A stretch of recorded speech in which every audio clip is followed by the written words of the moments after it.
Alright guys, BLM here, back another live stream. Generally it feels like it's been a long time since I last streamed. Like obviously it's just the normal time, but it feels like a lot's happened. Okay, I'm trying to open up my stream. Um you're insufferable now. Yeah, I got like the Big Brother house is like okay, so like when we last streamed, obviously it was before the first eviction, and like they were sending out Ashley because like they didn't want to like expose their alliance, only for them to just expose their alliance anyway, like themselves, like right after. It's like, what the fuck are you doing? Tomorrow will be interesting. Like, so I guess straight up today, I've not been following the feeds as much as I should. I do, from what I did see that Drew gave the okay to put to use the Vita on lyrics. I believe that's what's happening at this point. That they are just actually going through that. Yeah, 50 review is finally done. I got it. I technically got it done Friday night, but it was a fucking pain to get it like finalized. But yeah, the intention is for it to be out on Saturday. Tom the best player right now. We'll have to talk about it. Genuinely, there's a shot. Feeds came on 5 minutes after I left for Odyssey. Felt like you were in heaven. Yeah. Yeah, I did watch feeds in the aftermath of the nomination ceremony. So that's something.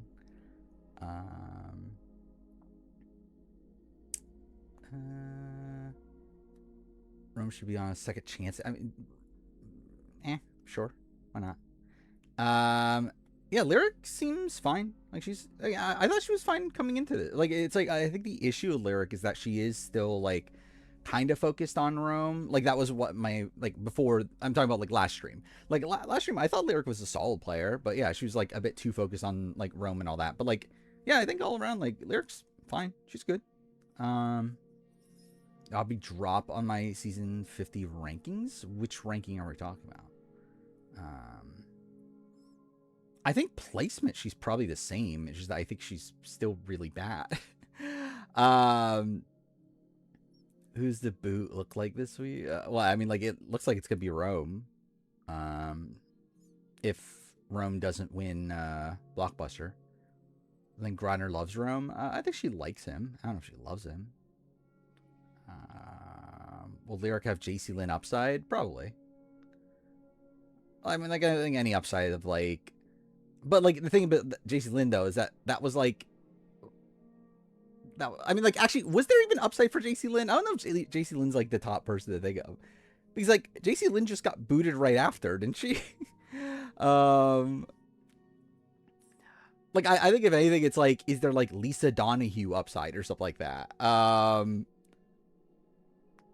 But either way, it's like I think there definitely is a shot that like Lyric could actually be a pretty competent player if Rome does leave. But it's still not good for her for Rome to leave.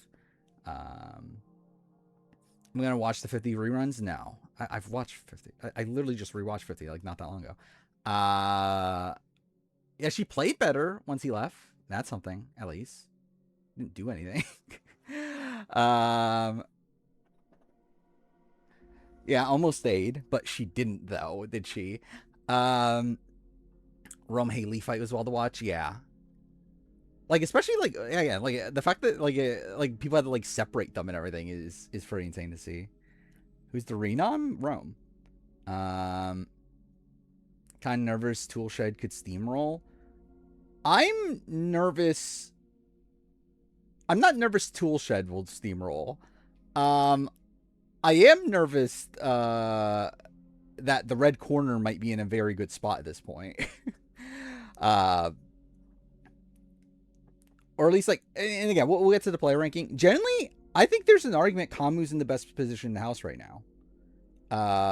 Like, I don't know if that's what I'm going to settle on, but he's certainly up there. I think especially now that like the tool shed is formed, we're like seeing like the crossovers just like sabotage their own position for like no fucking reason. Angela number one. I don't think Angela's number one. I would have D above Angela. And yeah, I think it's between D and Kamu for me. And Drew's like maybe Drew too. Yeah, I think Drew, like Kamu. Generally, I think Kamu and Drew are probably playing the most optimally. Then again, like they are like Drew is letting Melody, fuck me, dude. Go on the block at this point, which is like not ideal, but also it's like it's not the worst thing either. Like as long as she stays. Does Angela's move? Is it a good move though? I mean, too far for Angela, it's fine, but like, it's not like this is like a like I don't know. It's like it's not that good of a move. Like generally, and again, I think it's better for Angela than it is for Devins, and even for D. But like, it's not like this is like that. Like, it's like your entire alliance is just completely exposed at this point. And it's like, the thing is, like, Angela was never being targeted anyway. Like, I don't think this changes much of anything for Angela. It's like, either way, she was pretty safe. That side house is basically crippled. Are they, though? Like, I don't think they are anymore. I think at this point, they're, like, kind of back to being somewhat solidified. Like, I feel like now there's a lot of talk about how, like how big of a, like, target Devins is, and... it's like I feel like that side's not like it's not like they're all in shatters or anything.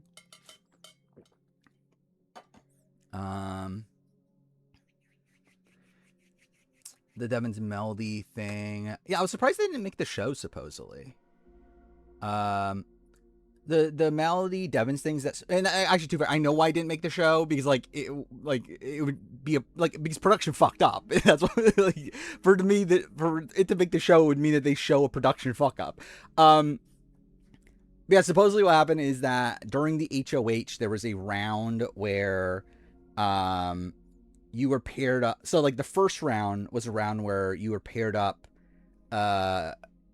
against someone that you compete against. The second round, you paired up with somebody that you compete with.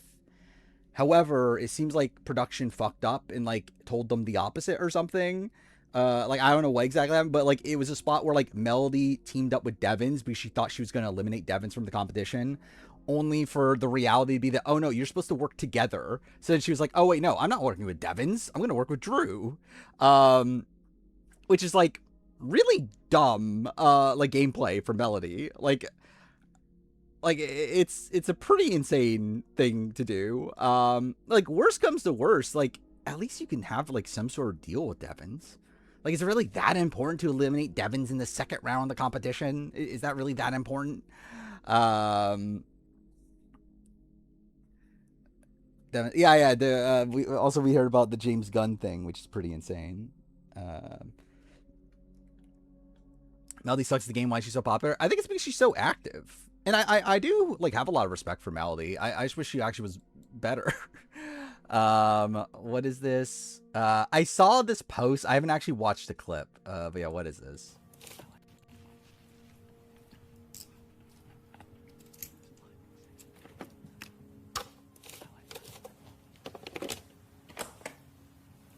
Good night. Good night. Sleep well. Big day tomorrow. Oh yeah, actually no, I have seen this. Huge day tomorrow. I didn't realize what this clip was. Yeah, I've seen that. Thousand season now, it's very fun. A lot is again like it's like there's still a chance we get a steamroll, but at least it's a chaotic steamroll. They're definitely not playing the greatest.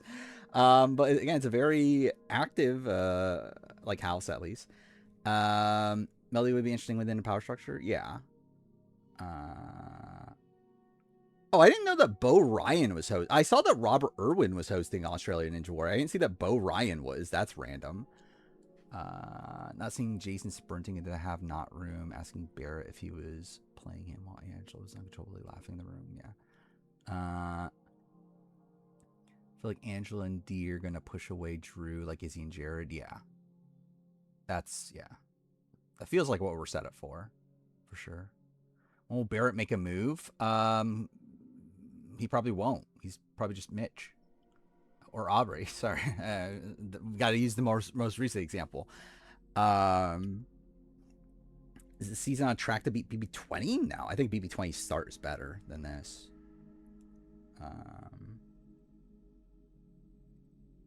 What happens with the Yash HOH? I think he's probably targeting red corner. Like, probably targeting Haley, if I were to guess. Maybe there. I assume he probably will put up like D also, right? Like maybe like Haley, D, Chuck or something like that. When will Barrett talk to anybody not in his alliance? We'll have to see. And again, that's my big complaint with Barrett in general at this point. Is I do feel like Barrett, because like Barrett's in a very solid position. Oh yeah, I did see this, which is a pretty insane shot. That the men are all in the bathtub like that. Like that is pretty funny. Or if Rome be a returnee consideration if he goes this week. If he goes this week, probably not. But you never know. Basically, the hosts are gonna have no idea what they're talking about. Wait, what are we talking about? Yash seems so clueless. Yash really is just kind of there at this point. I feel like he's doing. Like, it doesn't seem like he's doing too much, right? Oh, I was trying Ninja Warrior. I mean, do the hosts most of the times know what they're talking about? I feel like with American Ninja Warrior or like with Ninja Warrior shows, it's like outside like Matt and Akbar, and just because like they've been doing it for so long, it's like I don't know, like do the hosts of like Ninja Warrior UK know much about Ninja Warrior? I don't know. Rome should be back just like Matt Williams. I don't know if you want to be comparing him to Matt Williams.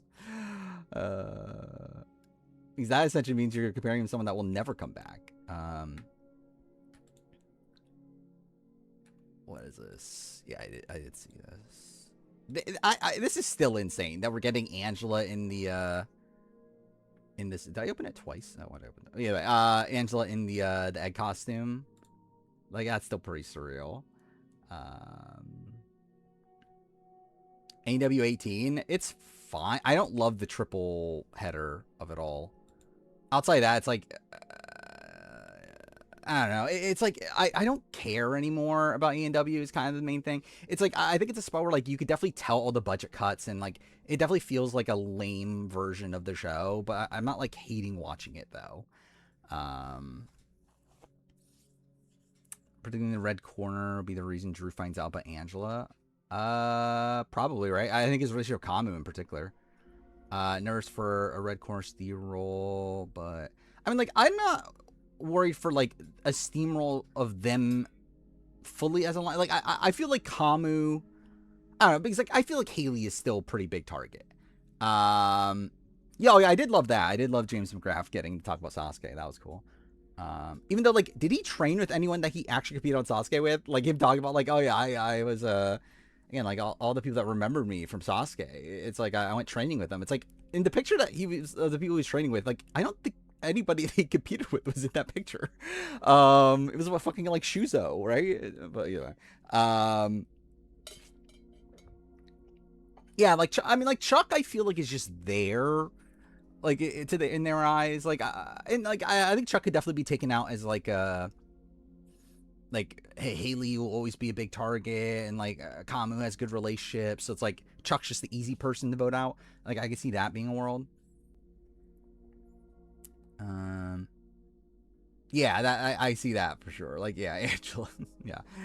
But I think that Kamu, like I think for Drew, Kamu's like a really really like important ally for him.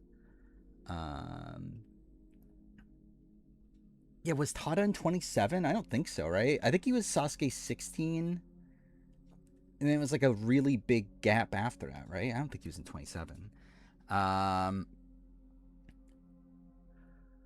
Gonna be heading to bed soon. I want to say I wish Lyric was.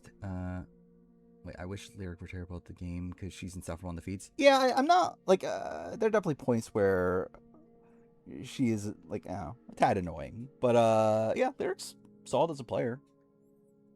Again, she somehow is getting saved this week. Don't know how.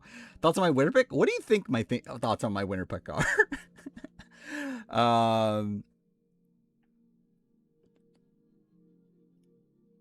50 review has Steph's rant used over 50 times. Makes sense. Yeah, I didn't bother counting this time, but yeah, I mean, like, I essentially just use it every time Steph comes up, so I mean, that's not shocking. I'll say also, like, this is there were actually more clips. Like, I did cut down on clips. Because I said I was going to rewatch the video to eliminate some clips. I ended up doing that anyway. And it still has fucking 25 minutes of clips. Which, to give context, like, that's way less than a Rumo video, at least. Actually, I could show this, right? Wait, no, I didn't change screen. This. So, yeah, 50 reviews done. It's 7 hours, 12 minutes, 46 seconds. Somehow. 25 minutes of that is clips. This is literally like every clip in the video in order. So that's 25 minutes, 38 seconds.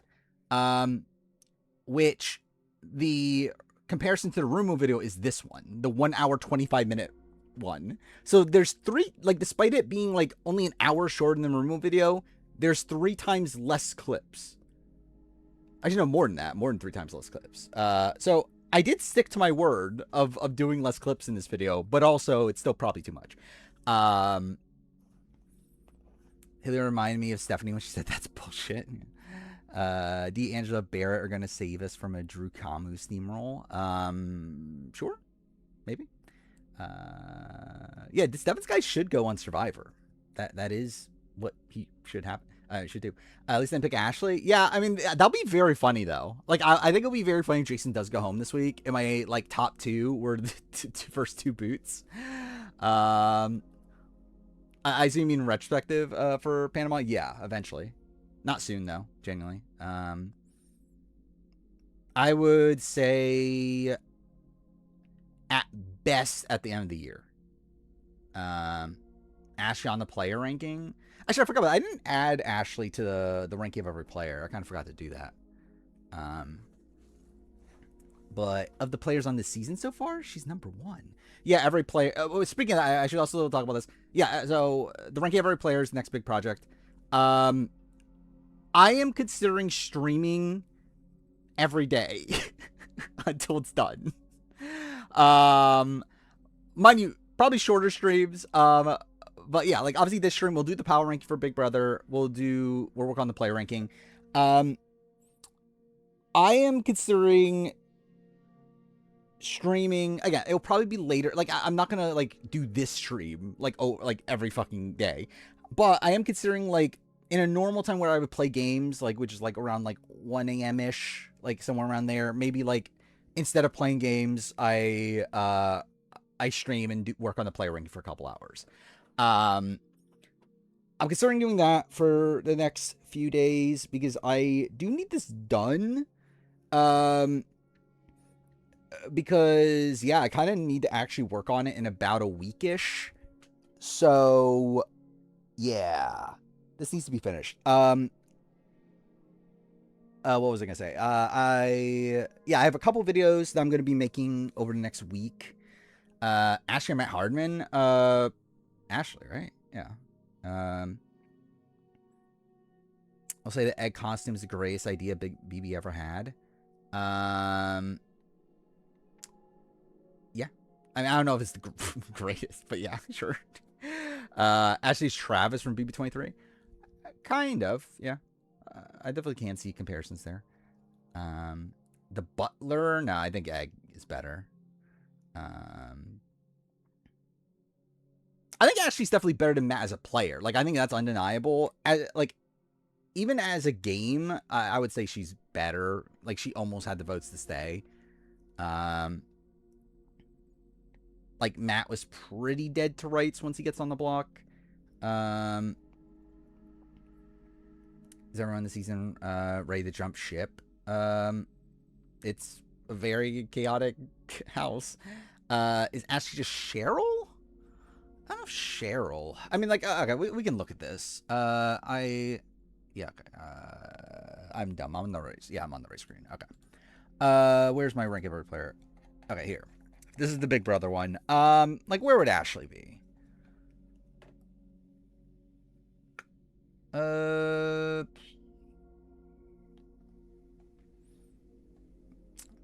Yeah, I'm not really like, so Ashley's like someone that, like, the problem with Ashley is that she just never had any real allies.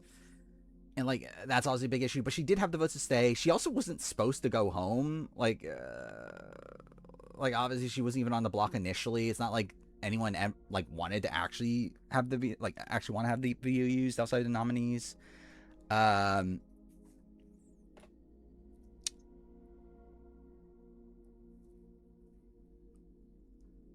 I'm not sure where I would put her though. I'm too fair. I feel like if I were to redo this, I would restructure the list.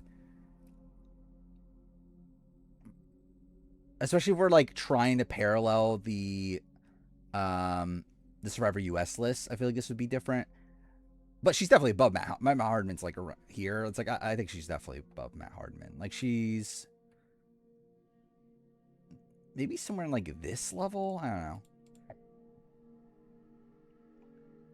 Possibly even higher though. Like possibly. I don't know. She's a first boot though. Above or below Amanda Craig is actually kind of interesting. Not really sure. Steve? I think Steve's better. Ashley won the season if she could add the 20. What? We're talking about her as a person can add the 28. Can we agree Lala fucking sucks? Yeah, Lala's definitely a disappointment. Is Cameron Hurd above Ashley? I think so. Like, I think Cameron's more screwed. And, like, on paper, I think he's better. Like, I would have more faith in Cameron than Ashley. In terms of this ranking, Cameron's, like, here. Yeah, I would say, like, yeah, I think, like, she... Because, like, she's worse than Amy, right? Like, Ashley. Like, she's worse than Amy. Like, I would guess she's, like, somewhere in this, like this ballpark. Like Kemi, Amanda, like Autumn, like maybe those sort of players. Is Jason my worst winner pick since Jag? I mean, yes. Like, I mean, is that like undeniable? Like, it's like, obviously. Again, what would be so funny though is if Jason does actually go on to win this season somehow. That would be funny. Yeah, it's like that's just how this works. Again, Ashley didn't look good after week 1. Ashley Hollis, they'll clarify. What? Who are the other ones? Taylor obviously didn't look good after week 1. I mean, she looked good, but like not in the game. At least Kelly did survive a vote. I mean, actually, where is Kelly on this rank? Where did I end up landing Kelly?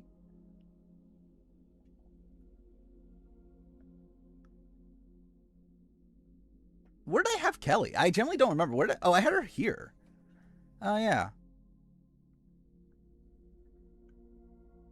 So I guess that would have Ashley above Kelly. I don't know if that's right. I don't know. I would probably restructure this list if I were to redo it. Like, if I were to actually, like, take this seriously, like, I would definitely make some changes to the structure of this. But... yeah, I think she does fit in line with, like, these style of players, though. Like, Annie, Kemi, Amanda, Autumn, Monet. Like, I feel like she's in that, like, range. The Ash. I forgot about Ovi. I did pick Ovi, didn't I? I think she's above Jose, right? Yeah, because I have Jose... Yeah, because I have this tier, which again, I don't know if I would stick by that nowadays. Because like the logic for the Survivor US list is Wait, this is the wrong thing. This one. Wait, why did I do this? Oh, I think I just forgot that I did this. Well, yeah, I'm dumb. I didn't mean to do. Oh, whatever. It's fine. Whether it doesn't matter. But because, yeah, I meant to actually like keep this the same to have a backup. But okay, whatever. Either way. Yeah, the way we're structuring the survivor list is like very different. But too far, obviously, it's like different games anyway. But like, yeah, with this, we're kind of like putting a lot more precedent on, I guess like with Big Brother, I don't know what is actually better. So like with Survivor, it's like I'm putting more precedent on like how many votes you survived, how many allies you had at points, and that sort of thing. With Big Brother, it's definitely a lot more like, what's the term? Like it's not really as much about the like the little details. Or like obviously that's why like someone like Kelly Jorgensen in. I guess Super Kelly almost was the first boot though. It's funny how often I use the Stephanie "fuck you" clip. The way she and Jonathan. Yeah. I generally I think it's like I think I pretty much shit on almost everybody over the course of the 50 review, right? And like obviously I'm like softer on Joe than what most people would be, but I shit on Aubrey. I definitely okay, like out of context that's actually very funny. Anyway, I definitely shit on Aubrey. Mother Beef, yeah, probably not Mother. Yeah, I don't shit on Mother Beef. Zaywoo went over Kelly. Yeah, yeah, in week 1, yeah. Too bad that wasn't until like last second that was the case, but yeah. Like it wasn't until like the day before or something, right? I can't be soft on Joe. I always have to be hard on Joe. Unironically, I think Blockbuster's completed the Big Brother format. Sure. I still think there's downsides of Blockbuster, but it has like definitely helped the television product for sure. Do I think Jody will ever get to play Big Brother again? No.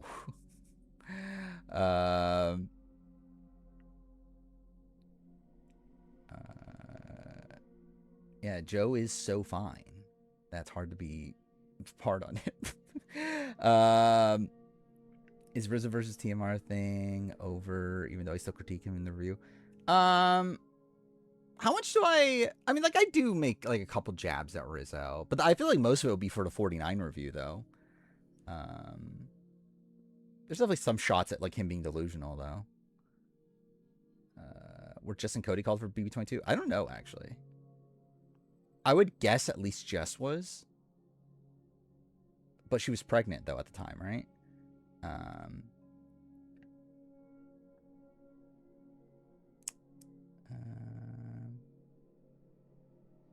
I think with Blockbuster, like, it comes down to, like, how... Because, again, the downside to Blockbuster, the fact that, like, you're just going to nominate the same people over and over and over again. Especially if, like, those people win the Blockbuster over and over again. Like, it definitely can lead to a stagnant game, but it's like, we've seen it work out well. I don't know if it always work out well. Like, I think there's definitely, like, if this was, like, BB16, I don't think it changes much. I think it's just the same thing, just, like, some people make it, like, 1 week further or whatever.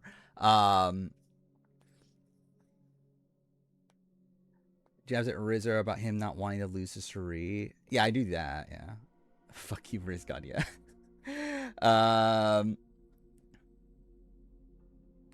They get overstayed. It's welcome to BB26. Yeah, and like I don't want it to like last the entire. Like I think really both times. Like it probably should end after like week 5 or whatever. And like obviously it worked out because of the Riley eviction in 27.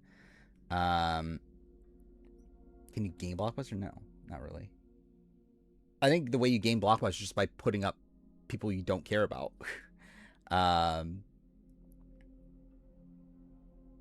BB10, I mean, like, probably, but it's like, I can't tell you how. like I think if any house that's like I think with like BB16, with it being like such a structured house, and it's um like all the comp beasts were in the same group. It's like I don't know, if like someone utilizes like the optimal strategy and like um it's like I think that would just lead to like a boring season. But again, at least there's a good Thursday episode, or at least a better Thursday episode, because like you never know who's going home. But like I just feel like Derek's just gonna make sure the nominees are just all people that he doesn't give a shit about. Oh yeah, I did watch. Oh yeah, that was the thing to talk about too. I have watched Obsession. I watched Obsession and I watched Send Help in the last couple days. So I watched 2 movies. Yeah, Obsession's great. Obsession's really fucking good. And like I definitely think like for obviously being this like indie movie that barely cost anything. I did not watch Disclosure Day. But yeah, like for it being like this like cheap indie film, like it's way better than it has any right to be. I've not watched Odyssey now. I wouldn't be opposed to it, but I'm not gonna watch it in theaters though. Yeah, I've only watched like 2 or 3 movies from this year, but I would say it's my. Yeah, I still haven't watched Sinners. I need to watch Sinners. But yeah, Laced Up Lauren. I think she just watched a couple episodes of 34. It's fine. I haven't watched Backrooms. I don't watch many movies. Like the only movies I've watched this year, I think, are Obsession, Send Help, which was fine. It was okay. It was good. It wasn't like great, but it was good. And then Scream 7. Thoughts on Bear? I mean, like I think the entire movie is kind of like this criticism of him, right? Bear's fucking hot, sure. Yeah, Send Help has Survivor reference. I'd rather Rome or Jason stay this week. Probably Rome. Probably. Send Help does have Keyshawn on it. That is the thing. In-depth review, Send Help or Obsession. I don't think I'm smart enough. Generally that's why I haven't done like many like actual video or like movie videos, because like I don't know if I'm smart enough to talk, because I wanted to do a video on Memento, and I was like, yeah, I don't think I'm smart enough to make this video. I'm not actually like ever gonna make this video. Like even for like video games, I don't, and like, I've talked before, like I'm stopping for most part making like full blown like retrospectives and everything. And it's largely because like I just don't think I'm good enough. Like at it. Like I like yeah, like at least with like reality TV, it's like there's not as many people doing it. And I have like a very like I don't know, like somewhat unique perspective of it, I guess. Where yeah, with like video games and stuff, it's like there's just so many other people that have my like same opinions I have, and they're just better at it. So it's like and same thing goes with movies too. Yeah, that's a great scene. Scene with Bear and Sarah. Had Jason near last on your preseason picks. So funny to me. I mean, like, I picked him because I thought he would learn. Because, like, I knew he was a mess. Like, I knew he was messy. But I thought he would come into this learning from his last appearance, which was very messy. But then also the fact that he had relationship with these vets. Or, like, he could have these relationships with these vets. And then for him to just, like, not utilize it at all is insane. I have Rachel, like, 18 or something. Jenna 50 comparisons actor for Jason, yeah. Him being best friends with Frankie Grande. Is that a red flag? Smart videos. I'm making the Big Brother Hall of Fame video. That was the one I was like locked in on. Like I always wanted to make that. The other one was between a few choices. I end up settling right now on a ranking of every second week of Big Brother. We'll see if I fall through that. By the way, I am making 2 Big Brother videos though. But yeah, I'm thinking like ranking every second week.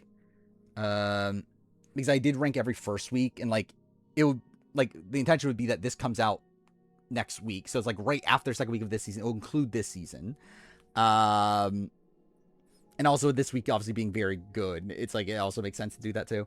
Blockbuster Fiction is definitely an option at some point. Yeah, my year in gaming. Those are 3 videos I'm making this week. Yeah, I'm making my year in gaming, and then Big Brother Hall of Fame, and then probably a second week ranking.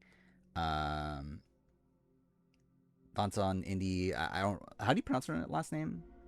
Neveretti. I'm like, obviously she's really good. I mean, like, I think she really like makes the entire movie. Ranking final HOH comps. Is that interesting? I don't even know if that's interesting. This week 2 or BB16. I think as of right now, I would lean. Actually, I don't know. I was gonna say BB16, but actually, I don't know. Maybe I would lean this.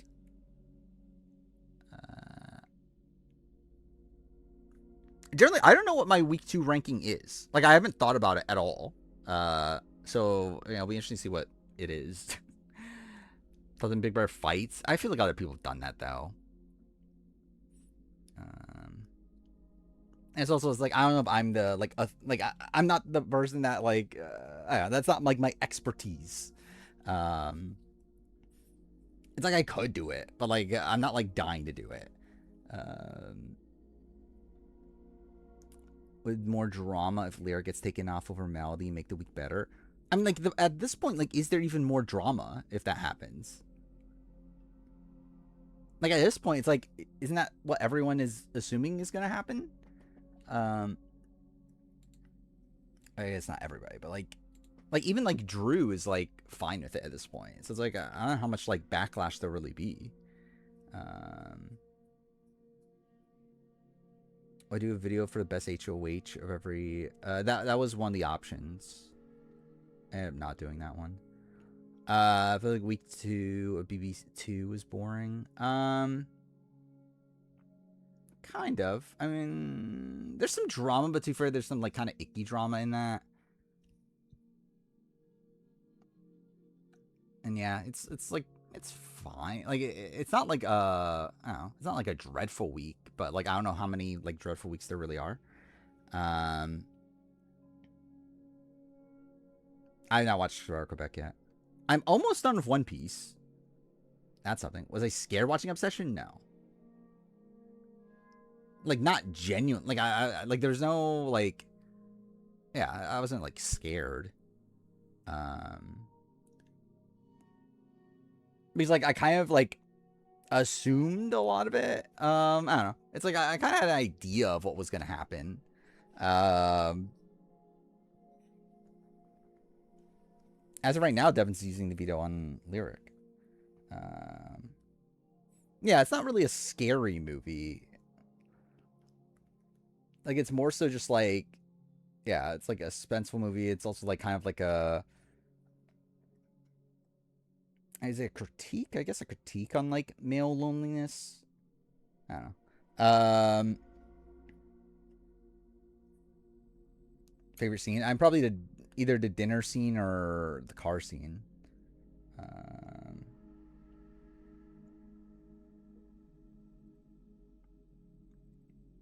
Saw Nikki killing Sarah coming. I expected Nikki to show up. I didn't necessarily expect Nikki to kill Sarah, like, in an instant. And, like, smash her head in, like, I guess, spoiler for Obsession. Yeah, I was expecting, like, that. But, like, yeah, I was expecting Nikki to show up. Fishback watching Twitter clips after hating the Big Brother premiere. Is that where he's at right now? Is he not even watching the episodes anymore? He's not a real Rick Devens fan. Yeah, I'll watch Sinners at some point. What were the other options? I only had a couple hours today, which is why I watched Send Help, because it was, like, the shortest movie of the options. I was going to... Like, I just realized I never watched John Wick 4. Like, I generally forgot that I never watched John Wick 4. I've watched Weapons. It's all right. I like Obsession more than Weapons. Generally, like, Weapons, or not Weapons, Obsession, like kind of thematically, it kind of reminded me of Anora, which, like, I don't know if that's a comparison, like, anyone's made. I generally don't know. I haven't seen, like, much of the reaction to Obsession. But, like, it kind of feels somewhat, like, similar to that in the fact that it's, like critiquing, like, objectification and, like, showing the effects of, like, objectifying people. Yeah, I watched Sin Help. It was all right. Oh, I need to watch the Substance I need to watch, too. Again, there's a lot of movies I need to watch that are on streaming services that I just haven't watched yet. How would Linda Little do on Survivor? How do you think? If Follow sequel will start filming? Yeah, I heard there's going to be one. That'll be interesting, I guess. I don't know. Will it though? Actually, I don't know. It doesn't need a sequel. It's like, I like It Follows. Like, I loved it at the time, especially. But, like, I don't know if it's a movie that I'm like, oh, I definitely needs another one. Yeah, I gave Obsession a 5 out of 5. I don't know if it actually is, like, I don't know. We'll see. Like, I think it's one of these movies that, like, we'll see if I remember it, like a year from now. But I kind of, like, I very much respect the movie, at least. And I think it's a generally good movie. We're like, okay, I'll give it 5 out of 5. I did not watch the episode tonight, but I know what happens for, like, I know what they showed and whatnot. The Winners is never happening. Probably not. She's clearing, sure. Maybe clearing the second vote. Generally, Linda Little was on Survivor. She would be like, I mean, she's like very like Wendy Jo-esque, isn't she? But then again, she is a Keyshawn fan, so maybe she'll make it to the fourth boot.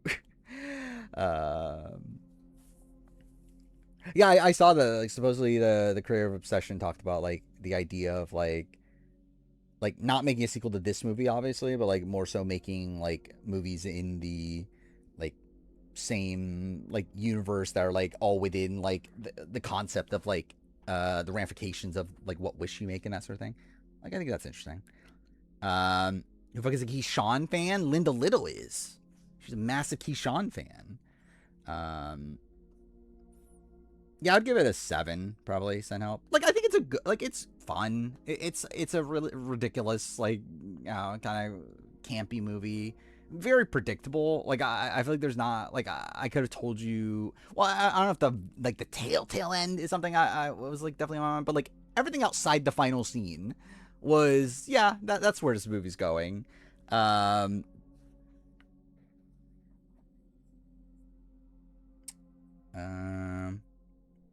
Nice expansion on a good wish. Yeah. I mean, the thing is, like we know that there actually are good wish, right? Because it's not a spot where like any wish you make would turn out bad. It's just that, like, that Bears did, right?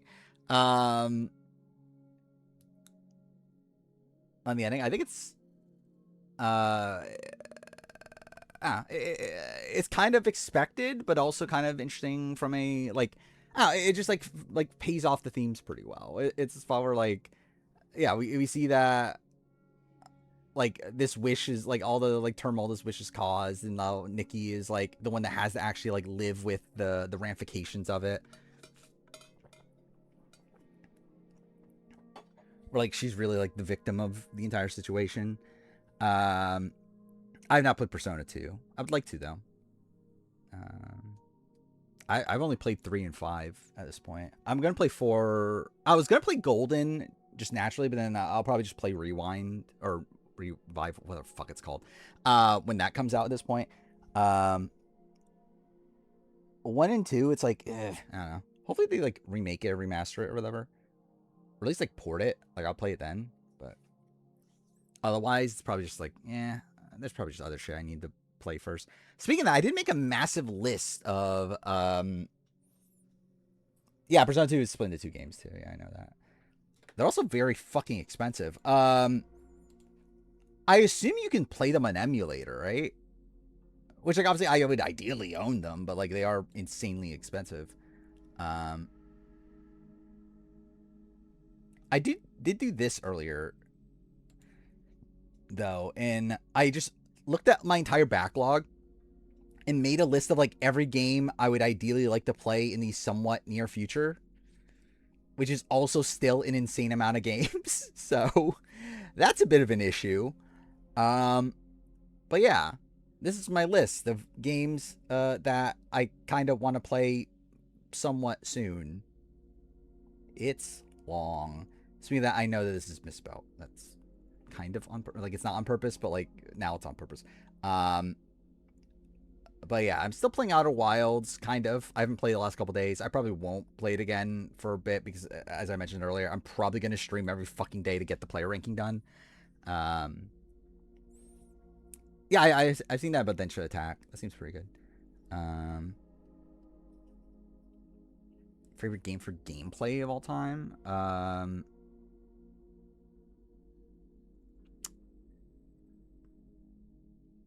What is the answer?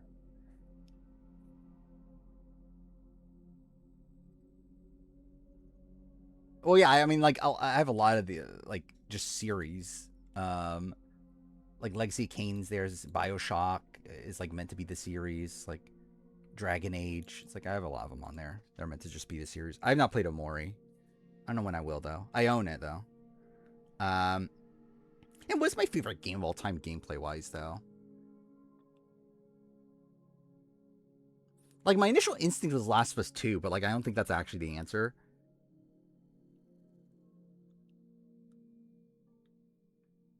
Generally, I would actually, like, I don't know, like, maybe the argument for Last of Us 1. If Expedition 33 didn't have a parry system, it would have my favorite gameplay. Yeah. They were coming off the block confirmed? Yeah. I assume so. Let me do this real quick, actually. I look at my list of games. Actually, I could literally just do it on my backlog. I need to open the spreadsheet.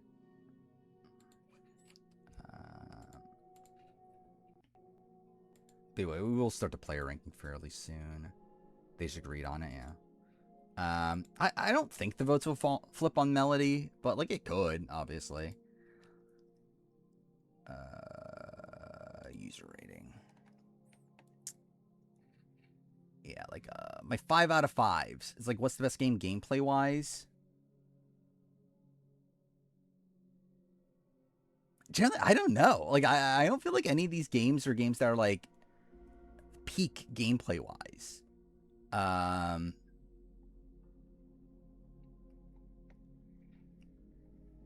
Maybe it's like something down here. I don't know.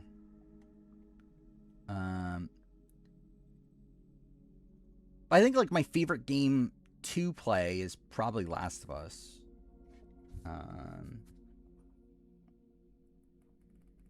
Yeah, like Balatro. Like I think like those sort of games. Obviously, it's like it's all gameplay. Obviously, so it's like, yeah.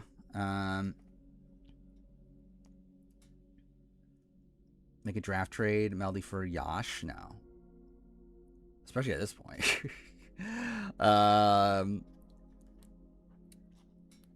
Yeah, it's like obviously, yeah, like if we're just like, and I think it's like difficult to separate gameplay from like aspects of its narrative, at least, and like its tone and that sort of thing too. Who won the power? Wish power. Technically, no one won a power, but Angela won the vote. If that's what we're talking about. Doesn't Majors Canada? It exists. It's probably the most like mid reality television I've ever watched. Actually, wait. I think Hitman might be the answer. What's my favorite game gameplay wise? Like, I think actually looking at this, I think Hitman might be the answer. like World Assassination trilogy.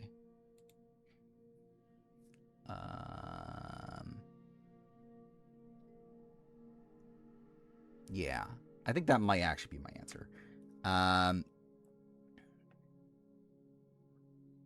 RE4. RE4's fine. It's good. I did not watch Nation's Dumbest, though I did consider it actually. But I am almost done with One Piece. I have like less than 10 episodes left of the like One Piece ish version. Not technically One Piece because they haven't gotten that far, but like the equivalent. I'm just trying to remember where like I'm post Kuma flashback.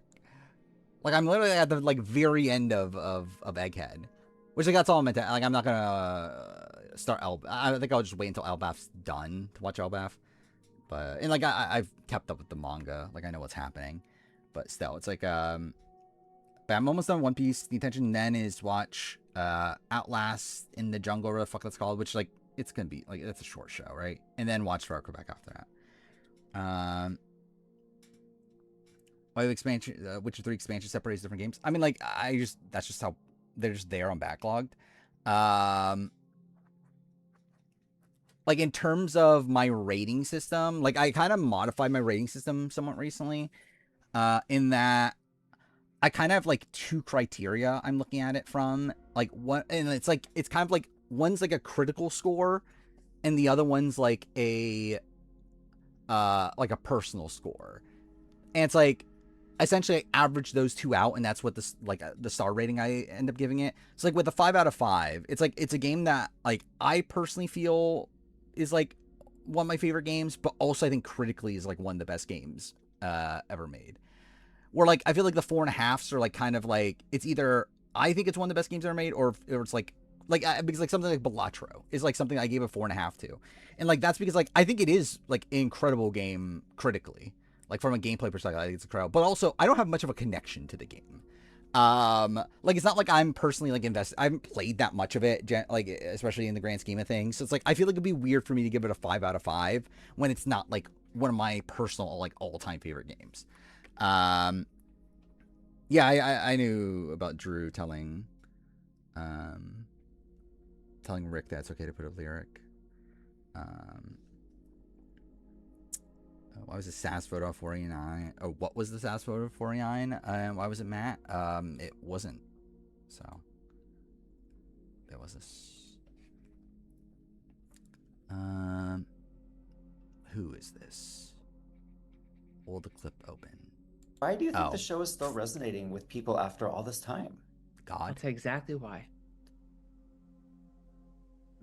The power of prayer. You see my little pocket cheeses? Yes. Why do you think the show is... That's insane. I've not played Danganronpa. That's on my list. Right there. I didn't spell it right, did I? Whatever. Yeah, it's on my list of games I need to play. Which like again, this is the abbreviated version. This is the list that like I can actually see myself playing soon. This is technically my backlog of 1,435 games. It's actually more because I haven't added, like this is only the consoles that I've done collection videos of. Like this doesn't include like Wii, it doesn't include like GameCube, it doesn't include like a whole bunch of consoles I could technically also play. Yeah, I saw Devin's supposed to be Man tomorrow, which is random.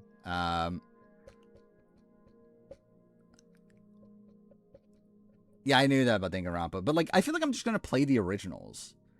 Like, why am I gonna like? Because like, isn't I don't know, it's like weird to start with like Danganronpa 2, isn't it?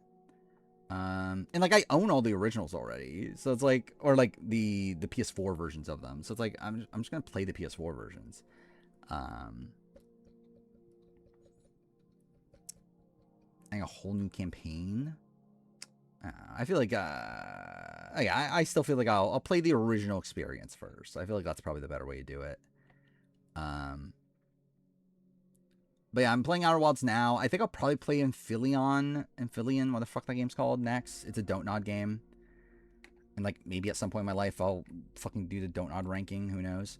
And like I don't think it's that long, right? It's like 7 hours or something. Yeah.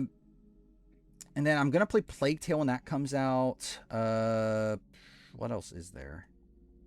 Yeah, maybe I'll finish Gears of War probably.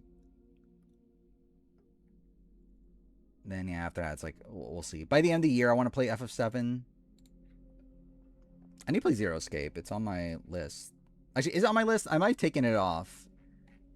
Yeah, I did take it off by the end, but it was on my list initially, and I took it off because I was like, okay, this list is way too fucking long. I've not played RE9. I don't know if I don't know when I will. I'm not like dying to be honest. Like I know it's very good, and like I'm kind of spoiled on anyway. But like, yeah, I'll play it eventually. But I think I might just wait to just do a big like RE like playthrough, like play all the games, especially ones at least the ones I haven't played yet. No.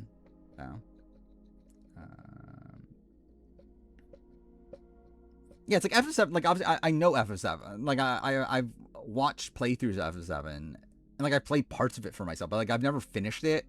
Like I've never played the entirety of it for myself, so that's something I want to do before the Revelation. I've played Code Veronica. I haven't actually like I've played it in the sense I've like popped it in and played it for like 30 minutes. I haven't actually played Code Veronica though. In terms of the games I've like actually played, as in like played it with the intention of like played it and finished it and that sort of thing. It's like what, RE2, 3, 4, 7, 8, 7, 8. I think is that it? Like I've played bits of like 5 and 6. I've played bits of Code Veronica. I've played bits of is that it? Maybe that is it. I don't know. I want to see Rome on Survivor. You did. You can vote out the Mergatory. Liquor's pretending she doesn't want Rome to be nominated in her place. Like she's pretending she doesn't want Rome to be nominated in her place. Rome says he will be going on this week. Like what is? I thought the entire plan was for Rome to be not the renom. Think Jason could still win? Probably not.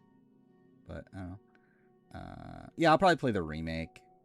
Especially because, like, from what I understand about Code Veronica in itself is, like, not that good. It's, like, a game that, like, kind of can be benefited from a remake. And, like, considering the RE remakes have been very good, for most part. I mean, I guess RE3 people criticize, but, like, still, it's like, yeah, I'll probably just play Code Veronica. Or I'll play Veronica, the remake. Do I regret paying Jason as a winner pick? No, I stand by my, like, do I regret in the sense that it turned out bad? Like, obviously, yeah, it turned out bad, but, like, do I regret, like, with the logic I had at the time? No. I think it was sound logic. It's just Jason played shit. And, like, ultimately, it's like, I don't care, is the thing. It's like, I don't really care that much. It's like, whatever, yeah. David saying he selfishly wants to keep Rome. I mean, he should have. Like, I don't know, whatever.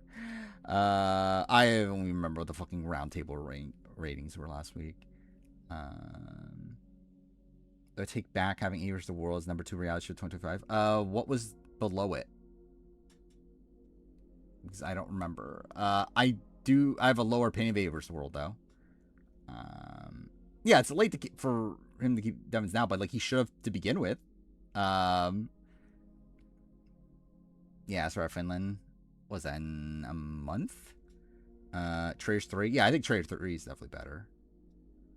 I think Devin's initial plan of Lala, Melody, Mallory would have been better first game. I think Lala, Melody, Jason, I think are the noms. And then I don't know. Okay, wait. So like I think like I think him targeting Rome is bad. Because he had this idea of Rome. Rome seemed to actually be like buying into it. He's like burning that relationship for no reason. I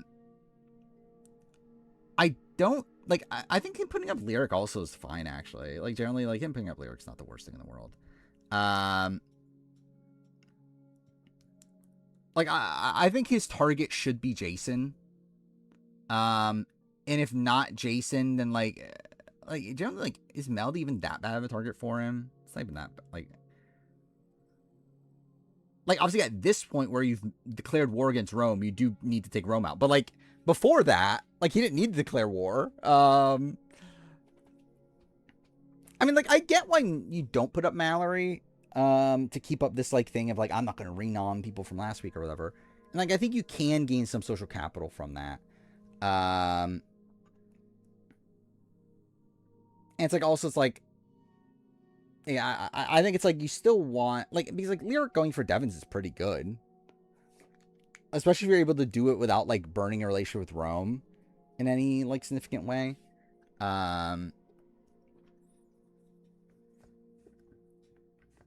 Yeah, it's like he should have targeted Jason. Like, that definitely should have been the move. Especially considering he has, like, the ammunition against Jason.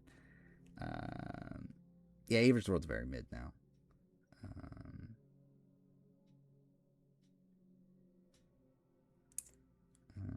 I mean, like, again, he didn't technically play twice, though. Because it's technically not the same show. Who wins block with Jason or Rome? It depends on what the competition is. Like, I would lean Rome, but Jason seems to be pretty good, too. Like, he supposedly almost won this veto. And didn't because, like, he, like, waited by the buzzer, like, to double check for whatever reason. If Devins follows through with saving Lyric, will Lyric nominate him if she wins HOH? Yes. I'll be very surprised if she doesn't. The vets could have created the toolbox while staying true to the Rome cult? Yes. Yeah. Who'd Melody nominate? At this point, Devins, right? Outside that, not 100% sure, to be honest. Does she go for, like, Haley? Yeah, I don't even know where she stands anymore, to be honest. Anyway, I think we should do the player ranking, or power ranking, because we need to get that at some point. Power ranking for July 19th. Actually, no, let's restart that. Where's the Wars of Futzy? Look back on it. Yeah. I like it at least. I get why people don't though. Is Mallory back with Melody and Lyric? I mean, like, I think that's like one of her people. It's like or like one of her groups or whatever. It's like I think like Mallory. Yeah, we'll get to Mallory. Mallory's I feel like doing fine at this point. Yeah. All right. Power ranking for Big Brother after Sunday episode of week 2. What order should we do? Should we do alphabetical or reverse alphabetical? What the fuck just happened there? Didn't mean to do that. Cool. Where's Rachel? She doesn't fucking exist in this season. She got murdered. You don't remember? You don't remember that she got thrown into a volcano by a velociraptor? Anyway, okay, I'm gonna restart the actual start of this video though again. Reverse alphabetical. Yeah, I think probably just for it being kind of more interesting. Anyway, all right, power ranking for week 2 after Sunday episode. I should mention the fact that I did do a power ranking off stream, which is just kind of the way it has to go because I'm doing a power ranking after every episode. So this was my power ranking that I did. Is power ranking I did after watching the Thursday episode. Technically, it was on Friday morning. But still, it was like at a point where like we knew Rick won HOH. We knew what his intentions were by that point. And yeah, I'll talk about the power, like those placements as we go through the people. In this power ranking, again, this will be after the veto has been won, before the veto ceremony. Obviously, spoilers up to that point. Feed spoilers, Sam. Yeah, we'll go reverse alphabetical order just for sake of doing it differently, I guess.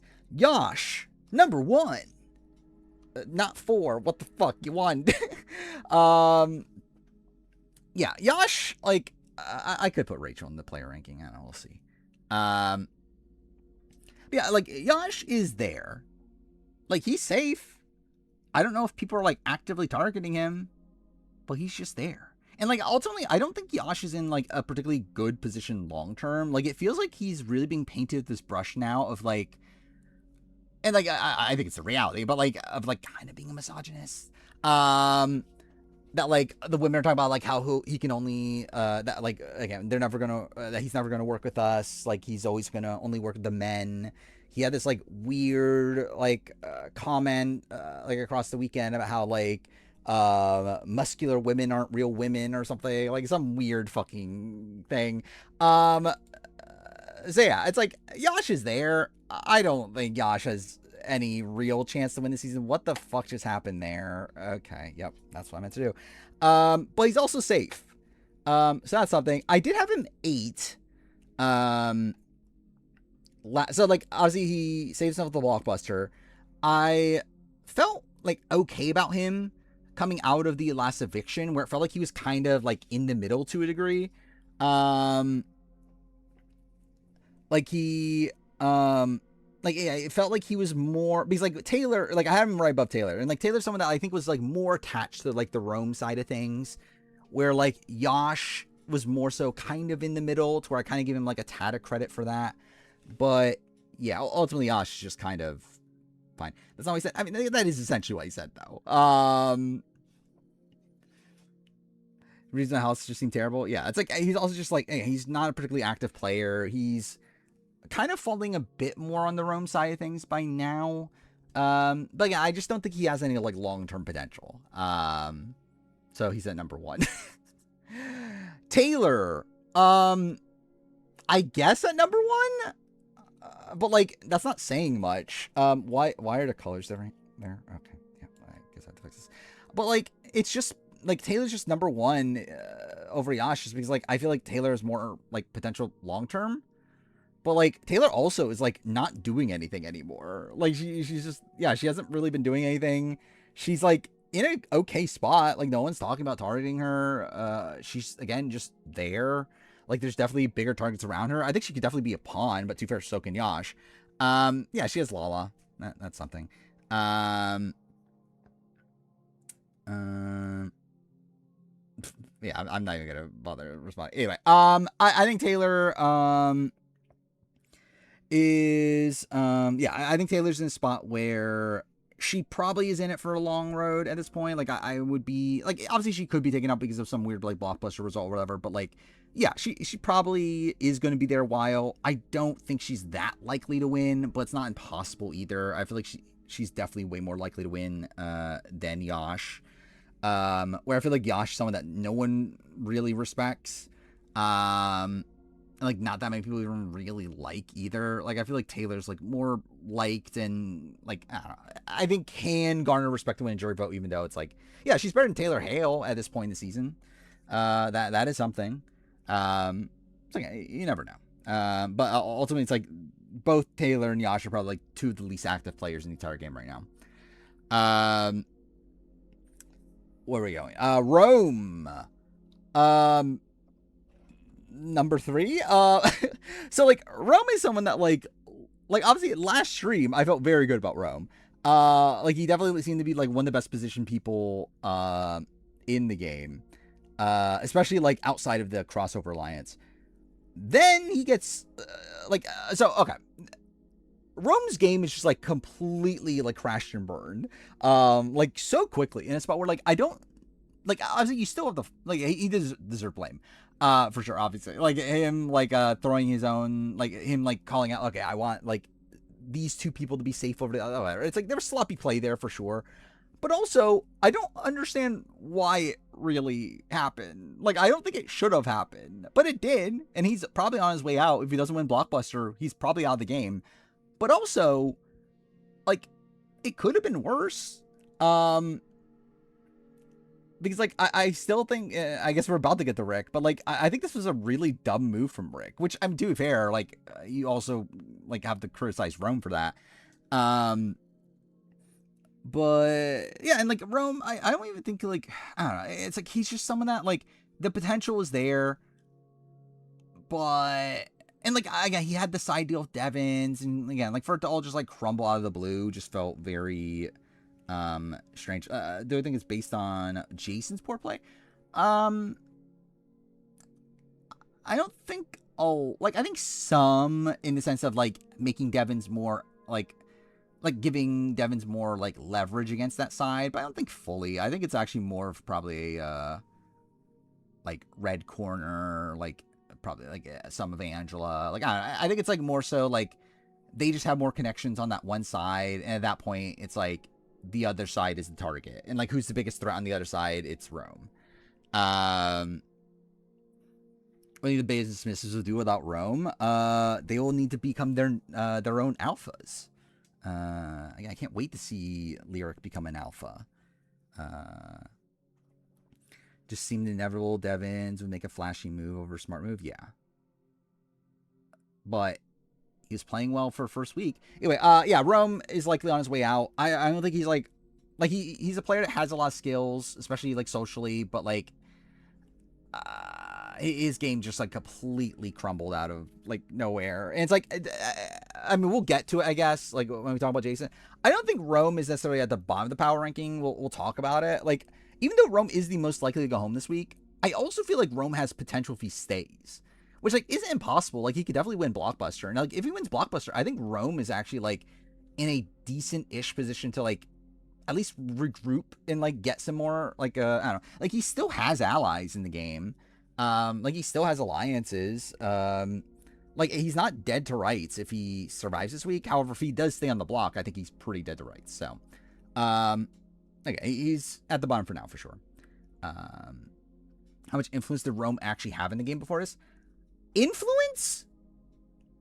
Like, I think he had the influence, he just didn't use it. Like, it's like, how much did he actually use? Almost zero. How much influence, like, did he have? As in, like, I don't know, like, how much, like, potential influence? I don't know. What's the actual definition of influence? Because, like, it's a spot where, like, if Rome wanted to push his agenda, he could have, and I think it would have worked. But he just never did. He didn't really have much of an agenda. But yeah, like, he had the social capital. But I guess in terms of, like, is, like, are we saying, like, influence is, like, utilizing that social capital to your benefit? Like, in terms of that, then, yeah, he didn't have influence. Like, Gavin from Survivor, I think it's different from Gavin. He's, like, Gavin... Actually, no, I can see some comparisons, actually. I don't think it's exactly the same, but, yeah, actually, I can see some comparisons of, like, kind of just being this, like, well-integrated social player. Is it inaccurate the show's portraying him as a cult leader? Not necessarily. I mean, like, the thing is, again, like, he's in a position to be a cult leader. He's just not using it. Like, I think there's a lot of people that want to be led by him, but he's just, like, not really in the game enough to lead people. And, like, he wants to be a leader, too. But, like, again, it's just a spot where, like, I don't think he's playing the game actively enough to do that. Gilly Devins didn't even debate doing this with D after Angela pitched this to him. What are we talking about? Like, yeah, D wanted this too. What are we talking about?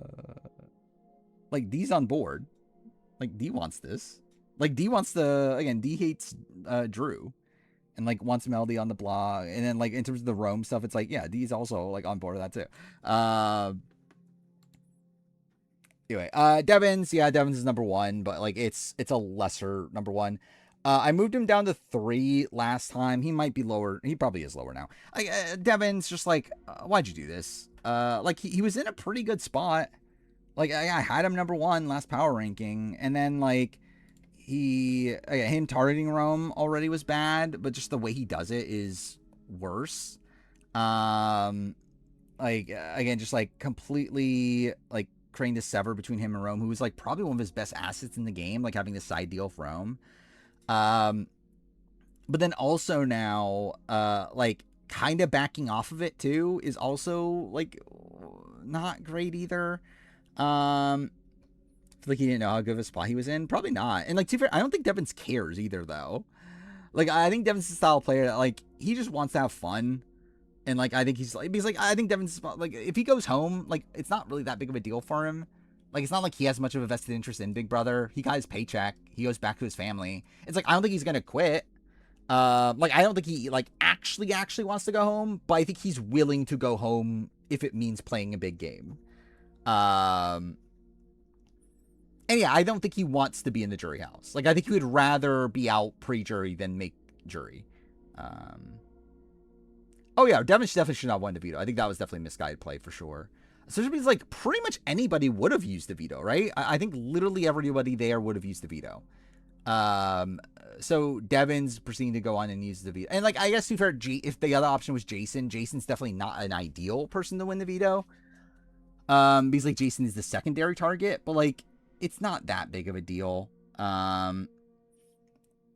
It's like, okay, either way, it's like, it really should be targeting one of Lyric, Rome, or Jason. It's like any of the three are fine. You could still, like, you're still secure to get two of those people, like, one of those two people, or wait, one of those people out, because two of them will still be on the block by the end of this. So it's like, I still think it's, again, I don't think Rick needed to win that.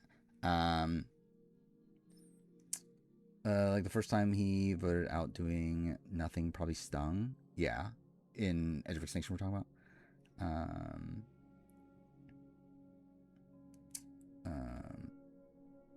And Blood's not going to use it? What are we talking about? What, Devins is using it. Anyway, I think it's a spot where, like, Devins, I just think he increased the target on his back, like, an insane amount this week. To where, like, I think Jason was, like, the only person, like, talking about targeting Devins, like, coming in this week, where, like, now I feel like there's a lot of people that are, like, if not targeting Devins, at least, like, nominating Devins. Like, I think he's definitely made himself, like, a pretty big target for his side. Like, if the other side, like, if the Rome side things wins HOH, Devins is at least nominated. But he wants that, yeah, kind of. I mean, like, does Devins want... I don't think Devins wants Jason as the target. Because why would he be doing any of this? Like, I think he wants... Like, he wants Rome. But then Jason's, like, the secondary.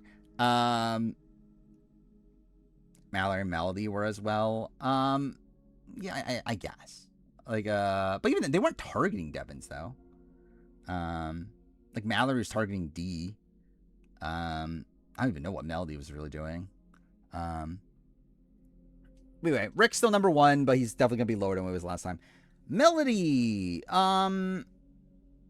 I think Melody's just a solid, okay, not 5-4. I think the problem with Melody is just, like, I don't know what her long-term potential is at this point. Like, I don't think she really has much, personally. It's like, yeah, she does have this, like, Drew connection, like, has a connection with, like, Kamu. It's like, she has inroads, but, like, I don't really think Melody's, like, a viable winner contender at this point. Yeah, she's, like, pretty expendable to most people. Like, even coming into this, like, coming into what the initial nominations were, it's like Melody was just this person that, like, everyone was throwing under their bus. That was just, like, easy person to vote out. No one trusts Drew. Like, that makes it worse. Melody's a great edit, kinda. Yeah, it's like, there's even a chance she goes home this week. I don't think it's, like, super likely, especially with, like, Rome and Jason are just such big targets. That's, like, I think, like, obviously there's a theoretical world where, like, Rome and Lyric are able to, like, leverage something to maybe keep, like, Rome safe, I guess. But, like, I would be pretty surprised still. But still, it's like, I don't think Melody has much, like, long-term potential. Like, the fact that, like, it could have been, like, a very easy spot here for, like, Devins to try to pick her up as a number. And it doesn't. And then still, but, like, it generally, like, again, the fact that she's not having the veto played on her is insane. Like, it's, like, insane from, like, multiple angles, I feel like. Like, it's insane in the sense that, like, I think that really shows just how little leverage Melody has. Also, it's just, like, a horrible move. From, like, almost everyone involved. Like, I know Devins is trying to get, like, some sort of side deal going with, like, Rome again, of, like, hey, if I use the veto on Lyric, then you don't target me next week, which is, like, I don't know, maybe Rome falls through it. There's no way, like, Lyric is falling through that. And, like, in general, it's, like, it's kind of just a dumb play. I don't know if dumb's the right term, but, like, it's a play that you should not be banking on. to where again, you already waged war to kind of like rescind that at this point. It just feels weird. It just comes out as sketchy, yeah. And like again, I think her like throwing Mallory under the bus like right away is like a major reason for that. Like she did not need to like just completely drop Mallory at like the first instant. Like yeah, I think that's like more so a ramification from that because like before that there wasn't really much talk about how big of a threat Melody was. Like I feel like most of it stemmed from her like flipping on Mallory right away. So yeah, I think she still like some of that could go home this week. Oh yeah, and then she did the same thing with Ashley too. Yeah, she literally did the same thing twice in 1 week. And then also is like again she like bonded with Ashley, and then like let go of Ashley, and then also like completely sunk her ship by ratting out Ashley. So yeah, again, Melody can definitely go home. I don't think she's played particularly well, but and she's less likely to go home than Rome. Melody's still arguing about the veto on feeds right now. Wait, is Devins using the veto on Melody now?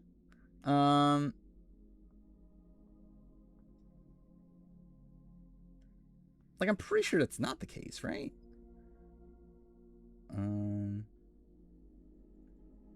Either way, I mean, like either way, she's still not a good long-term position. Either way, like less I saw, like right before I started stream, I know the plan was to use the veto on Lyric because Drew gave gave Devins the go ahead. I think she has good instincts as a player, just doesn't act on them correctly. I agree with that. Yeah, like she's able to like suss out like what the majority group is. Like last week she was calling out like the red corner. It's like she has like a good like a somewhat good read on the game. She is pretty blinded by Drew. And yeah, it's like I think it's still a spot where I would be very surprised to see Melody win the game at this point, but again, Taylor was in a worse spot at this point. In Taylor Hale in 24. Mallory.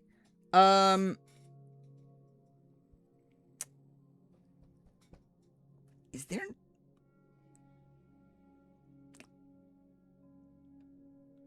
I kind of want to go 1. Generally, I kind of want to go 1. I think Mallory's in a pretty decent spot right now. Like, I mean, maybe Devin's below, but like, generally, I think Mallory's in a very good spot. Yeah, it's like, I think Mallory's like very safe. I don't think people are like, obviously Mallory could be a pawn, and like, that's a worry, but like, I think Mallory's actually doing like pretty decent work recently. Like, I think she's like getting in with like Barrett. She's kind of playing Barrett in the sense that like Barrett doesn't even realize that she's not as into him as, he is into her, game-wise, obviously. Mallory, what else was she doing? She had built a relationship with someone else, right?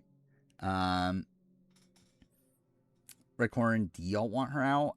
Like D, yeah, D, and like obviously that is a big issue. Is her like very openly targeting D? Oh, she has Angela also as a very close connection. But I think Mallory's like in an okay spot. I think ultimately, Rick has more long-term potential. I think Mallory, and yeah, like Mallory also has like Lyric and Melody kind of back to a degree.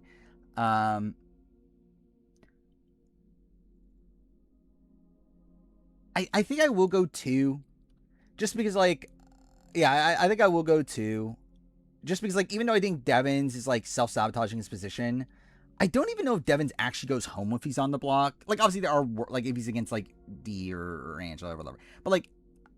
I think there are a lot of spots where like Devins doesn't even go home. And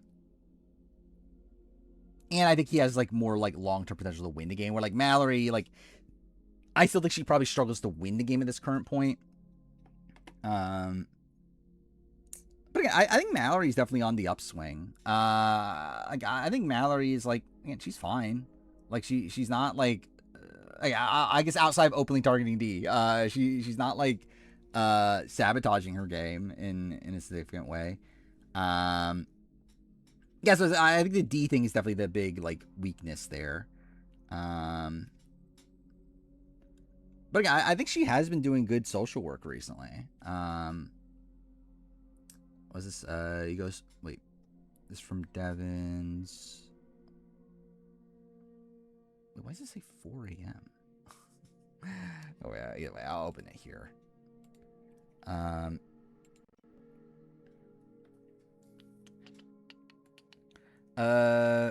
Okay, now it's this one. Okay.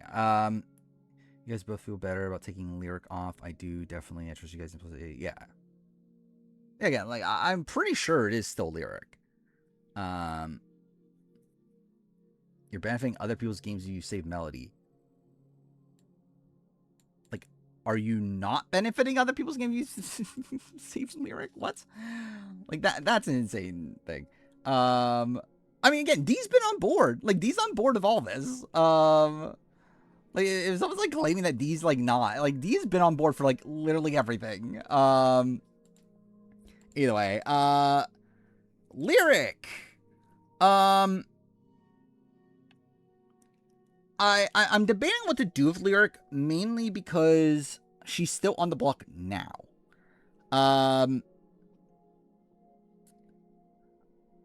Like, obviously, she could be saved here. And, like, it's looking like she's going to be saved. And if that is the case, then I feel like she's in a pretty decent spot. Her losing Rome is still not ideal. Should we lock safe while on the block or not? I think Melody is leading the base of submissives.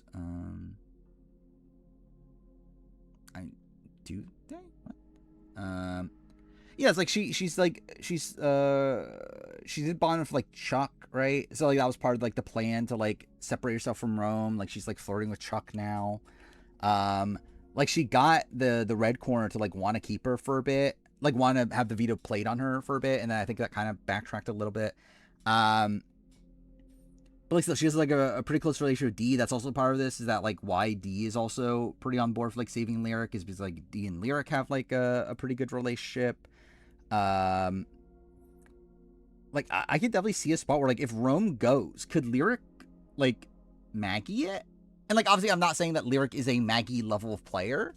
But like I think maybe like that is like a world where like could Lyric like pick up Rome's allies like after he goes? And then kind of be like the new leader of that side. Like I don't think that's impossible.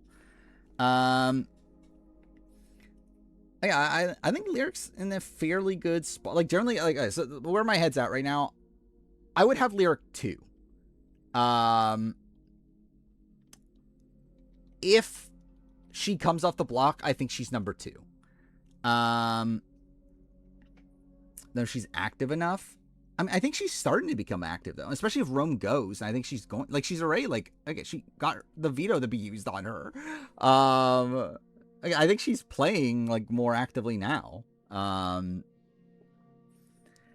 like, again, if Rome go, like I don't know if she'll be like intentionally be able to like be like, hey, we need to do this for Rome or like that sort of thing. But like I think she definitely will like.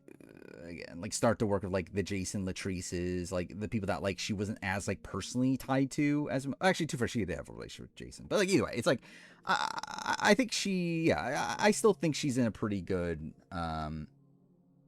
spot here if she does stay, even if Rome does go. Play the most game in the past 2 days than the rest of her game. Yeah, pretty much. Yeah, I do find that funny too. I mean, like, I think it's just because they look at Melody as a bigger threat. Like, they see Melody, like, gaming more. So they're like, oh, Melody's the bigger threat to us. And, like, also they have they're worried about the Melody-Drew connection, which is dumb, but whatever. Like, I think Lyric is someone that, like, I still think there's a lot of long-term potential there. And I think she's shown herself to be a pretty competent player at this point. Sever too. Latrice...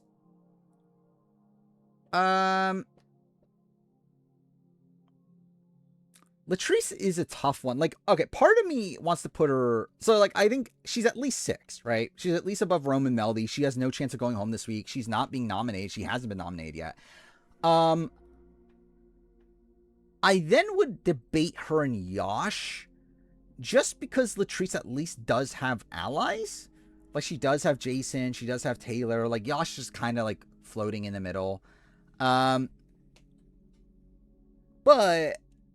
I also feel like Latrice is someone that's probably more likely to be targeted next week, or like be like nominated, than Yash. And I guess you never really know, but like still, like I feel like the red corner, like red or Toolshed, if that side wins power next week, they likely will just continue to try to pick off Rome's allies. And I think Latrice will probably just be nominated at that point. Yeah, I think she's targeting red corner. But yeah, like I think there's like probably more upside to her than Yash, but I think there's probably more like immediate danger than Yash. And like like this week is definitely like a big blow to her like overall position in the game.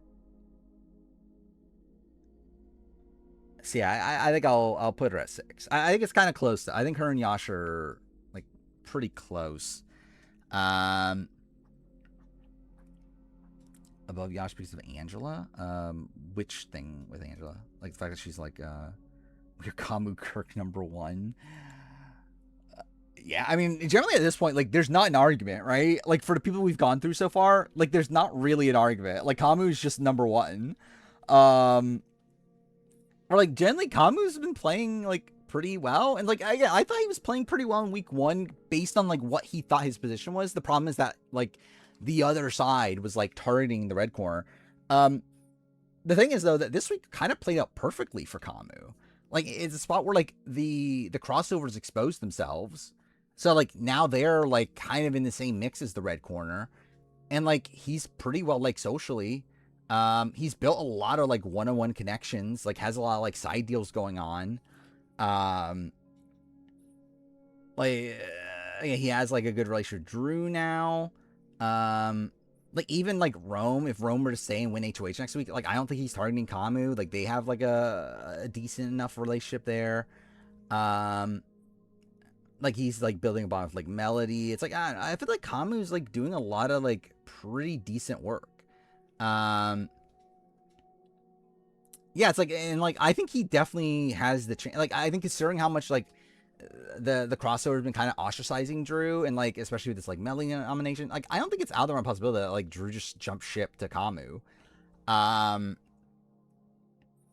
So, like, yeah, it's, like, I think Kamu, like, generally, he might be the top pick to win at this point. And, like, obviously, we're still so early on in the game, whatever. But, like, I feel like this week kind of turned out, like, as good as possible for him.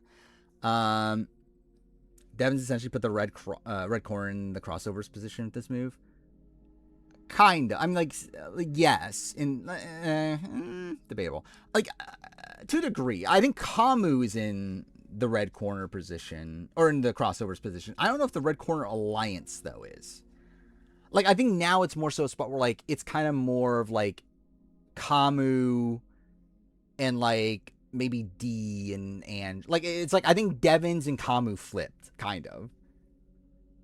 And I think that's probably, because, like, it's not like, because, like, a lot of people are still targeting Haley.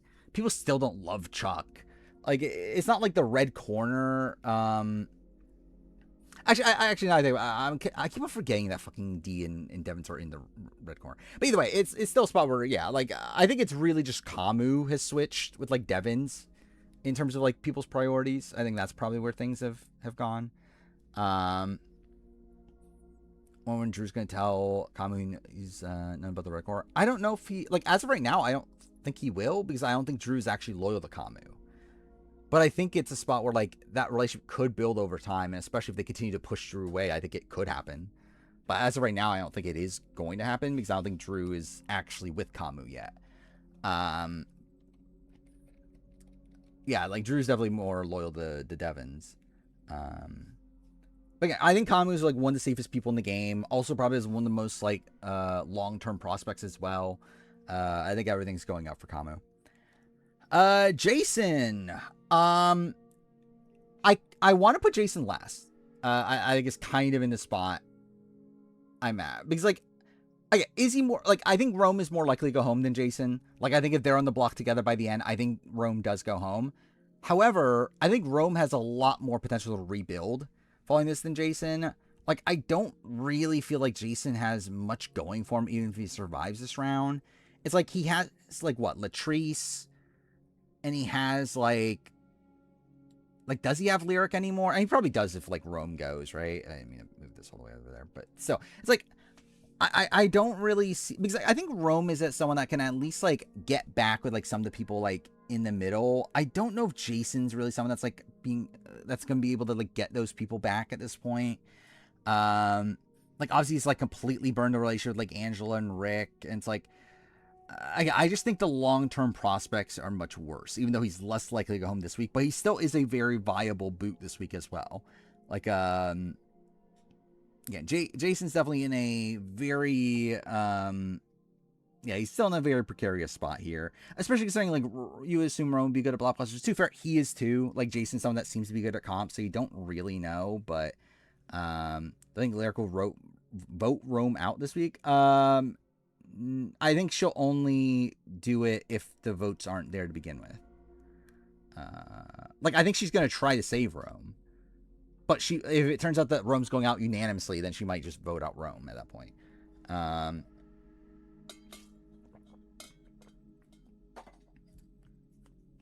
Yeah, but will Angela actually fall through with that? If it's, like, Jason versus Melody? It's like, I don't know. Like, I think that's a deal that Angela's only making because she knows that she's saving him over Rome. And, like, otherwise it doesn't matter because he's going to be gone. Yeah. Again, Jason, I think is, again, like, pretty dead at this point. But, again, I thought that about Taylor at this point. Again, Taylor fucking... It's annoying there's two Taylors now. Taylor Hale. Anyway, Haley. Yeah, what did I go with Haley? She's still a pretty big target. She's obviously safe in the short term. Yeah, Keanu made it very deep, obviously, so you never know. Yeah, who did I have last at this point last season? Well, episodes is 4, right? Or 5. 5. I had Kelly. Kelly made Final 7, so. Yep.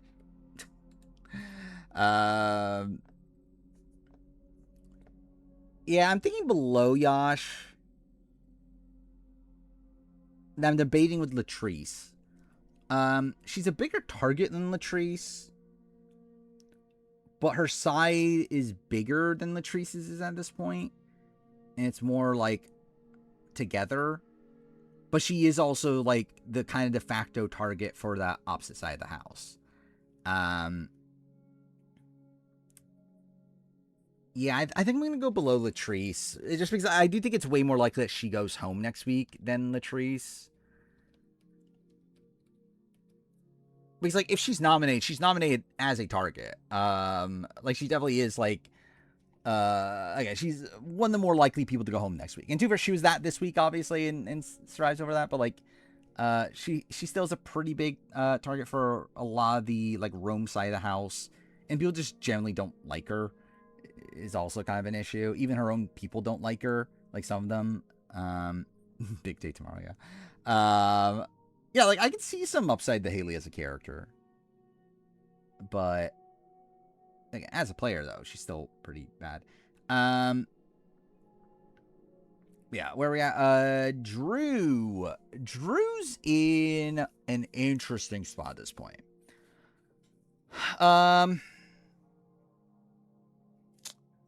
Yeah, where do I go, Drew? Yeah, it's like Drew. I think the tough thing about Drew is that he's involved. Like Drew is he's essentially the Corey of this season, right? Corey Wurtenberger. Like he's the person that's kind of like in the middle of of a lot of the majority groups. He's one of the people that's like that has the most like information in the game, but he's also not really like super solidified. Within like the majority, like he's like kind of the last person in that majority group at this point. Like I think if the crossovers were to have to cut off one person, it probably is Drew at this point. But he has like so many other connections at this point. Like he has like Kamu, he has obviously Melody, he is still trusted by the other side, for the most part. A bit less than Barrett, from what I understand, but still, it's like they still don't believe that he like has fully flipped them, which is insane considering like he was part of the group that was in like I generally don't understand how like Barrett and Drew are getting away with this. Yeah, he's still close to Barrett also, but yeah, like I don't understand how like the other people still think that they're in the middle, and like I guess it's like cope. Like, is it just cope? Because like it doesn't make sense. Like, I don't know why this is a thing you're actually believing. Like they were literally in the room with the other people. Like, why would they be in the middle? But again, like he has a lot of information. I kind of want to see, where did I have Corey last? Like, well, I guess I didn't have it episode by episode at that point. I assume I had Corey, 3 at this point in the season last time.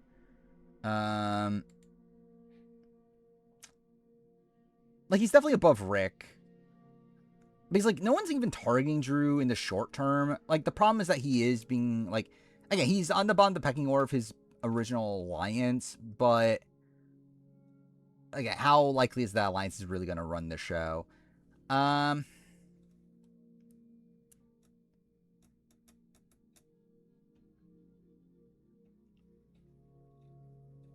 Yeah, I'm really struggling between him and Kamu.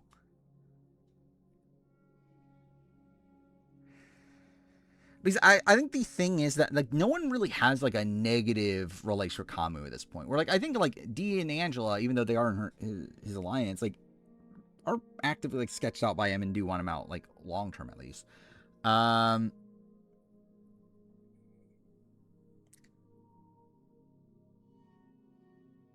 Yeah, I think I'll give him 1. I think, I don't know. Generally, I don't know. Like, if you were to actually, like, if I were to bet money right now, I would bet money on Kamu. But yeah, I think Drew's more like actually in the center thing. Because like I think Kamu's like placement is also benefiting from the fact that he is connected to Drew.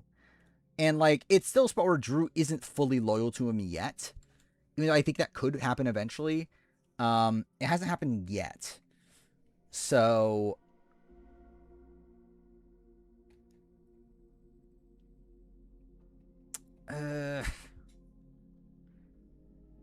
my gut is to have Kamu 1 though. Yeah, I think I'm just gonna settle on like I don't know if logistically, like I don't think like based on the logic of the list it makes sense, but like I just feel like gut wise it just makes more sense to me to have Kamu 1 over Drew.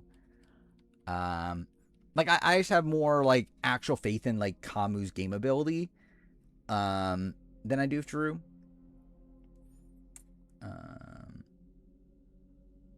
Issues that people that don't trust Drew or Angela and Dee and Angela could just randomly torpedo his game for no reason. Yeah. And then, yeah, we're getting to Dee. For me, I feel like Dee's either above Drew and Kamu or below Drew and Kamu. Kamu could be a pawn for the other side. Yeah, but like Dee could be a target for the other. or like also could be a pawn too. Like, or like, I guess like in relation to Drew, I think that's the right way. With Dee, it's like there's people that like actually want to target Dee. Not many. Like, and to like Devins is definitely taking the spotlight at this point. But yeah, it's like Dee has people that like are after her at least. Yeah, comparison to Drew, yeah. Which again, why like I think logistically, like Drew should be number 1, but I do generally just have more faith in Kamu. Yeah, Dee, it's like you have more faith in Dee. I don't know if I do. Dee's been very messy. And I think she continues to be messy. Like the fact that they just like exposed their alliance for no reason still makes no fucking sense. I still think Dee's in a pretty good spot, and I think she still is like obviously one of the more likely people to win the game. I think short-term position's not as good as Drew or even Kamu. Long-term position, I think, is probably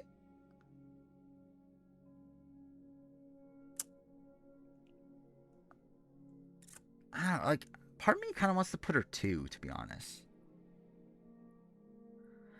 Like, I feel like my current spot is I actually feel like her and Kamu are like kind of similar, and like even though I think D is more insulated, I don't know if insulate's the right term. D like has more like long-term prospects right now. I feel like Kamu's playing better, and I feel like Kamu is on the upswing to where he could get that, like fairly soon. To where, like, yeah, it's like I just have actually like more faith in Kamu as a player right now than D. Like I think D's been making more mistakes than Kamu has. And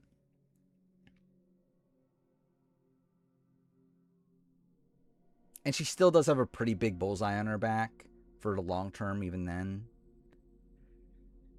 So yeah, I think I'm gonna go 2. I think I like Drew is someone that like I think he's in a good position for now. I just don't really have faith in him to keep that for the long term. Like I think he again to me like my read on Drew is that I think he's the Corey Wartenberger, as in like he has a lot of the information. I think he eventually will decide like the people that do go on to run the game, but I don't know if he's the person that actually will run the game. Like it feels like a spot where like he's gonna be the deciding factor on like does Kamu like run the end game or does like D run the end game? More so like in the way that like Corey was in that deciding spot between like Suri and like Jag and Matt.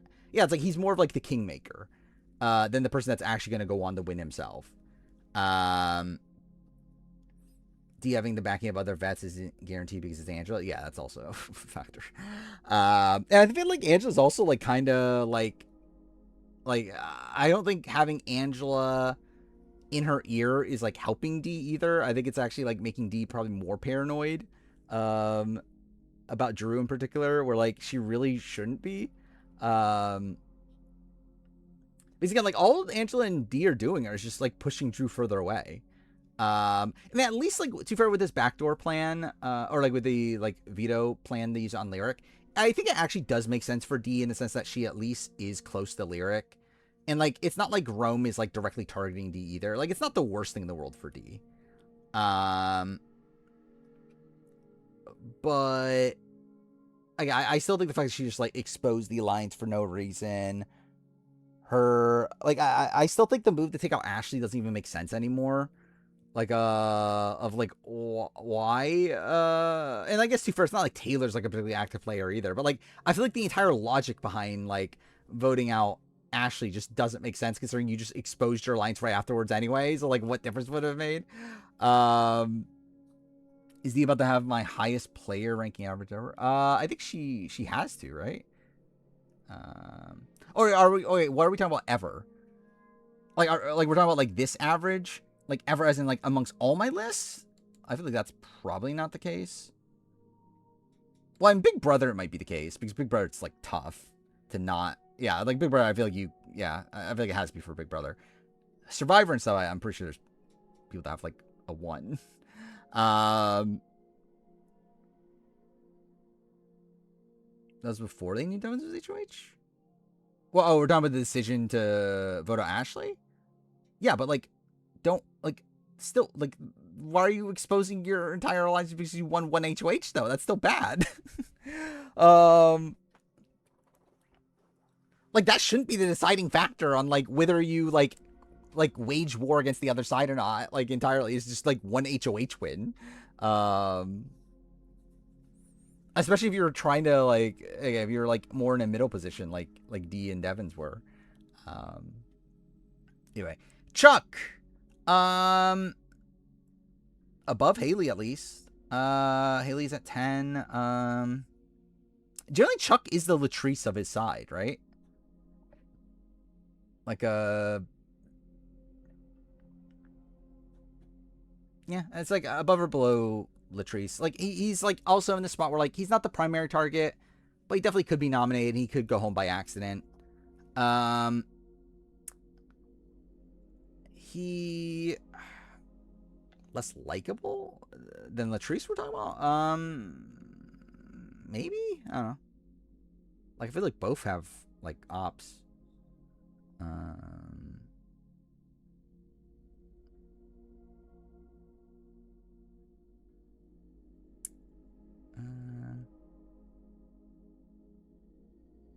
if they didn't have the HOH, they wouldn't want to declare war. Yeah, but like it's still not. I still think it's like insane decision to do that either way, especially when like Devins has HOH. Like I think if it was like Kamu that went HOH or something, then like okay, I guess. Like if you're really wanting to like side with the HOH, like Devins is in the middle. Like why are you just exposing your position for like no reason? Like I still think it's just a bad play. There's some people that have talked about taking out Chuck. Maybe it's like Haley is someone that's just like she's just like an easy person to get rid of whenever. So it's like, why not just go for Chuck first? Yeah, I think I'll go below Latrice.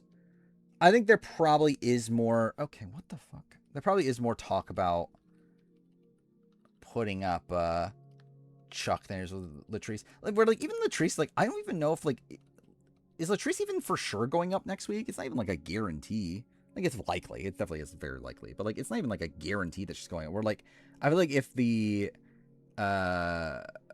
like Jason like side of it wins HOH, like I feel like Chuck's almost definitely going up at least. Yeah.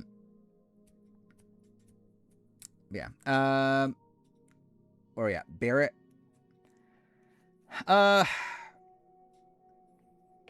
Barrett is quite possibly the safest person in the house right now. The problem is that I just don't feel like he's doing enough with it. I don't think he's like setting up, like he's not really expanding beyond his group. He's not like, he's like being looked at as a person in the middle, but it's not really even like due to much that Barrett is like actively doing. Like if anything, I actually think Barrett might be more of like a Gavin. In the sense that he has like a lot of good, like he has a pretty good social standing, but like he's not really like utilizing that. And like actually then again, his social standing is not really as good as he thinks it is either though, because like he thinks he has like Mallory, and Mallory's like not loyal to him and like is wary of him because like he's close to D. Do you know outside it's like, does he have many relationships outside of his core group anymore? Like obviously he's still close to like Angela and Drew and Devins and D. Like I don't even, like how close is he to like Chuck? Like how close is he to like like Taylor? It's like I don't know. I don't really feel like he has those connections. And it's like he is safe for whatever that's like worth. Like he is safe. So like he's definitely on the upper end. Like he's definitely within the top 4. Like he's definitely, yeah, because like Devins is 4. Like he's definitely above Devins. Like that's pretty undeniable. He even dropped the ball in Cam talks. I'm debating with Drew, I think is kind of where I'm at right now. I kind of lean below. And I don't know.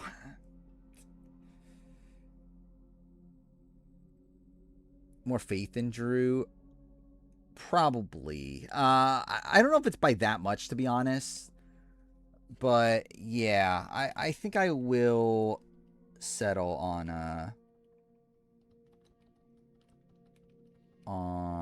this is the worst way to be doing this. I should just, yeah, whatever. Either way, yeah, I think he's someone that like he's good for the short term, but I don't have as much faith in him long term.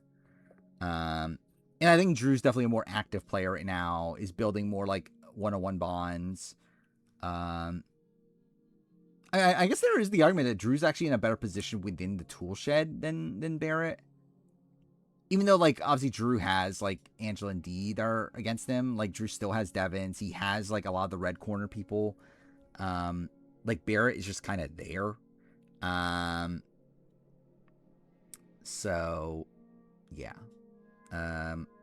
Like, Barrett is someone that, like, it could turn around. Like, Barrett could definitely, like, turn up his game and, like, kind of be in this, like, more dominant, like, middle position. But, like, I just don't feel like that's what he's doing at this point. Egg 5. Yeah. That's probably about right. I think she's debatable with Barrett. I would say, yeah, definitely Devins is below her. Devins is definitely being targeted more. Okay, I'll just put her as 5 for right now. We'll talk it through once I adjust all the other numbers. But yeah, I think she's definitely above Devon's. She is safer and like, I mean, that's really most of it, right? Generally, I mean, like maybe Devon still has more like long-term potential than Angela. But yeah, Angela's definitely safer in the short term. Angela also like is not like disliked in the house. Like I guess if she to get in a fight with Jason and whatnot, but like even then, it's like it's not like irreparable. Has Angela been as high? Probably not, if I were to guess. I mean, she was 5 at a point, but that's when it was the final 8. Yeah, literally the highest I've had her is 5 at the time of the final 8. Yeah, she was either like at the bottom or like a couple spots from the bottom. I think this was a stretch where she was on the block. Yeah, because like this was the Tucker HOH. This was like after she got saved from the block, right? Or maybe not. No, she was on the block this week because they were trying to get Cedric, or they were trying to get Tucker out, right? I don't fucking remember. Either way, whatever. Yeah, Angela I think is doing better this season, obviously. Why is Cam 10? Which week was that? This Cam was on the block, right? Like he was on the block against actually, who was it that week? Oh no, he was on the block yet. No, wait. This is the week after he was on the block. What was this week? This was the T-Core week. Oh, because yeah, T-Core talked about nominating Cam at a point, I think, right? I'm trying to remember. I feel like that was the case. That like Cam was going to go on the block, but then it didn't happen, right? Or was he on the block that week? Yeah, generally don't fucking remember. Straight up, I don't feel like I have that good of a memory of like I feel like especially post Blockbuster, I don't fucking remember like nominations as well. Like obviously there's like more people being nominated and that sort of thing. And like 2 opportunities to save yourself and everything. Was that the week that he won veto? Oh, wait, yeah, he was on the block. Oh, that's what it was. Week 5 was the week that he was almost going home, right? Or like, okay, wrong one. Yeah, week 5 was the week where he ends up on the block against Brooklyn, but had Brooklyn won the Blockbuster, he was going home, despite not being what Tucker wanted, right? And then, yeah, the following week he was nominated, but then that's the week he won the veto. I was thinking this was the week he won the veto, but no, it was this week. Either way. Yeah, Angela, I think I'm still going to start on 5. I still think, like, Angela's Angela. I still think she's, like her relationship with Drew is still, like, I don't know why she's, like so anti him. Like, her entire logic around, like, using the veto on Lyric is seemingly just to, like, get back at Drew for some reason. And yeah, it's like I think she's safe for the short term, but like I still would be pretty surprised to see Angela win the game. She's gonna have a tough time getting to the end, even if she does. Like, will the jury vote for her at that point? Or like I would assume if she gets to the end, it would be a spot where like she's just a goat by that point. And like who knows, maybe like she could Taylor Hale it and like have the people in the house not realize how big of a jury threat she really is. But Angela equals Cirie, Drew equals Corey. Kind of, but even Cirie wasn't like this anti-Corey. Or like obviously like Cirie never like fully trusted Corey, but it wasn't like to this degree though. Wow, I think she may have the best game sense of the vets.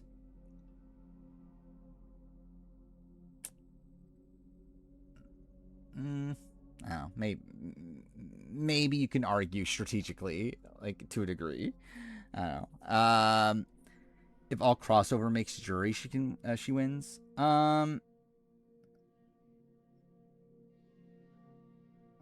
Does she? It depends. Like, I don't know. Are Drew and Barrett really voting for Angela at the end? Like, I could see Devins and D. But, like, I think it depends on who she's up against. But also, again, like, it would be a spot where, like, she has to be dragged there. Like, I don't think she's winning those final competitions. And it's like, you would assume that whoever's dragging her there is dragging her there because she is a goat by that point. I think Kamu just wins. Like, if it's Kamu versus Angela, like, I think Drew is voting Kamu. Barrett, I'm not 100% sure. I think even Devins probably votes Kamu in that spot.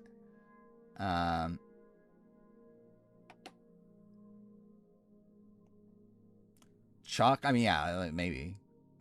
Again, like, who knows? Again, there's still so much game at this point. It's like, who the fuck knows? But yeah, against Chuck or Haley, maybe. But, like, is she getting to the end of Chuck or Haley?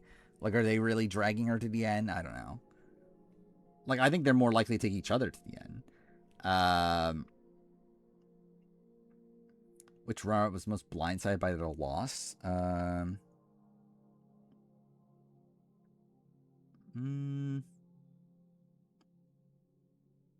Yeah, what is the answer to that? Yeah, probably Paul, I guess. But that was one that was like, it was so, like, I'm trying to think of, like, is there a situation where, like, someone thought they were going to win and they lose, like, 6-1 or something?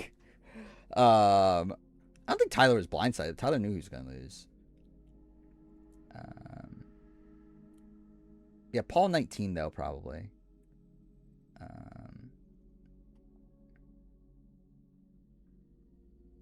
Josh BB Can, yeah, probably, if we're doing BB Can. Natalie, I don't know if Natalie thought she was going to win. How about Monty? Yeah, Monty's probably up there, too. Yeah. Anyway. I should have had the, like, power ranking already, but either way, like, what are we doing? So, yeah, Angela pretty much stayed the same. Barrett technically stayed the same since last stream, but, like, I moved him up between streams. Chuck's pretty much in the same spot. D's pretty much in the same spot. Drew, really, actually, almost a lot of this is almost the same as last stream. Like, Haley's gone up a little bit. Jason went down. Kamu went up a lot, obviously. Latrice is pretty much the same. Lyric's pretty much the same. Mallory's the same. Melody went down because she's on the block. Rick went down. Really, it's a spot where, like, yeah, it's just like Rick and Kamu flipped. And then, yeah, like, Rome went down because he's almost going home. And Taylor and Yash are off the block. I think those are pretty much, like, the main changes. No, they're not placement prediction. I don't think it's based on dominance. It's more so based on position, yeah. Yeah, it's a ranking of their position in the house right now. Their likelihood to win, to clarify. Lyric went up a lot from last... So again, this is last stream. Like, this column is last stream. This column is, like, what I did off stream, like, after the last episode. So, yeah, in comparison to that, Lyric's up because, like, obviously she was on the block. Or, like, was... yeah, well, actually, no, she wasn't on the block yet, but she was going on the block. And could have viably went home.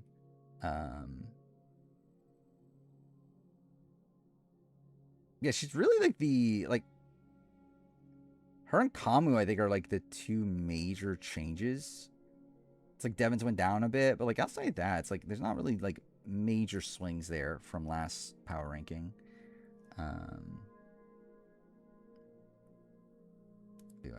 Alright, that's the power ranking. Why is Lala so high? Is she high? She's pretty low. Oh, like, again, like, these three are, like, options to go home this week. Haley and Chuck are, like, targets for the other side. Like, Latrice isn't really a target, is the main thing. It's like Jason's, like, again, like, if Rome goes home this week, like, Jason's probably still targeted over Lala. Even there's a spot where, like, I can see, like, Melody going home over Lala. It's like, she's not, like, dead to rights. Forever grateful I saw the nomination fight on feeds right as it's happening. Yeah, I didn't see the, like, I wasn't there when the feeds went up right away, but I did end up watching feeds for a bit after that, though. Would Jason put up Law? No. Law's one. Jason's like only people at this point, right?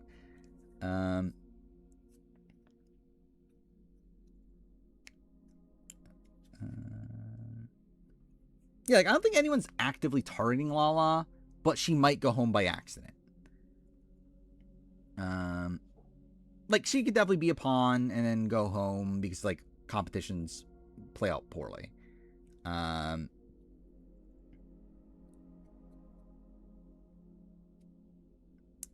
Yeah, it's like collateral. Is it Melody saying she put up Jason next week? I don't know. Like I haven't really been paying attention to feeds today, especially.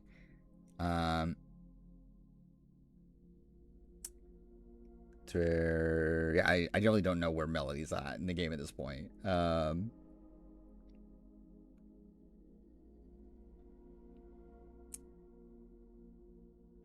Yeah, it's like I don't think Jason, like if Jason's saying it to Devins, then it's definitely not a thing that's happening. What's the draft looking like? Let's see. Yeah, I guess we're done with this. I don't have it open yet, do I? Will power ranking on stream after the Thursday episode if I stream? No. Actually, I don't know. Thursday episode. I don't know. Like with Thursday, it's like I usually like to see who wins HOH first, at least. So it depends. We'll probably have the HOH by like if I do stream on that day, then we'll probably have it by then. So I don't know. We'll see. Actually, no. I won't. I won't because like the point of the stream is to not do like the point of the stream is to literally just work on the player ranking. So like why am I taking time away from that to do that? So yeah, no, I won't. I refuse at this point. I need to get the fucking player ranking done. That's the entire point of streaming. Yeah, what are we doing? So Gamer SD, that's still decent. Barrett Haley is fine. This is pretty bad. Latrice Rome is pretty bad. Kamu Chuck is okay. I mean, Kamu's good. Jason Taylor is pretty bad. Mallory Angela is okay. Ashley Drew. Oh, wait, Ashley's gone. Pfft. Yeah, I didn't update that. So just Drew, which is like not horrible, I guess. Lyric Melody is like okay, I guess. Yeah, really, no one has like two good people. Like I think the closest is probably this. Like Mallory and Angela, who are like two kind of like middle of the road people. But like no one has like two top picks. Gamer has two winners. I guess that is the case. That is a fact. Kamu and Chuck ain't the bad. I mean, Kamu's good. Chuck's like, he's bad. Like, what, I have him like, what, 11 or something, right? Or 12 in the power ranking. I don't believe there's a, like, you're talking about like a buyback? Yeah, I'm pretty sure there isn't. Like, Ashley's in the real world, I know. So, like, at least there's no pre-jury one. And even then, in general, I would not expect it. Considering they would, like, this is essentially just the structure of last season, right?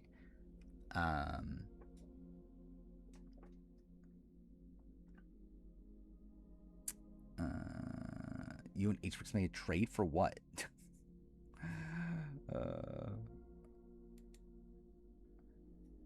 Bowback makes no sense. I mean, like, they could do two doubles, but they don't.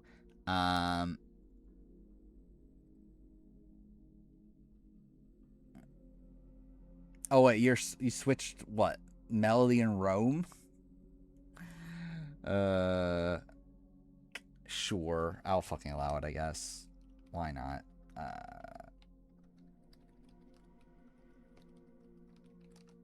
There. Is that even... Like, is that even that... Like, that's not even that much of a trade. Like, generally, like, I mean, like... Generally, I would take Rome. Like, in this spot. I would take Rome over Melody right now. I think Rome has more potential to win the game. Like, obviously, he's almost like, yeah, he's probably going home this week. What if he doesn't? Like, he has more upside than Melody does. So yeah, generally, I would have, yeah, I would take Rome in that spot, but yeah, whatever. You want to trade Rome for Yash? Generally, I would even consider taking Rome for Yash. I don't know, I see the vision from Aldi. I just don't think it's happening. Who's the BB equivalent? Matt Williams. I think Summer Steve, right? Summer Steve, 2018. It's Ray 130. How the fuck is that Ray 130? Yeah. We'll work on the player ranking eventually. I don't know. I want to see the vision for Melody, but she keeps being bad. I agree with that. Good thing you Ray stan him. Thank God. Thank God you stan fucking Steve Arietta. Best case scenario for the week, Rome is evicted next to Lyric. Oh, is that best case scenario? I think best case scenario would be like... I think best case scenario would be like Lyric getting evicted over Rome or something. I don't know. Maybe not. I think Rome staying would be one of the best case scenarios.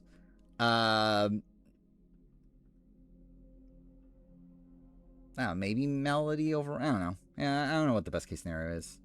Generally, it's something that won't happen. Like, I think best case scenario is like Yash going or something. But like, that's not happening at this point.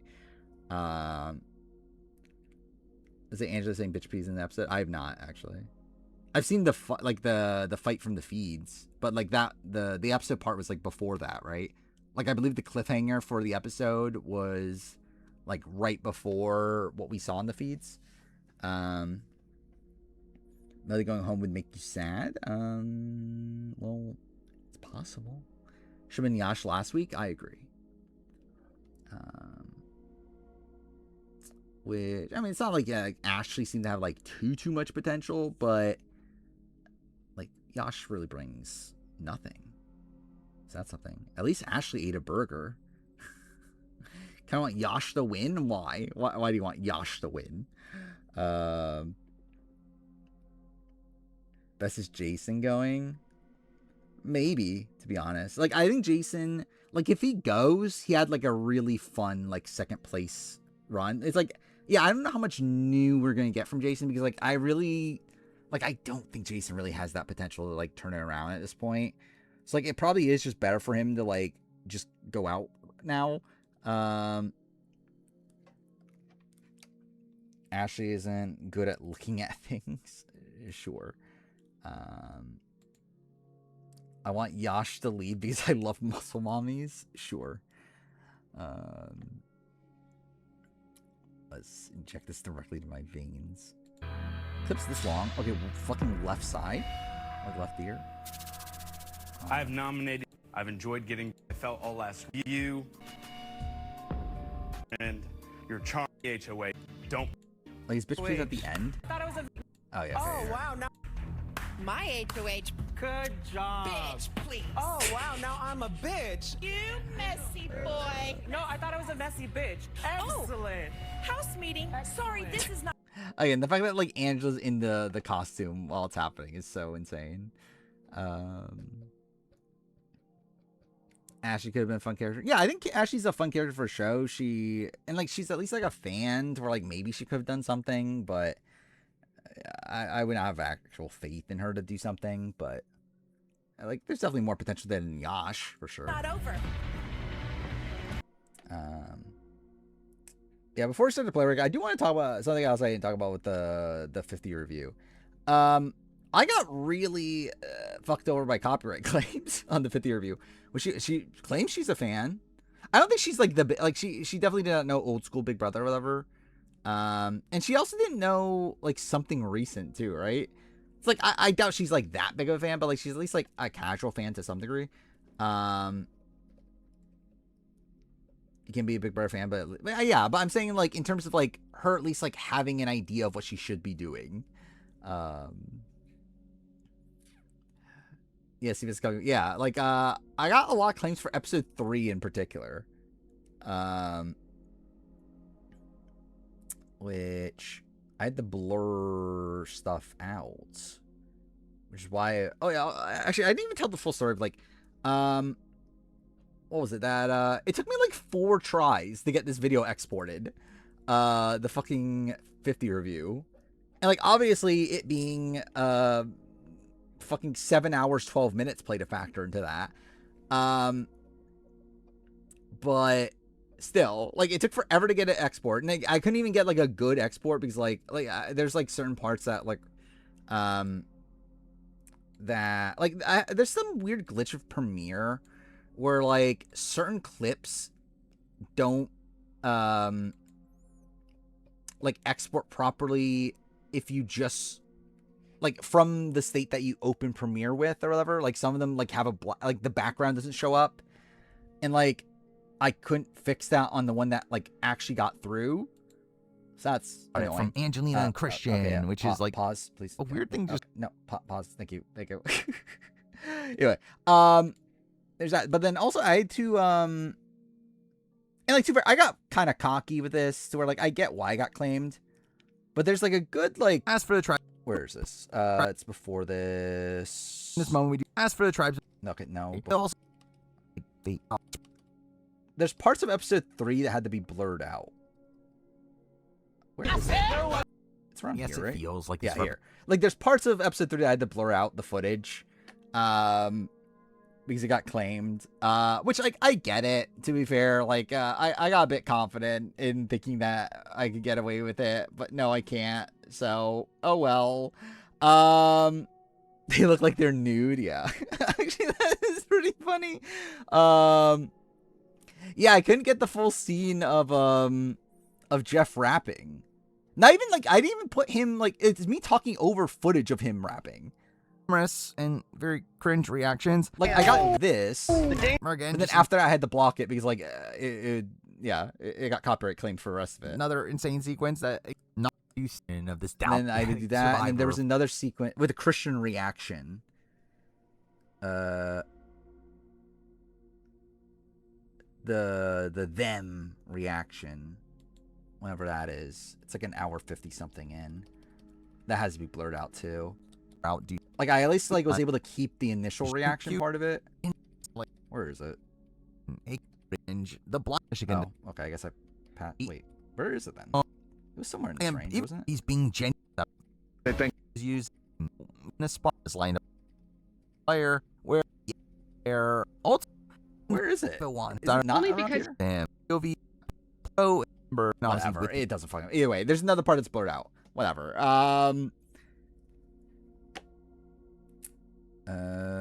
Yeah, Naked and Afraid review. I should definitely do a Naked and Afraid review. Yeah,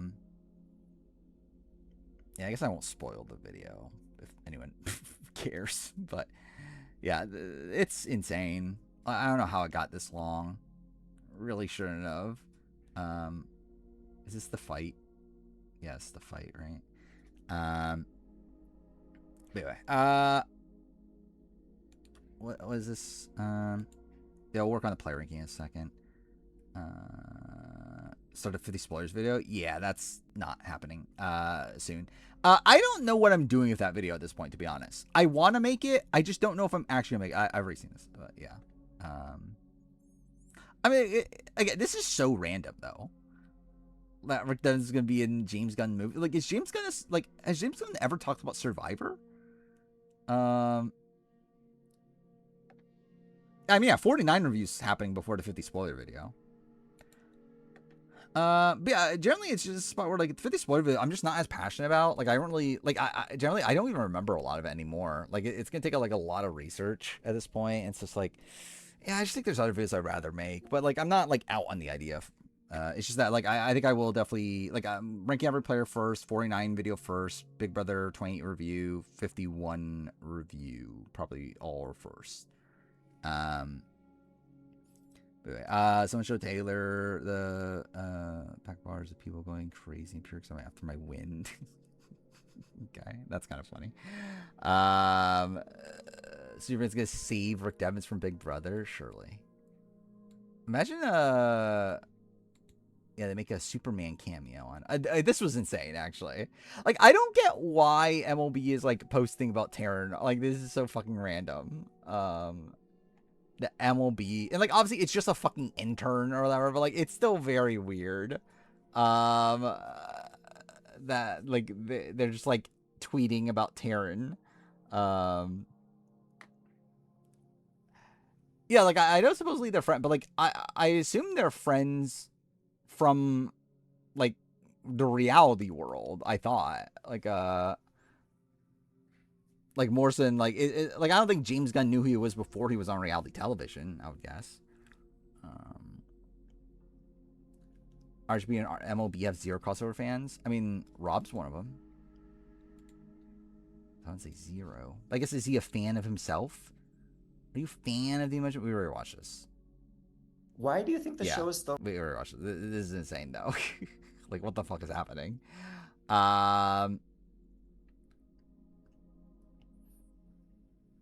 Ashley has a terrible winners edit on 27. Yeah. I mean, she has a terrible, just, like, edit. And, like, yeah, a terrible edit for a winner. But, yeah. Needs to make 28 review? I mean, it will. Like, I'll be very surprised if it doesn't. Speaking of that, that was a pain also, me having to fucking back up all the clips from the 50... from the 50 review. It's like now I have like a fucking billion Survivor 50 clips now. You have 5 gigs worth of 50 there's like 50 clips. Yeah. So that's fun. This is still the dumbest fucking thing. This is also actually, how the fuck did this make the video? One Piece. So stupid. We already did the power ranking, yeah. We're about to do the Survivor player ranking. Yeah, this made the video. It seems that envy is In the box. What's in What's the in the fucking box? What is it? It's just a thing. Is this like there's an Ashley Taylor feud? I didn't even know this is a thing. Yeah. I mean, is she that wrong in that spot?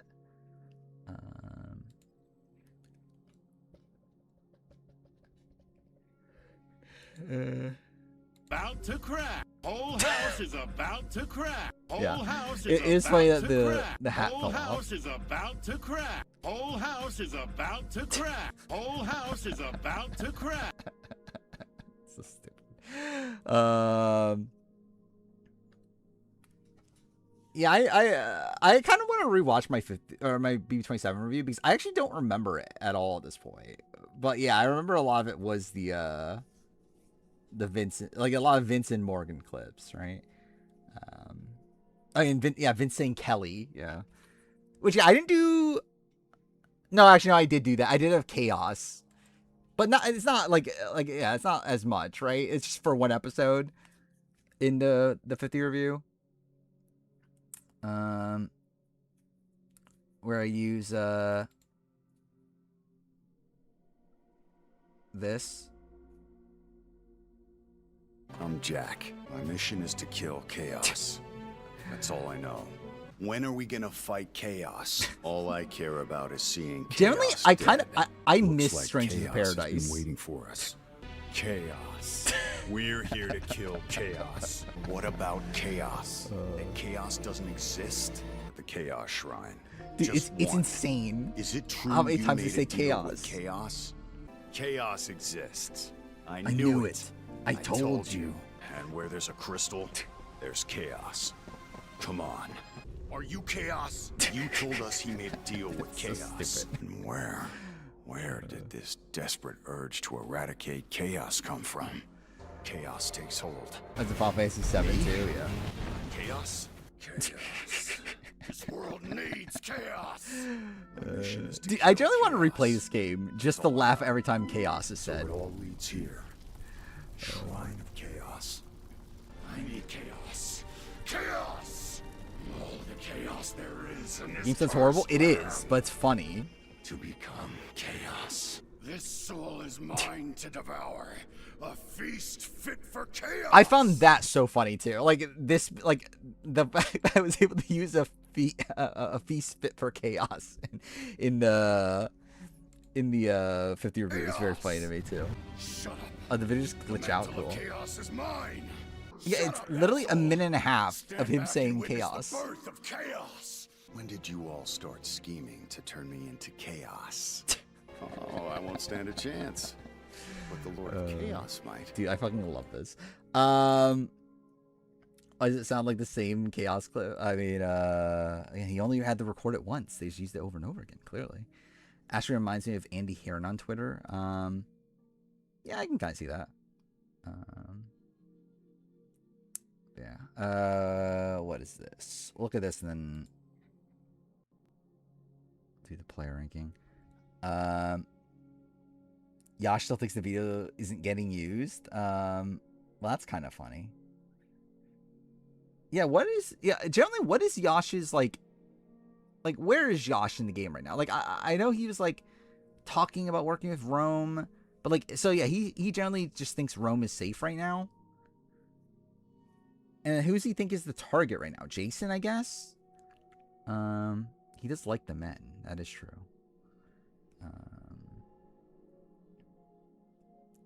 But yeah. Alright, we're done with this. This is fine, that's fine. Alright, alright, we're gonna do the player ranking. I don't think there's anything new. I could be wrong on that. I'll be honest, I didn't really look. I don't think there is, though. But as I mentioned earlier in stream, I am thinking of streaming every day until this is done. To get this done. Alright, well, fucking... okay, cool. If I do stream... Like, if I do this, the only normal stream will be the... I think I'm going to do normal stream. So yeah, like, Wednesday will still be a normal stream. As that's about Kyle. Yeah, well... Yeah, I'm not sure where Kyle will ultimately land because, like, criteria changed. But, I think he's not too far up, right? Oh, no, I think we did move him up quite a bit. Yeah, we moved him up quite a bit last phase, actually. But we'll talk about it this time. But yeah, with, I might stream, like, late, like, I think, like, late at night if I do. Especially we'll see, because, like, I still do intend on getting work done in these, like, Big Brother videos I'm making in the Year in Gaming video. I think how it's going to work, I think for this upcoming week, if I do stream, like, on, like, Monday, Tuesday, Thursday, Friday, Saturday, like, those days, if I do stream those days, I will probably stream, like, fairly late, like, probably starting around, like, 1 or so, and it'll just be me working on this for a couple hours. Obviously, still Wednesday and Sunday will be normal streams, so it'll just be the same as always. If I don't have it done by next Sunday, at that point, I think I go all in. And I might do, like, a longer, like, stream just to finish it. But we'll see. Yeah, we'll see how much progress we're able to make. I think by the end, progress should be fairly easy. Like, by this point, it'll be pretty easy to put together. But this middle stretch in particular is going to be pretty rough. So we'll see how this all goes. This in hindsight was pretty insane. What is this? So what's this? Have I been watching? I didn't watch their stream from tonight. But I've watched most of the previous ones. I don't remember if I've watched all, but at least most. Yeah, Kyle and Angela, we'll talk about that later. Everyone on the block voted with Ashley. Ashley's miss is still going strong outside the house. Sure. Yeah. Cool. Thank God. Wait, okay, cool. Yep. That's not the one I meant to click. Well, I mean, it is, but, like, on a different thing. And what is this? Other tourney seasons, vets guaranteed safety for first week or couple weeks. BB18, yeah, that was pretty insane actually. That they were willing to like lose Nicole. How dare they lose Nicole? But still, yeah, it was pretty insane that they were willing to lose them right away. In BB18. I guess to be fair, they weren't like the biggest names, but still. Anyway, all right, we're continuing on this. Yeah, I guess we'll just like continue again. We'll talk about the Kyle thing when we get to Kyle, which probably will be by the end of this. I mean, let's see. Like, I've been doing an average like 50 people. Yeah, so we'll get. I think Kyle will be the goal at least. We'll see. So we have this tier next, which might be a bit of a mess. All right, we got Ibrahim, Liz, Lyrsa, Say, and Shannon from 49. I think the idea here is that they all survive like a pretty good amount of tribals, but didn't. No, actually, no. Shannon's not really that. Actually, Shannon's like pretty different. Okay, so like Ibrahim, yeah, like generally these are probably more similar. Like Ibrahim, Lyrsa, Liz, Say, like those are pretty similar. Shannon's not really the same thing. But yeah, like these four like went to a good amount of tribals, survived them, but never really had like that much actual influence in the game, and like aren't really that good at players. Shannon is like different since that she had like she obviously had like a good starting position, but everything outside that is pretty bad. Yeah, it's like I feel like Shannon might be. So like in comparison to the tiers we've been through, like this is kind of a swap screw tier, right? Like this is kind of like some people that were swap screwed of like the Tom Laidlaw and Sharia. Shauna is there. I feel like Shannon being here,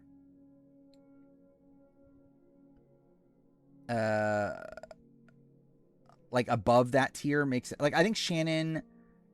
Yeah, Shannon being here, I think makes sense. I think I am leaning towards these players probably just being higher at this point. Just because they did ultimately survive so many tribals. So, like, even though I don't think these players are particularly good, they survived so many tribals to the point where, like, they probably should be closer to, like, this tier of, like, the Venus. Like, yeah, like Karishma, like, those sort of players. But I do think Shannon feels like she's kind of on her own for right now, but I think she's definitely above these people. Basically, she was like pretty much in the center of her starting tribe. After that, it goes downhill, but like she was swap screwing. Like her elimination's pretty bad, but like still, it's like I think she was in a better position when she was in a good position than these people, even though she only like she didn't survive a single tribal.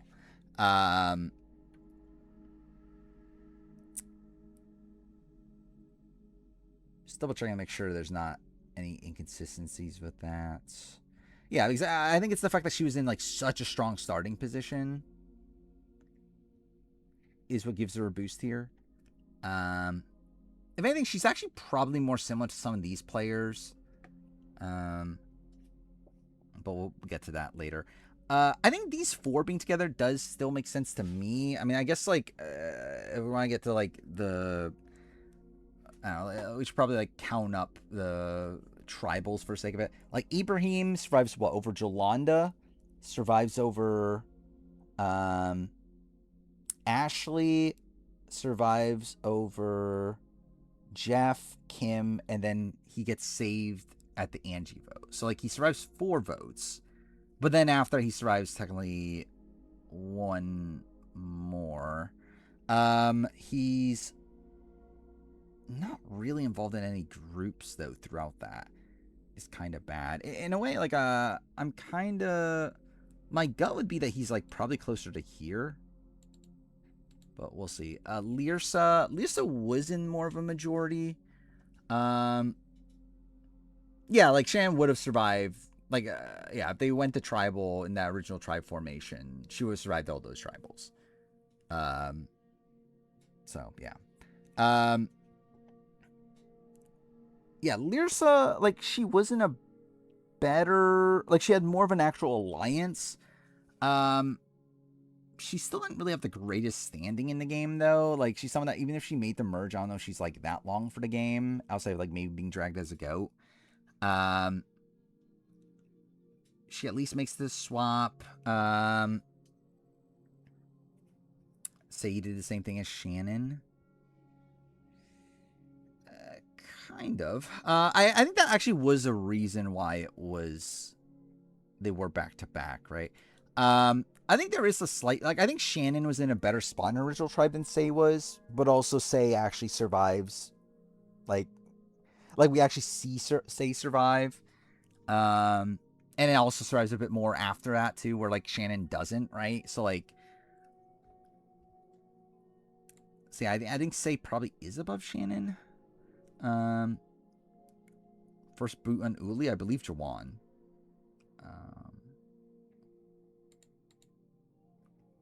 Liz Kim survives how many tribals? She goes to Marisa, Betsy, Ben. Is it Ashley after that? And then... Is she after that? So is that 5? Yeah, it's 5, right? She gets voted our 5th tribal. At least like Mike Barassi gets medevac, so... So I kind of do see... Ibrahim and Liz, I think, makes a lot of sense to me. Like, both went to 4 tribals. Or, like, well, Ibrahim goes to more, but, like, again, like, would have been voted out in his 4th tribal. I think Ibrahim at least did have Bobby John. Liz didn't really have anybody. I'm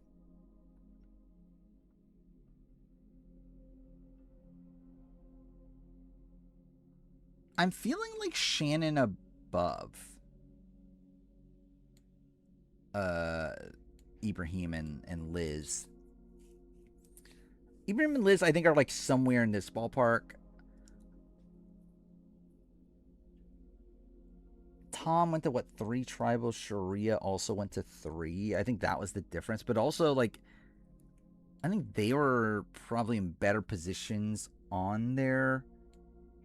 Because, like, they got swapped out of the game. These players got voted out in their original tribe formations. So, like, I feel like that is probably closer to here, genuinely. Like, I think that's... Like, I think that's closer to, like, Sarita, actually. Sarita went to, what, 4 tribals? Yeah, I think that's kind of where I'm landing on Ibrahim and Liz. Is I feel like they're probably closer to there.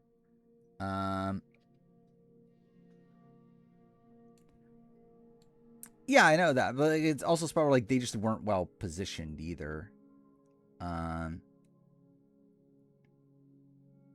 Or, like, I think with Shannon, yeah, I think something that is very much helping her at this point is that she was, like, very well positioned in her original tribe formation. Where, like, Ibrahim and Liz were just, like, never particularly well positioned. Like, they were just kind of just there. I'm debating which one's higher than the other. I think, like, Liz is voting correctly more often. Like, I think Liz was in the majority the entire time, right? Ibrahim isn't. But also, Ibrahim had, like, Bobby John as, like, an actual ally. Liz didn't really have anybody.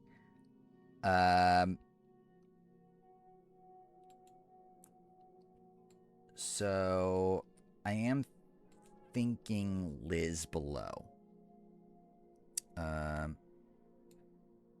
I think is what my initial instinct is. Like, there's a shot we get a bow back this year? No. Or, like, I would think it's very unlikely. All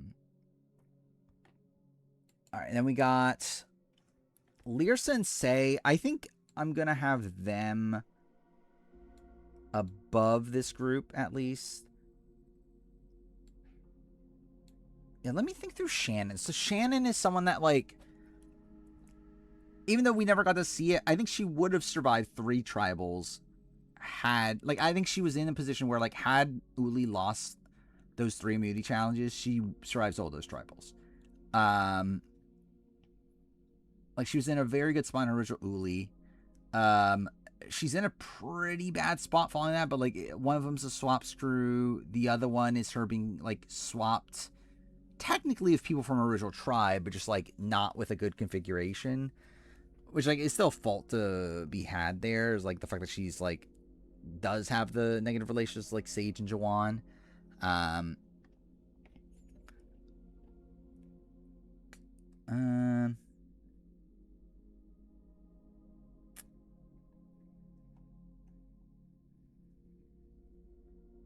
See, I'm debating also Lyrsa. Is Lyrsa closer to...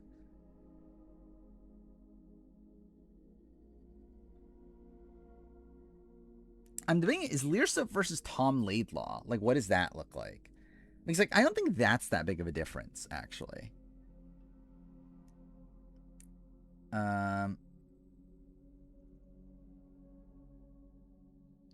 He's like, Tom is someone that survives, what, 3 tribals in the pre-swap. Also was, like, in an okay position by the time they swap. Then gets taken out immediately after swap. Lyrsa is someone that only goes to 1 tribal pre-swap, right? Then gets swapped. Then survives over Natalie, but then goes out after that. Yeah, it's like, I feel like they're same, like, them being in the same tier isn't the most egregious thing to me. Like, that feels okay. Also, I just realized I put Shan the wrong thing. Not that really matters. It's 37 second here. Yeah, Lyrsa. Okay, so Lyrsa above or below Tom. I kind of want to go below. I don't know, like Lyrsa, like in comparison to Tom had I get Lyrsa had more of an alliance.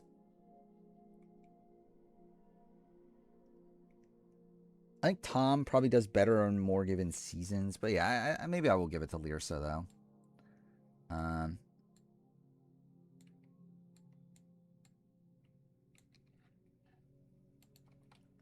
I think I'll do that. Then yeah, I'll have Shannon there and Say. Do I still keep Say in the Shannon tier? I think it's like a players that like had decent influence in their original tribes. Were a bit of a mess afterwards. Say does survive a lot of it though. How many tribals does Say go to? Let me think this through. She goes to 3 in the pre-swap, post-swap 1, and then survives over Charity, and then goes then. So she goes to 6 tribals total. I think she's probably just higher. I mean, like, is that really that different from like these players?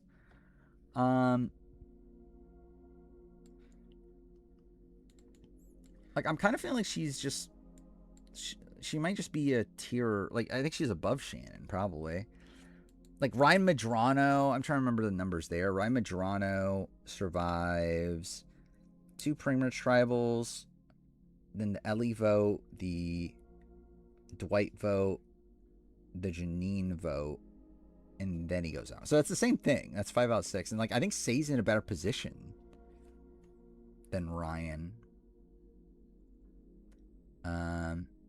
in the early game. Ryan probably is like a better post-merge game, but like let me think through Leaf again. Leaf is actually in the majority. Why did I have Ryan above Leaf again? Was there a reason? I think Ryan's end game is better than Leaf's end game, but Leaf's early game's probably better. I guess like also like Ryan is someone that I would expect to do better.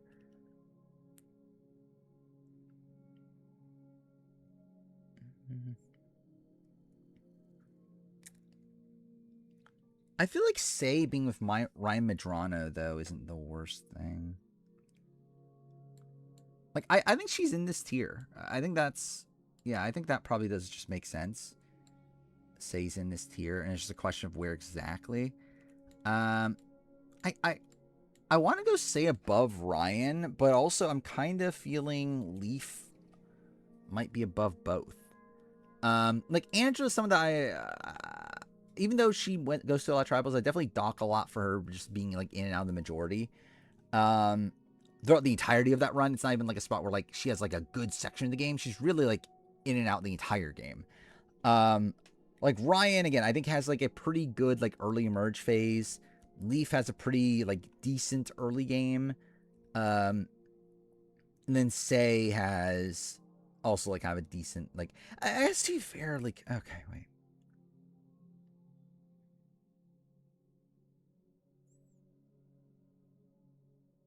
Wow, Say's endgame though is pretty bad.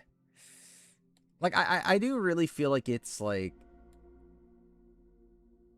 I actually feel like it's starting to get to a point where like Angela kind of just feels like in her own tier also.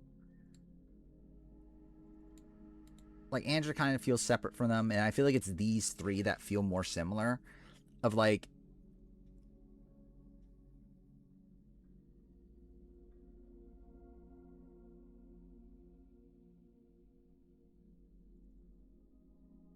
I kind of want to go Leaf above Ryan. I'm trying to remember what my logic was for last stream of having Ryan above Leaf. Because I think game-wise, I think Leaf's game is probably better.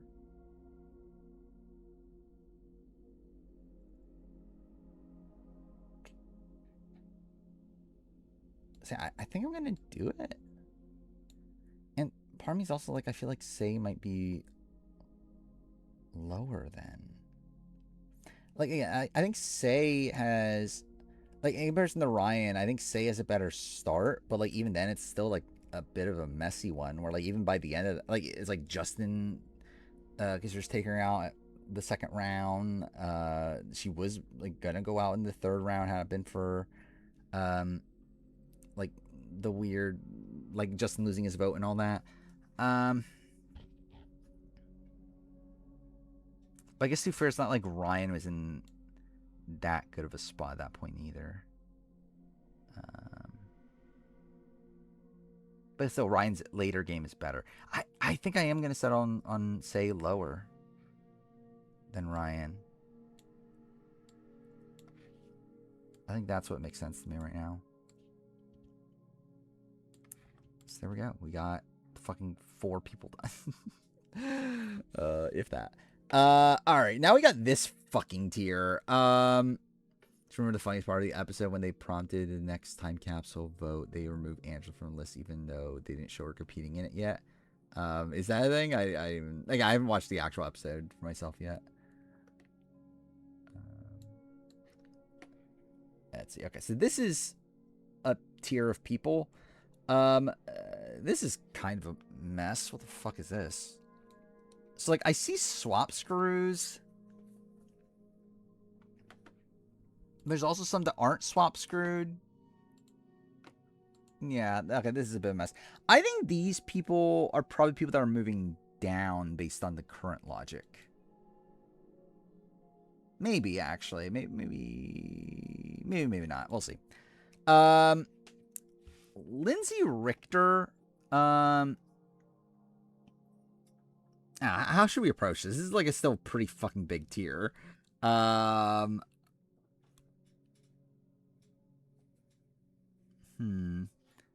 we have, see, Lindsay Richter. Something that does get taken out by a swap, but also wasn't like particularly good before that, but like did have an alliance. Sarah Jones is like a safer version of that. Probably has a worse post swap.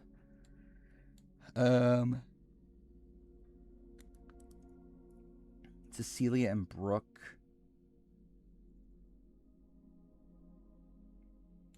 I don't know. Okay, wait. How exactly should I break up these people? Again, this is just kind of like a lot of people to do at once here.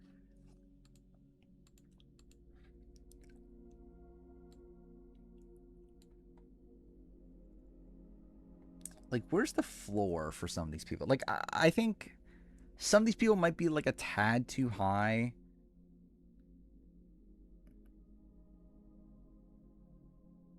Maybe, but I feel like maybe like there's the low point. I don't know. Alright, how do I want to put it? So like Lindsay had like had half the tribe on her side, survives what 2 tribals, gets voted out of 3rd. That was a post swap tribal.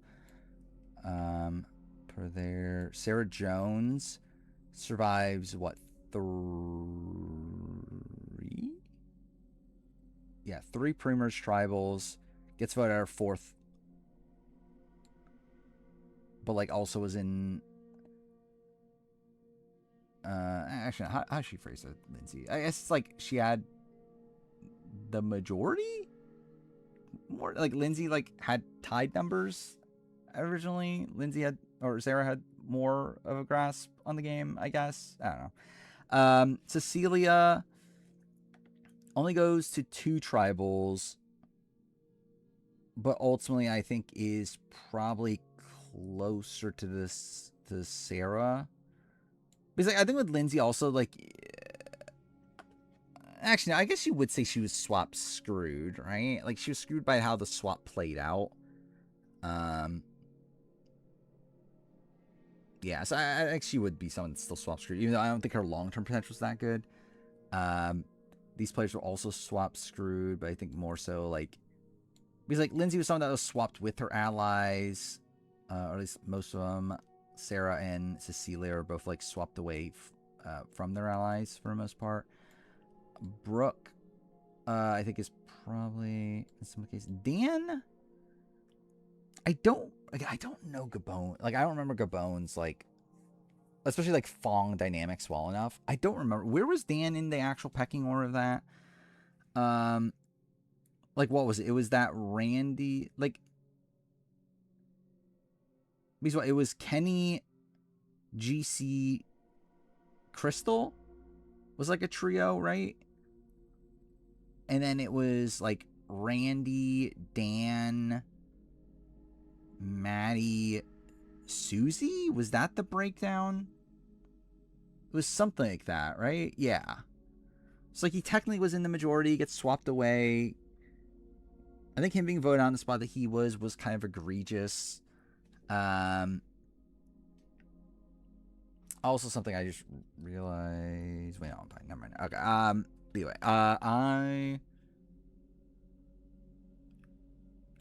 yeah, I think he's probably just also in this ballpark, or it's just like everyone. Okay. Let me. I guess like Orb Operations should be like, because like she survived more tribals before the swap. These both only survived 1 tribal before the swap. Dan survived, what, 2? Also gets swapped away from his allies. Yeah, I think it's like something like this right away, at least. Sydney Wheeler, I don't think is really, like, she's not really swap screwed. She gets, what, 3 votes? Yeah, she gets through 3 votes, gets voted out of 4th. Had some decent relationships. Like I just think she's just different. So maybe we'll deal with her later. Elise also gets voted on original tribe configuration. It's a bit more of a wonky vote with her though. She survives 2 tribals, gets voted out of 3rd. It's a weird vote though.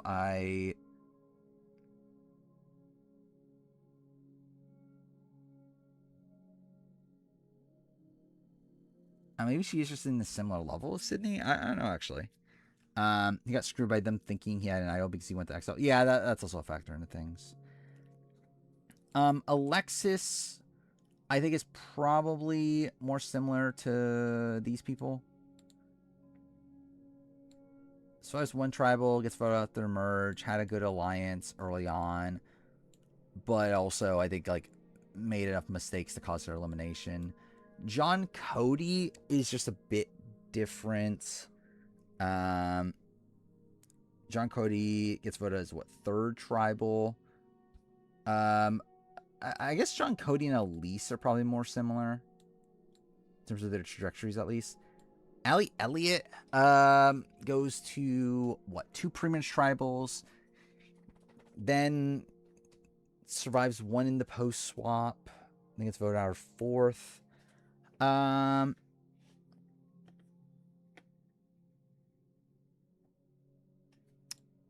I think the issue I have with Allie is the fact that she's taken out by her own people by the end. Or at least by Ryan. I think that's a criticism there. Where it's not as much as she was, like, fundamentally swap screwed. But she does survive more votes than a lot of these people. But maybe that's, like, closer to this level, though. Like, these people that were, like, flipped on by their own people. So even though she was, like, a post, like, swap boot, I don't think she was that screwed by the swap. Chelsea Walker, she, goes to 3 tribals? I mean, like, Chelsea's probably just in this tier, right? I think that's probably starting to become a grouping. Natalia, post-swap boot, goes to the 2 tribals. Like, Natalia's probably closer to these people. I think that's probably that. Jenny Kim gets voted our first tribal, but it's obviously, like, a very hectic one.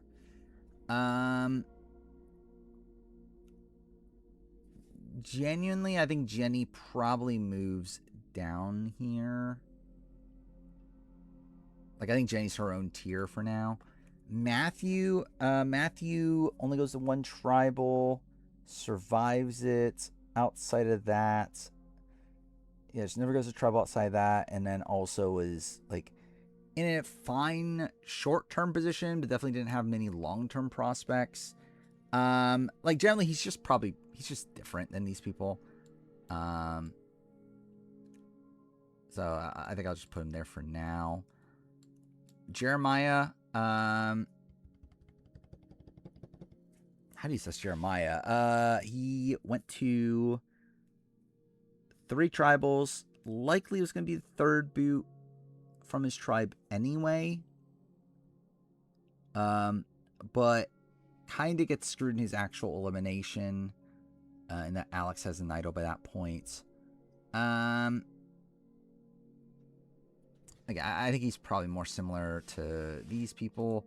Jason survives only 1 tribal, but was swap screwed.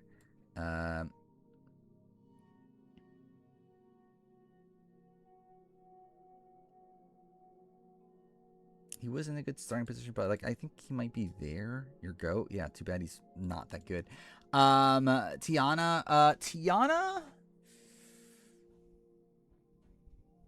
might just be higher, I think, at this point. Yeah,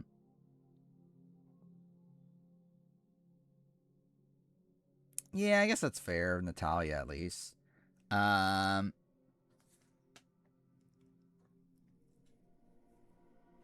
Yeah, but where does that leave Natalia, actually? She's kind of like a mix of the 2.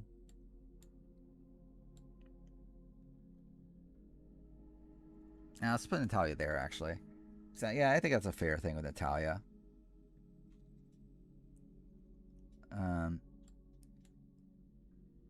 Jason will keep there for now. And then, yeah, Tiana, again, this is just kind of like trying to break up this tier a bit more before we, like, really dive into it. Yeah,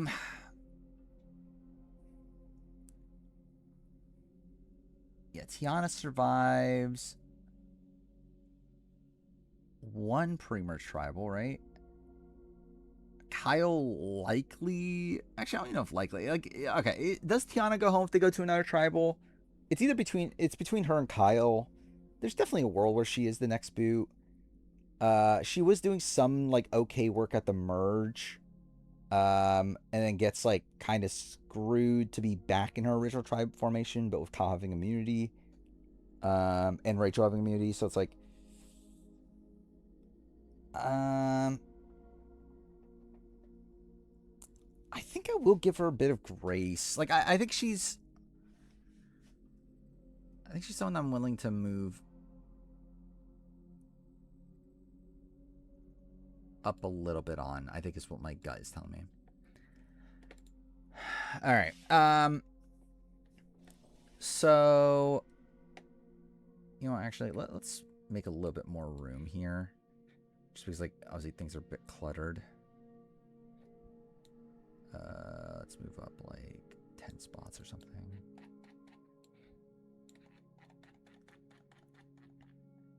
Okay, so, yeah, my current breakdown of this, at least they're the subgroupings, I think it's like, I don't know the exact order of these people yet, but like in terms of like Matthew's kind of on his own, Lindsay is like kind of on her own, Natalia might be on her own.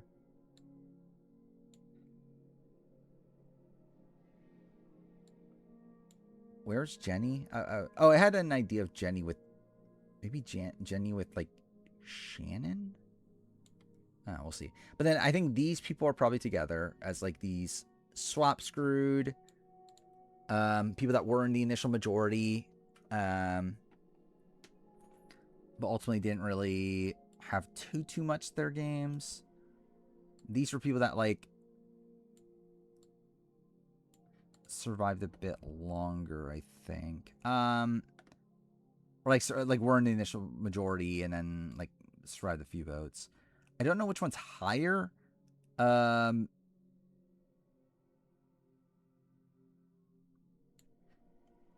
like these people were swap screwed. So like because they were swap screwed, you kind of want to give them an edge. But not sure that's what I'm doing here, because I feel like these people, like most of these people at least like survived more votes than these people, or at least like went out in like wonkier positions. Let's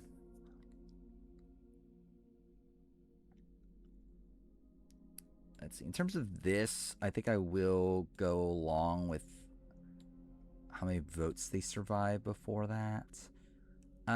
Alexis Maxwell versus Cecilia and Brooke. I think Alexis is more wrong. But her early game was probably, like her initial tribe formation was probably better. Jason's better than Chelsea Walker.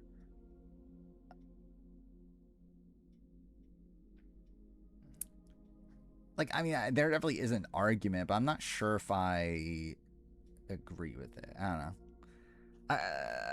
I think Chelsea has more upside. Where, like, I think, like... Yeah, it's like, I think Chelsea... Like, both aren't particularly at fault, necessarily, for their eliminations. At least not fully. Like, Chelsea is flipped by her own people, but I think she had, like, a better, like, actual position at a point. But it's like... I think her being flipped on by her own people, though, might... And, like, I think that's obviously the case with, like, all these people. At least most of them. That might put them lower because of that. We'll see. I think Cecilia and Brooke are back to back. I think that's still fine. I got Alexis.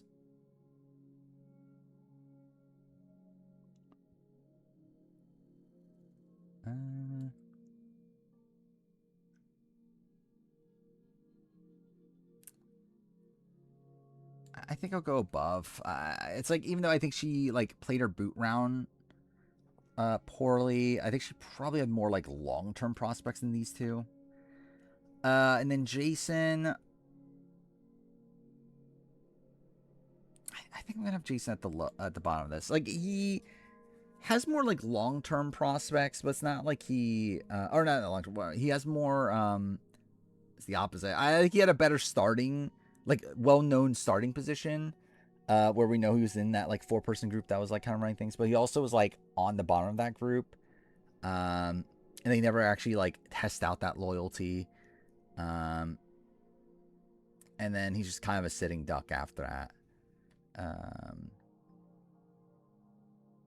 Which I guess, to be fair, now that I think about it, Brooke also is actually probably closer to Natalia.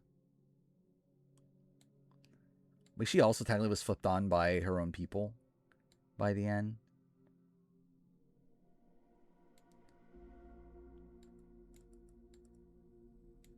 So maybe like that then.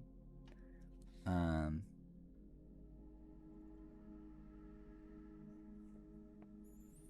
where would that be though?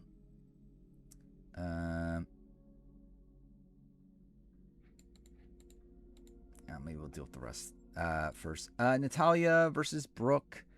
I think Natalya's starting position's better than Brooke's. Brooke's boots probably less egregious. I think I'll probably go Brooke and then Natalya. I think we'll do that for those people. Sydney. Okay, I think we'll rank these people. Does Sydney survive the most tribals of these? She survives, what, 3? Chelsea survives 2. Allie survives 3, right? John Cody survives 2. Elise survives 2. Jeremiah survives 2. Tiana survives less. Okay. Have I done or what I consider doing a video predicting what Jeff's ideal second chance cast would have been? Like, of the actual second chance? I don't think that's that interesting. Because I think it's like mostly what they like. I think they knew what they were gonna get. I think the only thing that's like maybe changes like Monica Padilla. Like I think Nat 10's to Monica Padilla. Like outside that, it's like I think they got what they wanted. Like I don't think it's that far off. But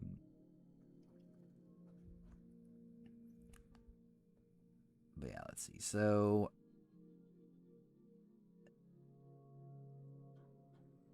yeah, Sydney.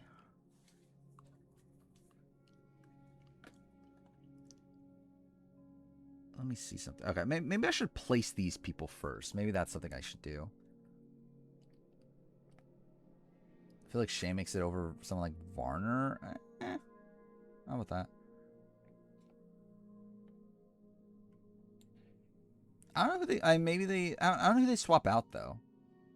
For like Culpepper and like Troy Zan, those sort of people. Like I'm not sure who they would have swapped out.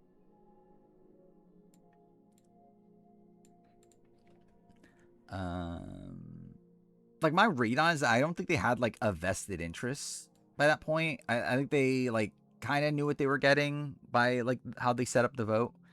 Like I think they like set it up in a way that they were like content with whatever happened at that point. Or like I think they knew that like a Michaela Wingle and that like a Stephanie Valencia weren't getting voted in, and of the people that were viable, I think they were fine with it.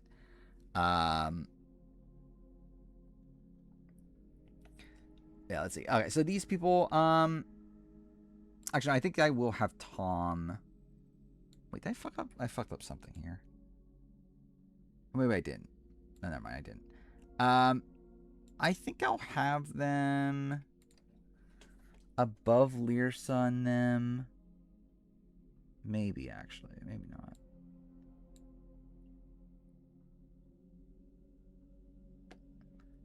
Okay, maybe this is,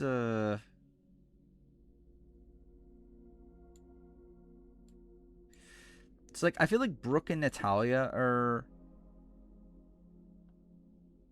a bit different here from these. Where, like, they were kind of voted out, like, by their own people, too. Like, they weren't, like, fundamentally swap screwed. And I guess, to be fair, like, Cecilia wasn't fundamentally swap screwed. I guess, to be fair, Alexis wasn't either, actually.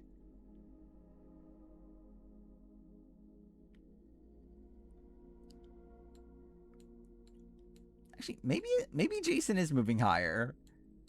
I think that is actually an argument that like these people weren't like it's not like they got swapped into a blatant minority. Like Alexis technically was a split, right? It was technically a 3-3-1.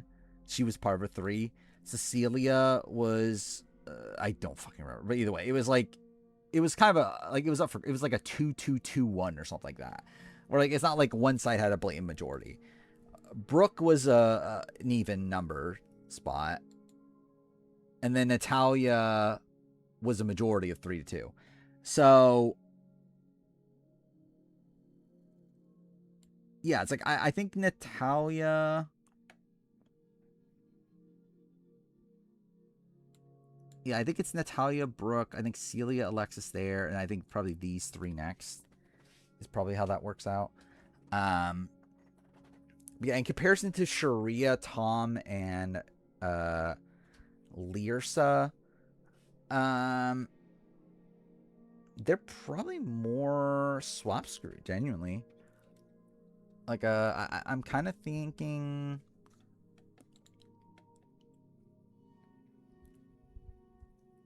Yeah, Brooke and Natalia. Maybe they're closer to here. I don't know. I think this is the thing I have to debate right now. With Brooke and Natalia is that what's better, that Ibrahim and Liz survived like 5 tribals or whatever, or 4 tribals, or is it better for Brooke and Natalia to have like but then I guess it's like a spot where like we don't even know if they would have survived that many tribals in their original tribe configurations. So yeah, I think I think that's making me want to put them there. Oh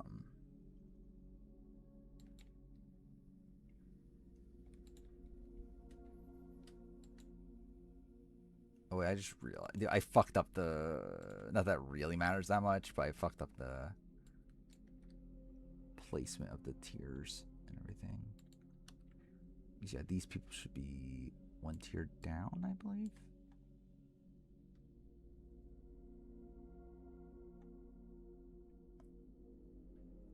This is 1, 2, 5. Whatever, I think that's good enough. But yeah, I think like Brooke and Natalia there. And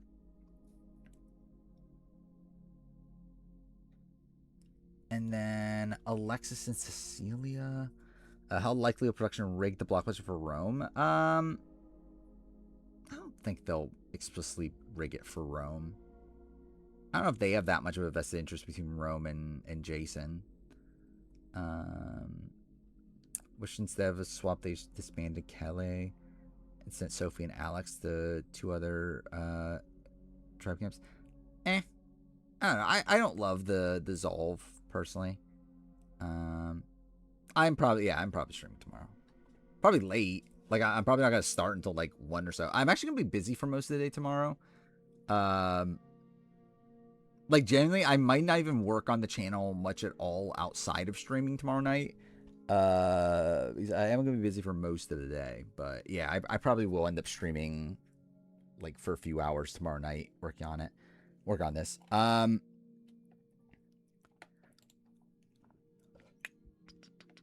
Where am I at?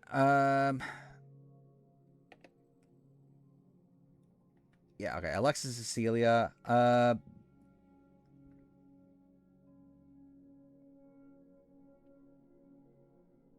I'm actually kind of feeling like, is there a world where Alexis and Cecilia are also here?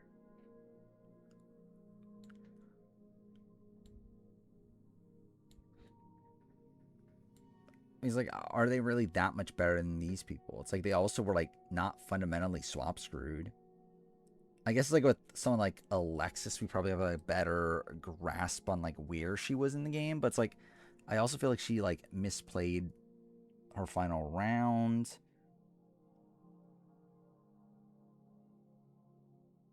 Where like, I think like these people were more like screwed in the groups they were put on.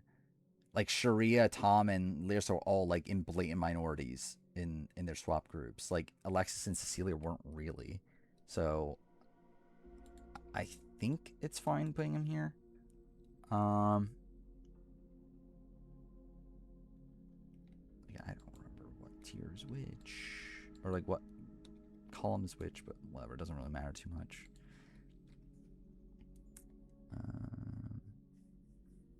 And what they did instead in swapping gave Uli and Hina members like a 60% chance of being swap screwed. Oh, is that stupid? I think that's what their intention is. Again, that's dangerous fun. Oh,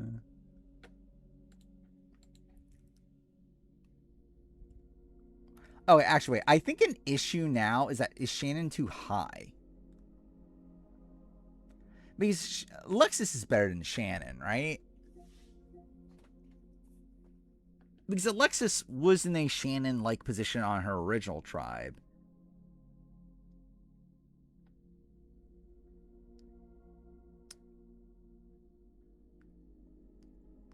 Yeah, I'm thinking maybe Shannon's just too high.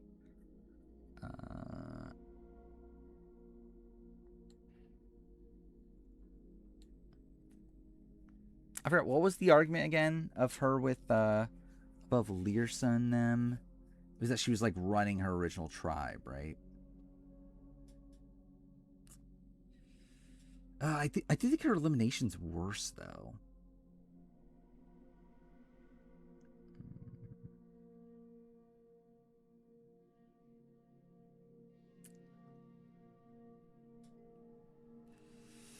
I'm kind of feeling like maybe Shannon is just part of this tier. Like, maybe she is just with Alexis and Cecilia. As, like, having a, like, good starting position.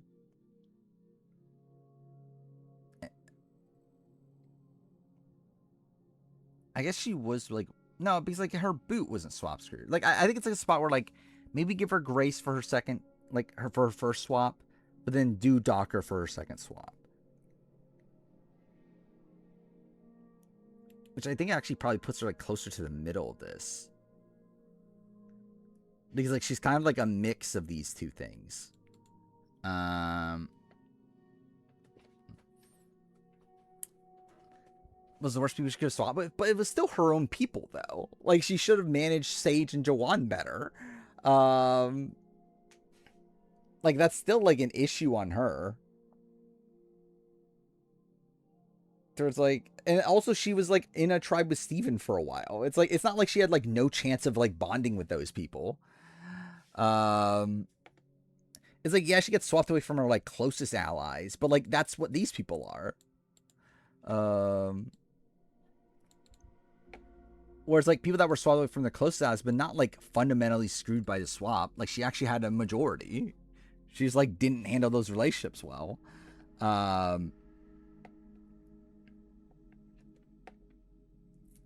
Yeah, I actually feel okay about that, though.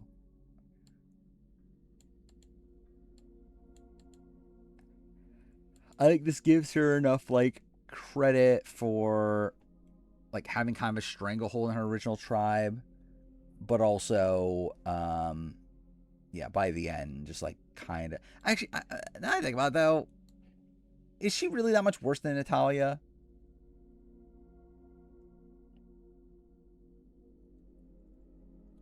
He's like, her versus Natalia. Like, I think at least it makes more strategic sense for why they got rid of Natalia than... Or for why they got rid of Shannon than Natalia.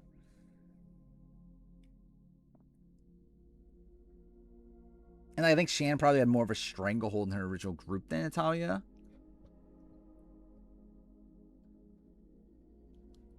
But is it that much of a gap?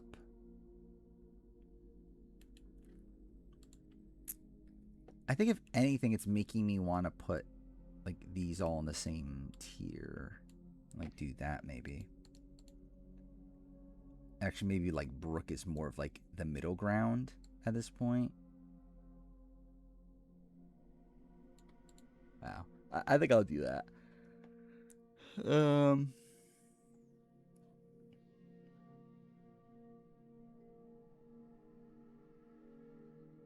Where are we at now? We are... Yeah, let's finish these people. I think they're probably just here.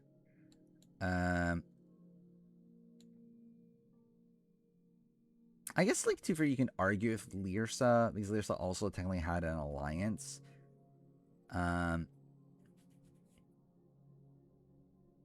Like, I think Lyrsa versus Jason. What's production thinking? Swapping at 12. They could have had someone get Sareed out. Again, I think they like that. Or at least I don't think they mind it. I think they want the game to be broken. Like, they like moments like that. That's why they fucking love the, like, Justin Tribal. And, I don't know. I think they love shit like that.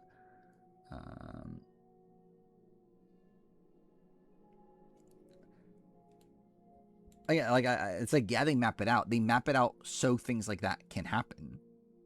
Like Jeff literally says that we reverse engineer like moments like this. Like they want that to happen.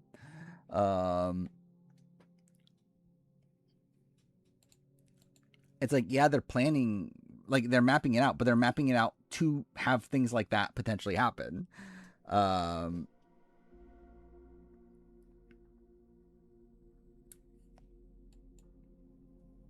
Yeah, let's see. I think Sarah is the best of these. Like generally, I think it's a spot where like Sarah and Dan, I think, are just above, and I think that's probably fine. Actually, no. Actually, wait. Let me think. So like with Lyrsa, I think that Lyrsa depends on how solid Lyrsa's alliance was with the like. The whatever David majority that was there. Because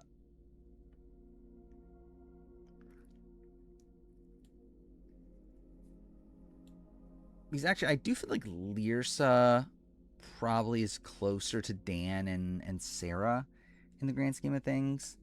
Survives 2 tribals. Dan survives 2. Yeah, it's like, I think Lyrsa feels like on the bottom of that tier, actually.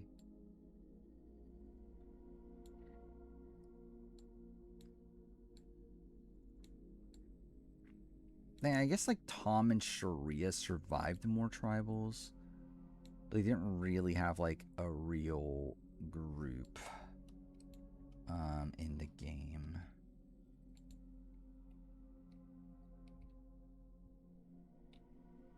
What the fuck did I just do? Okay, I'm dumb. I'm doing this in like the worst spot. I would not be shocked if I accidentally like, fuck something up by the time I have everyone moved here. I feel like that, and I feel like Jason's probably also in this tier. By my gut is on the bottom of these.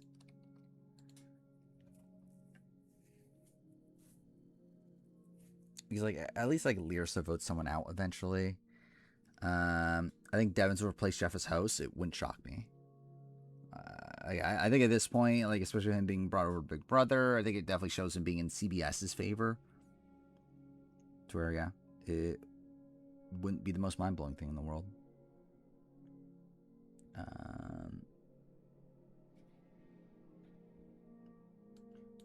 Okay, these people are 1 row too high. Okay.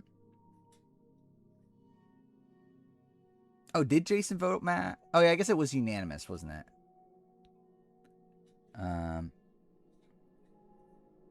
Which I mean, like, to be fair, yeah, it's not really much anyway. It's like it's still a vote that he didn't want to go in that direction, but yeah. Lyrsa was involved with like the Jessica Pete vote, which is like an actual like real vote. Where like Jason was like a vote, I was like self-preservation. A split vote, either way.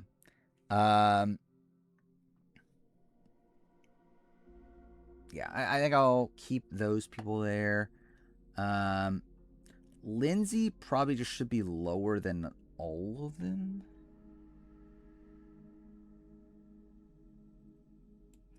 Like, is Lindsay like there maybe?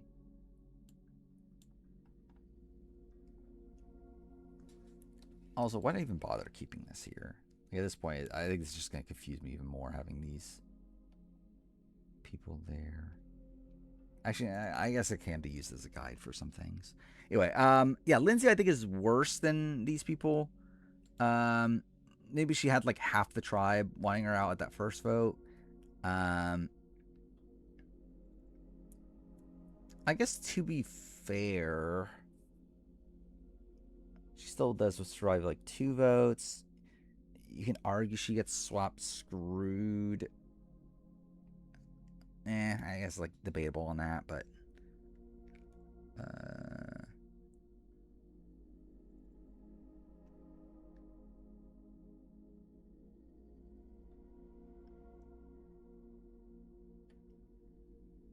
yeah, where should she go here?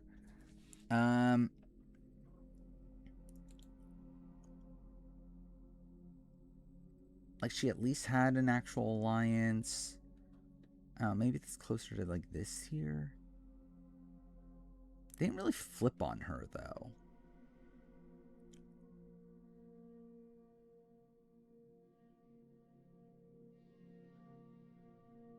Yeah, they didn't really flip on her, so maybe that's like a tad, like that's like a little bit of credit to give her.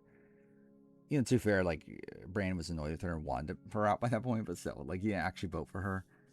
And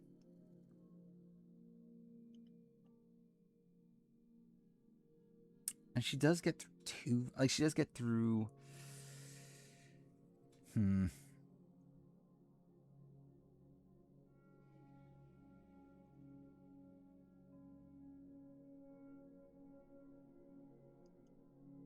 Even that, she barely had the numbers for first vote. Yeah, I think I'm just going to settle on her being like here.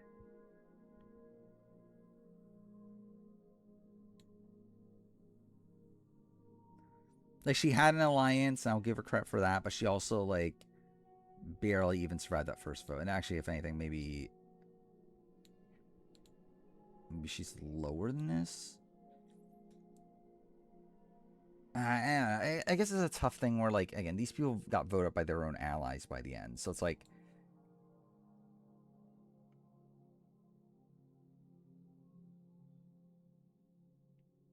I think Lindsay's end of her game is better. But I think the beginning of these players' games are bad. I think it's like Lindsay's, like, start to her game's worse than these two, but the end of her game's probably better than these two.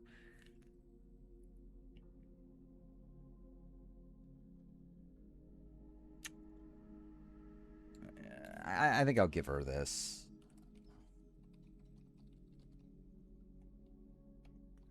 I think I'll put her in a separate tier, though. I don't feel like she's exactly a 1-for-1. Jenny Kim, I think, is kind of interesting. Actually, is Matthew... What am I doing with Matthew? Matthew had below Jenny Kim, at least.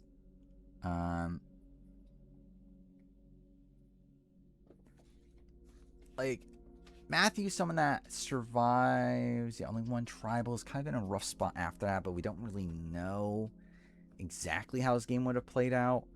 Yeah,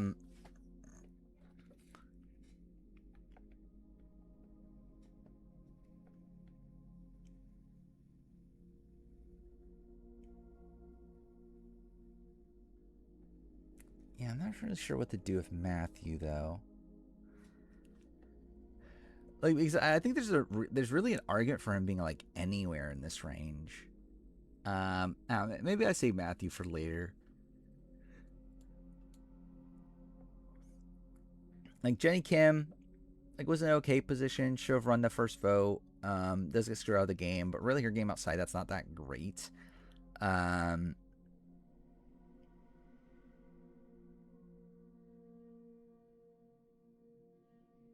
I think Jenny might be moving down. Largely because, like, again, Jenny, like, yeah, she survived that first tribal, but, like, pretty much all these people survived their first tribals. And it's like, even then, it's like, she's not in, like, a particularly, like, great long-term spot. Where it wouldn't shock me if they just went to tribal again, and Jenny's just the boot there anyway. So...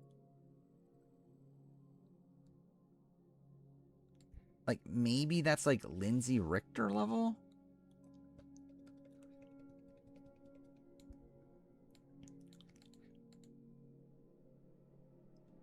Maybe the second most screwed over player of the new era. Depends on what your criteria is. Like, screwed out of, like, going out that round. Like, there's a lot of unlucky... like, it's like... yeah, Mike losing his vote, and then Chanel losing her vote. Yeah, it's like, yeah, there's definitely things there that screw over. But like, I still think it's a spot where like the fact that she is still being voted for by Hai and Lydia, is still not like great.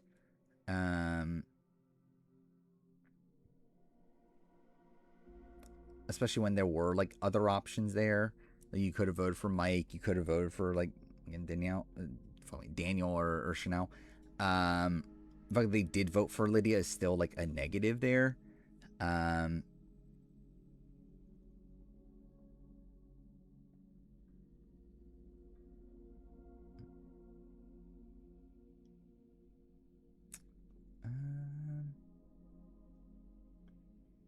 depending on where exactly I want to go with her, I do think this would make sense. Look at what Chanel was thinking there. I mean, she wanted an advantage.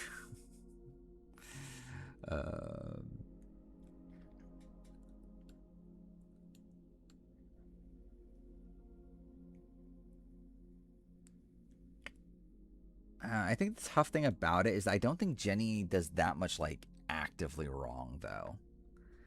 Because at least like Lindsay is someone that was like pretty hated by like most of the cast. Like Jenny was fine. Like if anything, like maybe like here.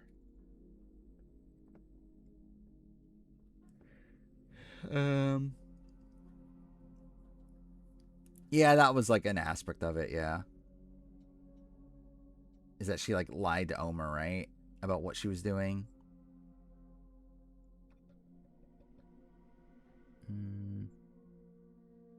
Back Kim's, yeah, I guess so.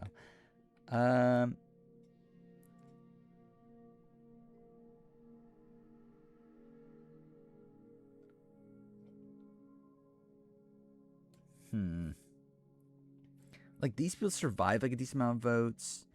Jenny's someone that we just ultimately don't really know what would have happened there.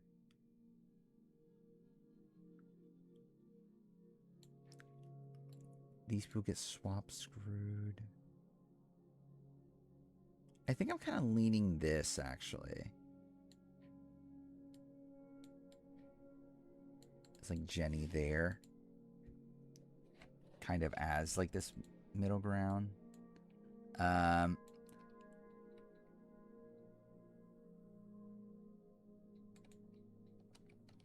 Or like Jenny's someone that like kind of fits in between. Like, these are people that like survive a decent amount of tribals in their original tribe configurations, though obviously get taken out before the merge still. These are people that like were in okay starting positions, then get swapped into like okay starting positions, but not great starting positions, but then get swapped into bad positions where they're taken out. Like, Jenny kind of feels like a middle ground of that. Like, she is taking out her first tribal, but she obviously gets screwed over in that first tribal. But we also, and like, again, she likely at least survives that first tribal. We don't know what her long-term prospects are.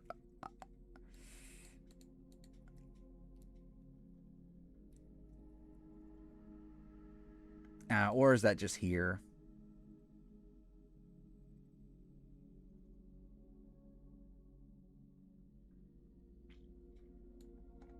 Dude, I'm never finishing this. What the fuck? Dude, I still have so many fucking people to go through, right? Dude, this is literally, I still have all this that was meant to do this stream. That's fucking insane. Oh, yeah, this is not part of that, right? This is just the same thing again.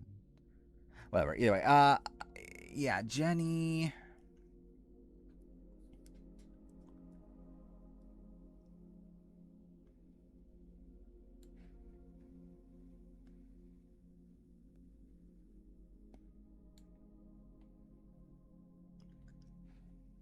Like, she at least had an alliance. These people didn't really have that much of an alliance.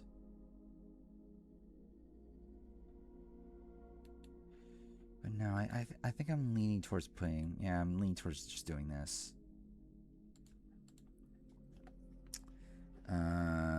Chance of Vinny the Lip being on Traders. I would be surprised if he's on like immediately, but eventually maybe. All right, and then Matthew survives one tribal, and the rest is just like kind of unknown, even though like it didn't seem like he was in a particularly good spot.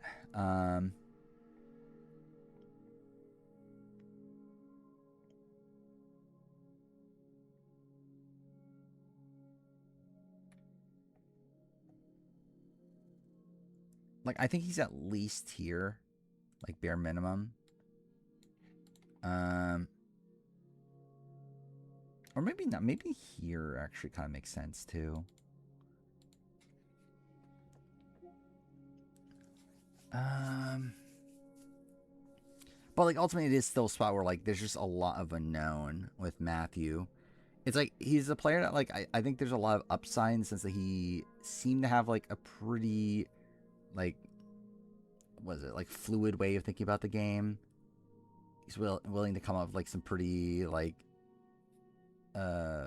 innovative strategies. But, like, ultimately, it's just, like, it seems like some people are sketched out by him, and we just don't really know what would have happened.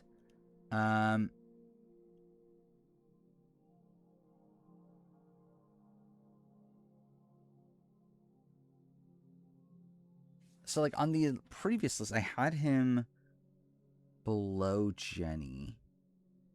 I'm not sure if that sticks here.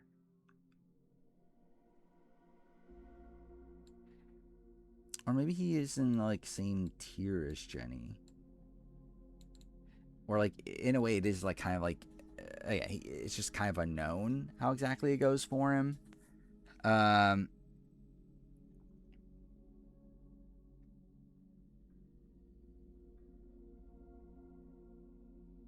He does survive a tribal. Jenny didn't.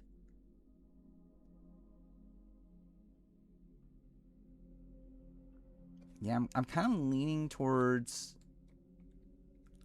him just also being in this tier with Jenny.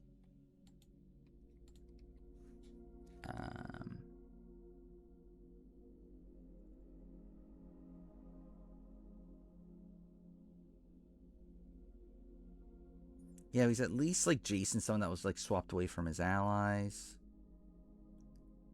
Matthew was with pretty much all of his original allies. Like, it's like not Jamie, but it's like,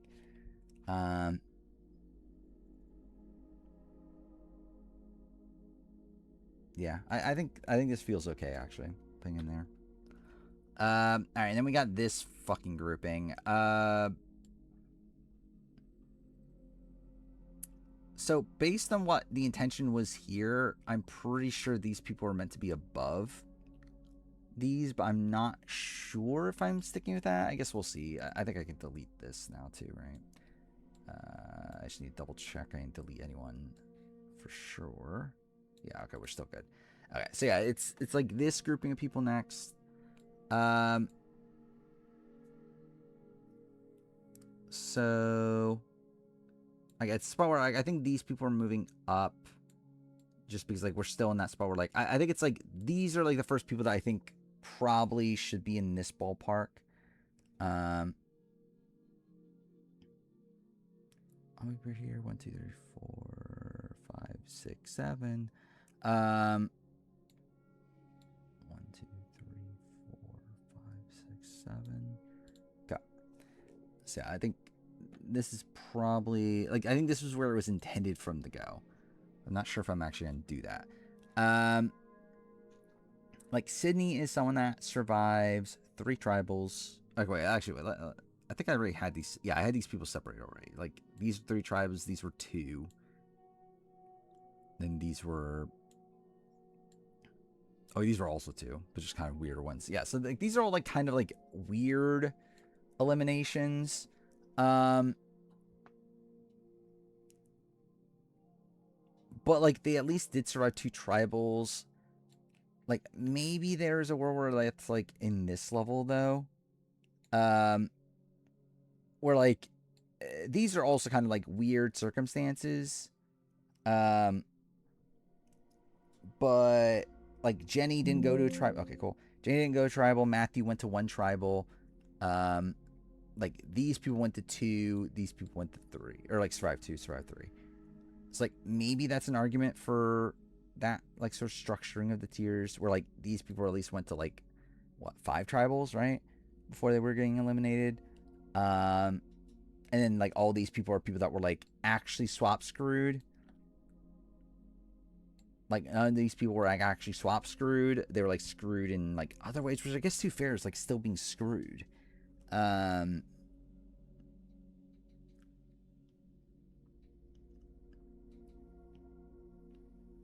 So yeah. I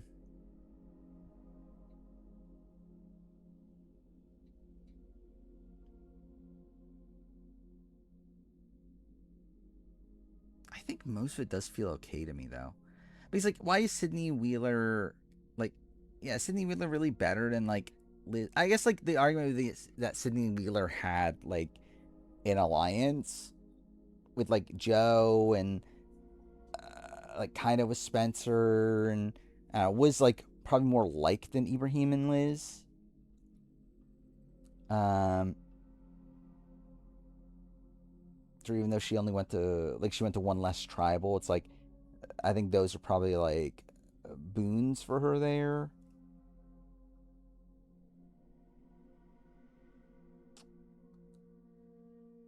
But it's not even like that's like that good.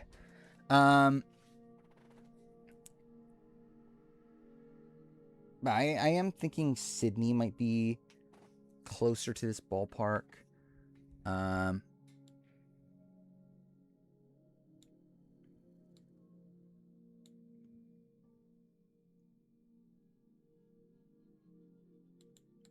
I remember these were like 5 tribals, right?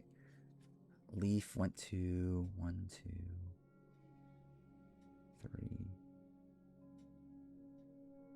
4, 6.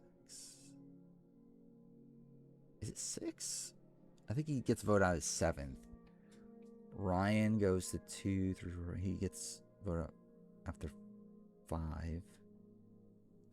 Say goes to also 5. Angela goes to a lot, but like she's also like not in the majority for a lot of them. But still, that is a pretty big difference from 3 with Sydney.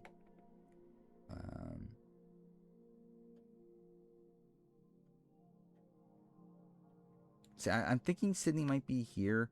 Like I think like also the Tom Sharia part of it also feels a little bit weird, because like it's not like they had like particularly good allegiances in the game. But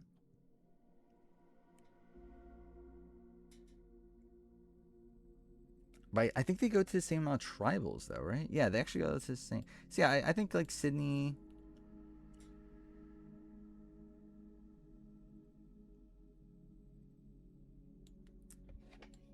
I'm debating if she's like here, or is she in this tier, or is she a tier above? I think I'm kind of leaning towards her being in this tier.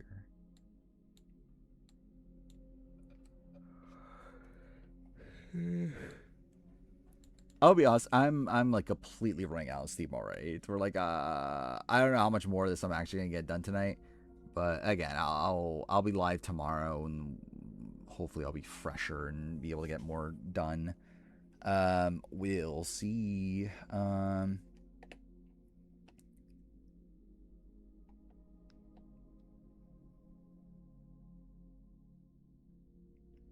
Okay, so it's these people, right? Well, Ali Elliott actually might also be in that tier. Ali Elliott also survives 2 tribals before the swap. 1 after swap gets voted at the 3rd.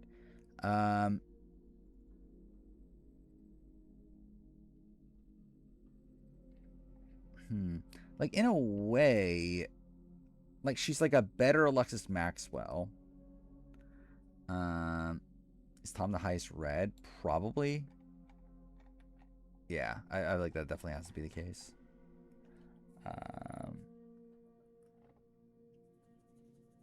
Portion of the player rank feels draining. Yeah, playing GTA 5 for first time. Interesting. I'll be honest, I don't even remember much GTA 5 at this point. Like, obviously, last time I played it was on stream. Actually, last time I played it was during BB25, right? So it's been 3 years. That's kind of insane. I was considering playing the PS2 ones again before 6, but I probably just won't because I also don't really care that much about 6. Yeah,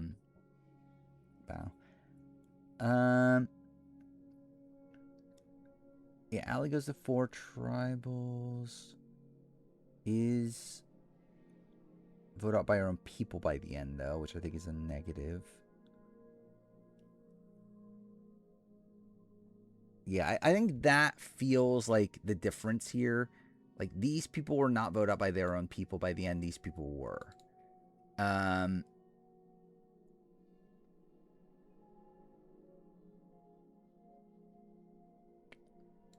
Yeah, I think Allie probably joins this tier. Haven't gotten Trevor yet? Yeah. Yeah, so you're still fairly early on, right?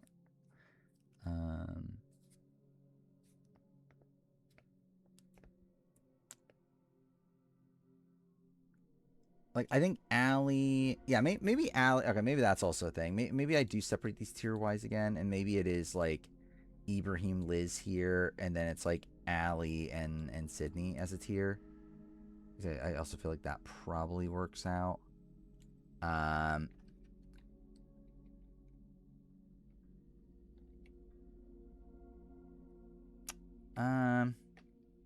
I might go Allie above, just because Allie, like, was swapped in that position, technically. Because they both survived the same amount of tribals. I guess, to be fair to Sydney, Sydney was at least on the right side to vote more. And also probably makes, like, actually, I think I'll go Allie below. Because I think, like, with Allie, like, we see her, like, mishandling her relationship with Ryan. So I think that will be a minor knock for her. Okay, and then we got these people. So Elise technically gets voted. Yeah, Elise gets voted out by her own people, right? And what was it? 3-2-1. John gets voted out by his own people, kind of, own people. Yeah, so I think these people being in this ballpark probably does make sense. So I think it is, like, kind of moving up the actual swap screwed players, like, a little bit here.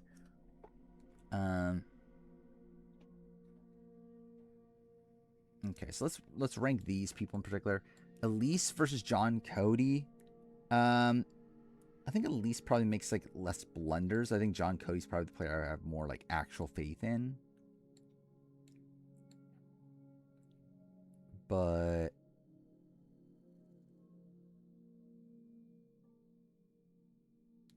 yeah, I think I give credit to Elise there, I think.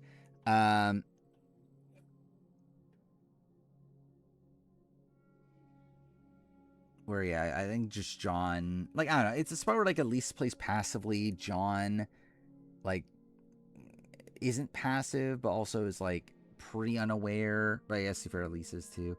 And John's something that I think could do well in challenges, or, like, we see him do well in challenges.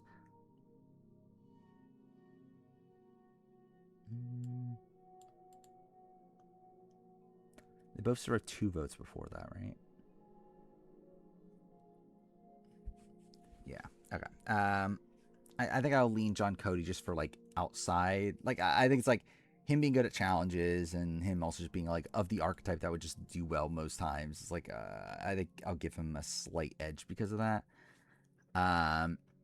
Chelsea Walker is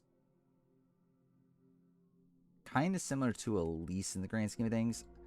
I think you could argue it either way, of better or worse. I think I would go better. Like, she at least, like, found an idol. She was a more active player. Elise just kind of, like, yeah, Elise wasn't, like, particularly active in how she played the game. So, like, I think Elise's boot is not as bad. I also don't feel like Chelsea did that much wrong to cause that. Yeah, so I think I'll do that. Jeremiah is a bit of a tough one just because, like, Jeremiah was, like, screwed out of the spot he gets voted out in, but he also was, like, kind of fortunate that, like, Jake got medevac to begin with to even give him, like, a fighting shot there. If it wasn't for that, he'd probably just, like, outright goes there. So that would be him, what, surviving 2 tribals, gets voted out as 3rd. I actually feel like he might take a bit of a knock here.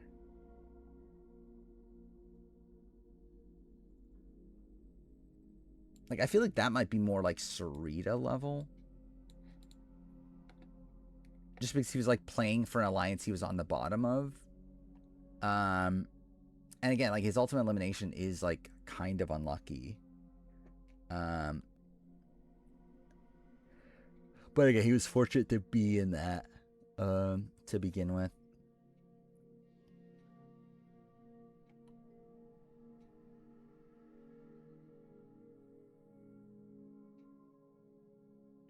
I'm debating Lindsay Richter right now.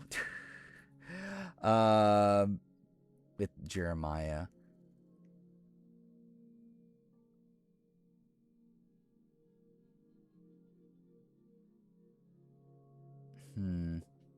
Like, I think there's also something we said about, like, Natalia, Shannon, Brooke, at least, being flipped on by, like, people they were with the entire time. Or, like, Jeremiah, like, it's more so just, like, they played it out to the end, right, of that group, and then he would have been taken out.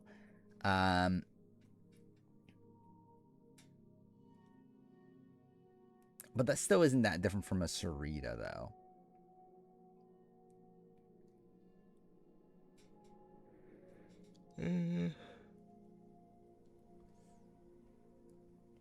Alexis Cecilia.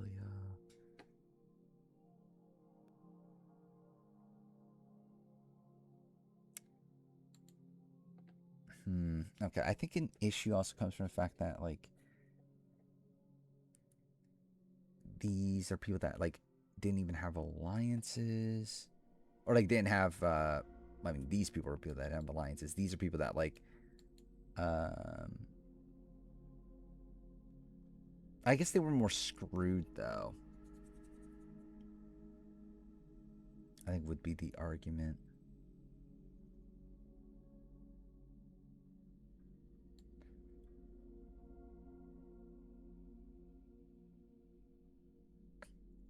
I'm debating if, like, above or below this group.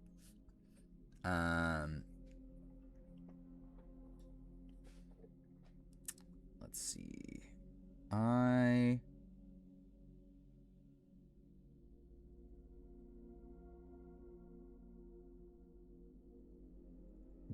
generally don't know. I don't know what I want to do here. Because part of me wants to give credit to Jeremiah because I actually feel like he's a player that, like, is good on, like, I think on paper he's, like, he could do pretty well. It's just that, like, ultimately that was the tribe just went to tribal over and over and over again, and he just didn't really have that much runway.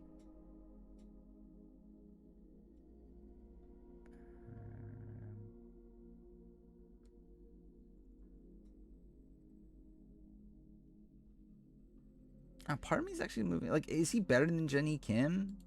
I think he actually. I did had that in the other list, didn't I? I think he is.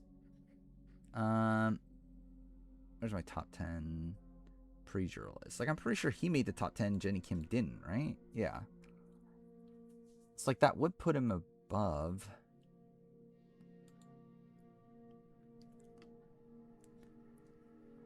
And again, I think that does make sense that he's above Jenny Kim.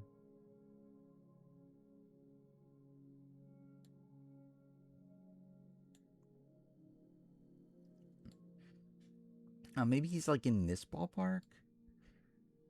Like, we at least, like, saw his alliance run out. That was only 3 tribals.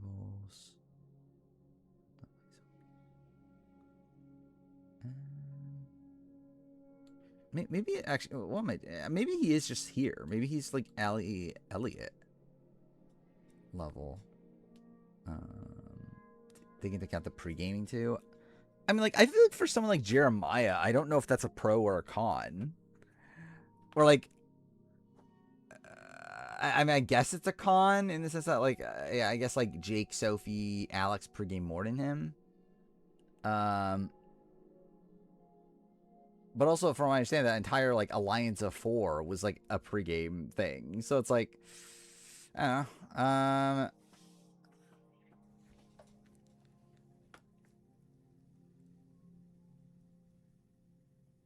I think I'll put him in this tier. I might put him above Sydney and Allie.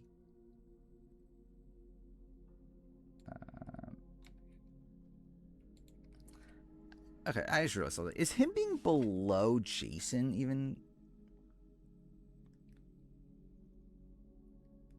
He's like, they kind of were in similar spots on their tribes. Yeah, like I had him above Jason before.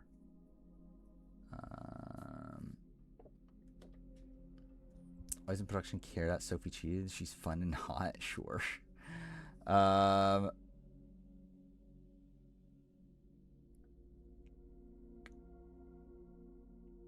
see. I don't know if Jeremiah was part of the actual pre-gaming, but he was at least part of the alliance that the pre-game people were putting together.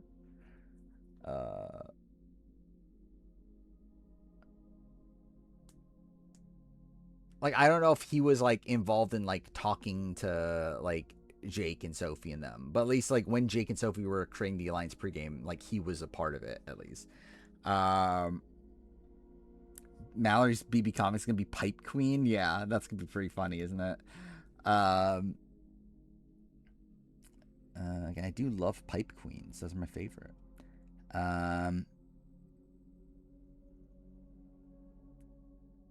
Let me see. Jeremiah, Sydney, Allie.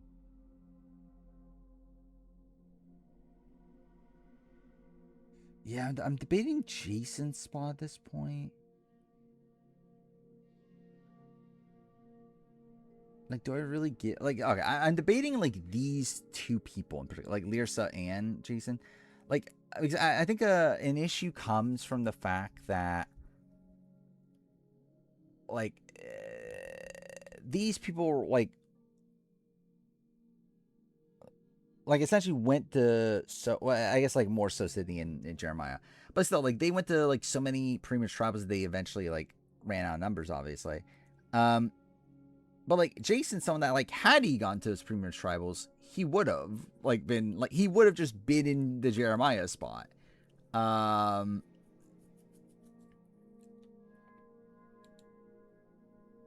So it's like, is he really that much better? Especially when we don't even see him survive those pre-merge tribals.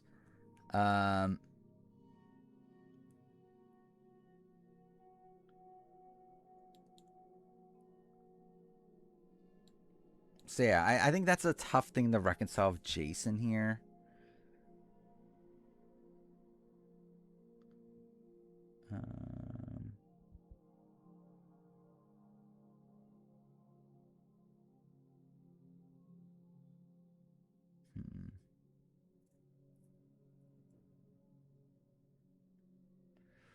Wow, is it just Jason that moves down? I don't know.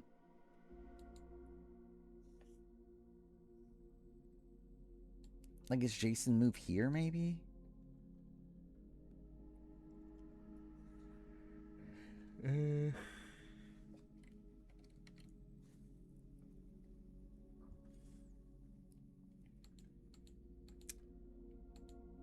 He's like, Lyrsa with Dan, I don't think is the most egregious thing in the world. I think that actually makes a bit more sense. Or, like, I feel like Jason's just that... Again, we never see it actually be tested.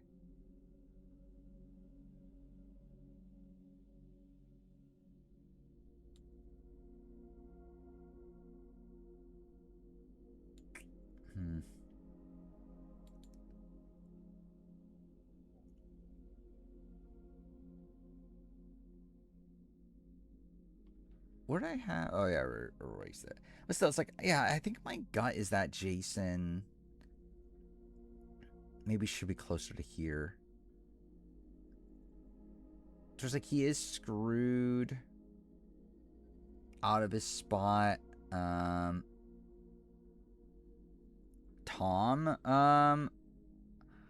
like Tom still survives like 3 tribals before the merge or before the swap. Where it's like, if Jason went to 3 tribals, I don't know if he's making it through. Which obviously, like, it's a smaller tribe, so that plays a factor. But like, if like Hina, that was that tribe, right? If they go to 3 tribals, it's like, well, it's like Matt, Christina, and then probably Jason next, right?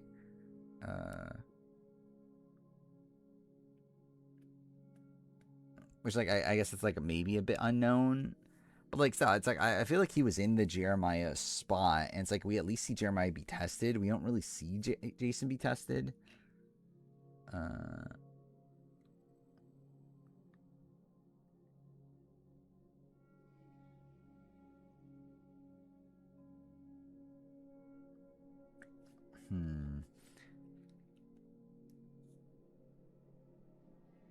Now part of me's kind of want to move him down to here, actually.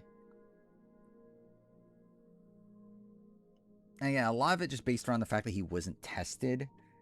Like, I don't feel like that's the most egregious thing to move him down to, like, where Jenny Kim is.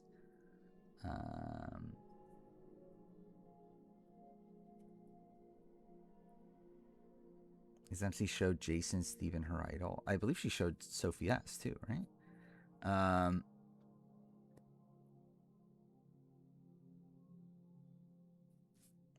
Like, I thought she showed all of them.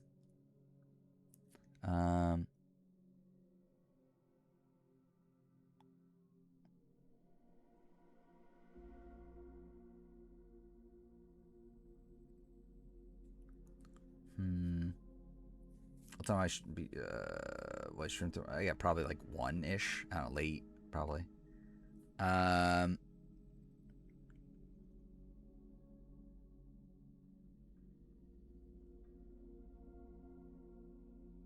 Like maybe midnight, I don't know, somewhere in that range, like midnight to 1, somewhere in that range. But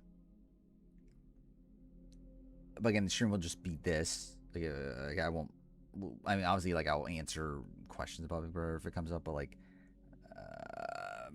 again, the stream's focus will be on this, and hopefully actually get more work done than today. Because I'll be honest, I think I might just end soon because I'm so fucking tired. Because I'm doing this again tomorrow anyway. It's like whatever. Like at this point, it's just like, yeah, just chug away at this. It's not like a spot where like I'm yeah, it's not like a spot where like I have to wait 3 days before working on this again. It's like at this point, it's just like I'll be here tomorrow, so it's like whatever. Like I don't think there's that much of a point in like overdoing it. But yeah, I do want to finish this tier though. I think we'll definitely finish this tier. I guess next stream will be we'll start the yellows. Well, I guess mostly, actually, yeah, technically we've done a couple of yellows, but still. Yeah, again, Jason. Jason's just a tough one.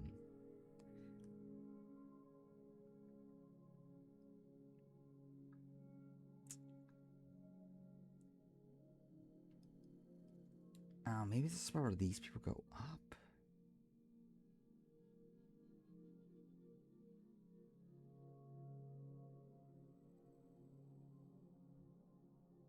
I think it's either these people go up or Jason goes down a little bit more.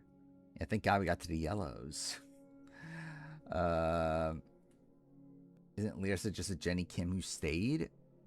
Yes, but then proceeds to survive the first vote after swap.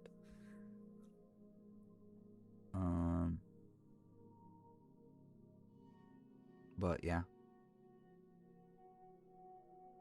Like technically, yeah, it's just better.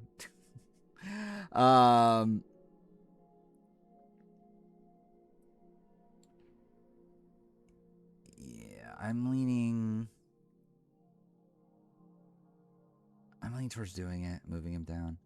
I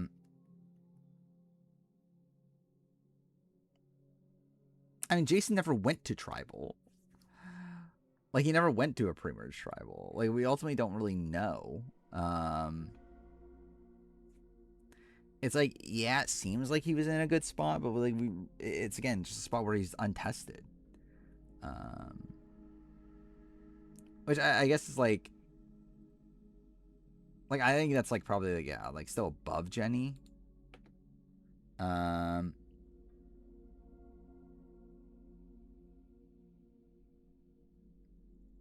Yeah, but Lyrsa actually voted out Natalie, though. And, like, again, Jason technically voted, but, like, it's not like a spot where Jason wanted to vote out Matt. Like, he technically loses the bound. He also gets saved, like, last second by Matt, like, sabotaging himself. Like, it's not like a spot there where, like it's not like Jason was even meant to survive that. Like, Jason gets saved, do things, like, completely out of his control there.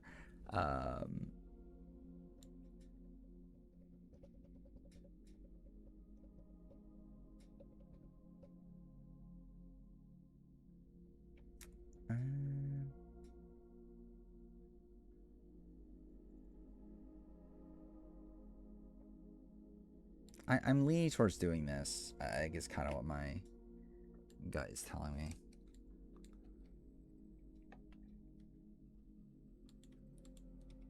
Like, I think put him in this, like, kind of tier. That's fine.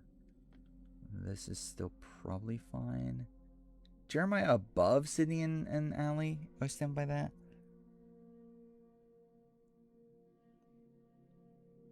Yeah, I think I will. And then...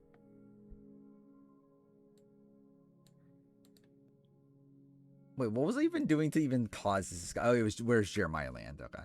Tiana... Need a Rizzo Savannah deep dive in 49. I doubt we'll get it at this point. Yeah, Tiana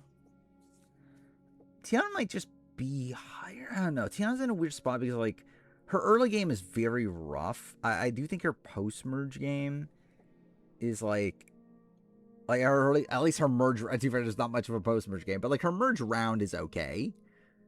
And then she gets, like, kind of unlucky in how she eventually goes. But her early game's, like, kind of, like, she's obviously a swing during a TK vote, but then after that, it's like she's kind of a, I don't know, she's not in a good spot. So,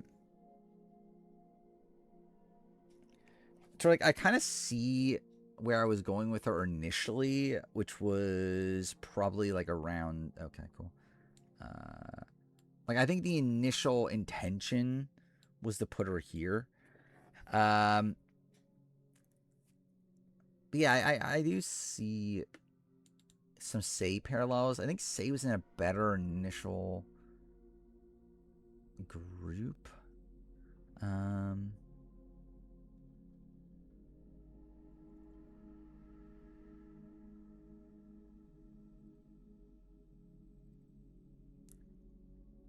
Like, I think the thing that would help with Tiana is, like, knowing what exactly, like, who would have for sure gone home if they went to another tribal.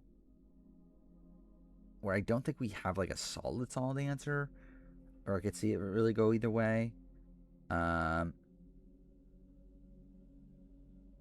also knowing if, like, Kyle winning immunity mattered during her actual boot round.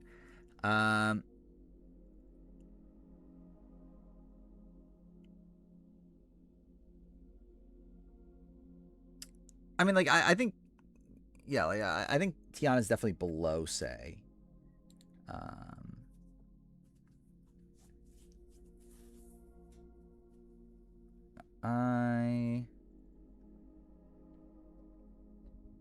don't know if it's exactly the same as Jason. Because, like, Tiana at least goes through pre-merge tribal.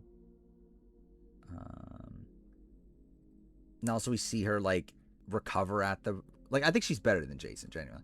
Like, I think she recovers better at the merge more than, like, we ever see, like, Jason have any semblance of recovery. But then she's just voted out after anyway, because of the split tribal with all.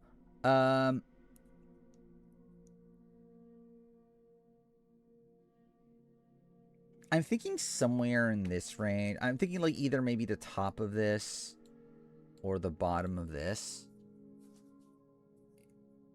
Wait, no, what am I talking? Oh, wait, the top. Wait, the opposite. Well, anyway, she's either here.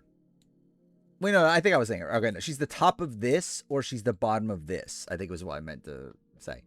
Yeah, Jason did think Savannah was voting out Rizzo. That is a thing.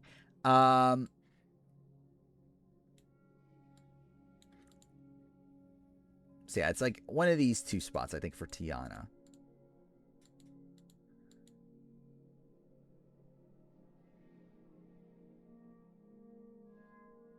I might go here. Which I don't know. Like, that's lower on Tiana than what I was literally just saying. But, like, maybe that is just right, though. Maybe Tiana is just actually kind of bad. I mean, she does... Okay, she does vote correctly at 2 tribals, at least.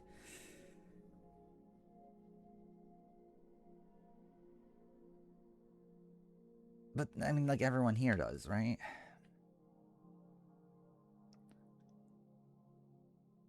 This is, yeah, only 1 tribal.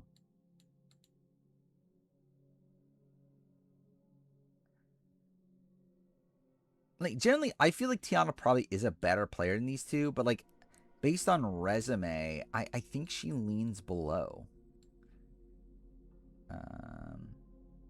But also, I could see her here also. I don't know. Yeah, I really could go either way. Allie does survive, what, 4 tribals, though? Or 3?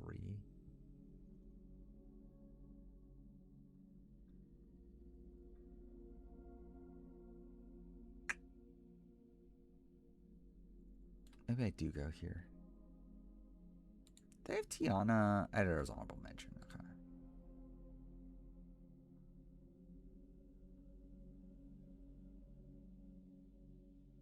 Yeah, it's like I think either way works. I really don't know. I think a lot of instances where players don't play the Shot in the Dark when they clearly should is because of pride. No, I think some just generally forget. Like, we've literally heard people say that they just generally forgot they had a show. Like, Savannah during her in 50. So, well, yeah, like, I generally forgot I had the Shot in the Dark. Like, that seems to just actually be a thing that people just forget it exists. I know someone else said they forgot, too, right? Like, Tori, right? No, not Tori. Tori played hers. Who am I thinking of? Someone talked about, like, they forgot they had the Shot in the Dark when they got voted out. Chrissy, right? Was it Chrissy? In 48? Someone like that. I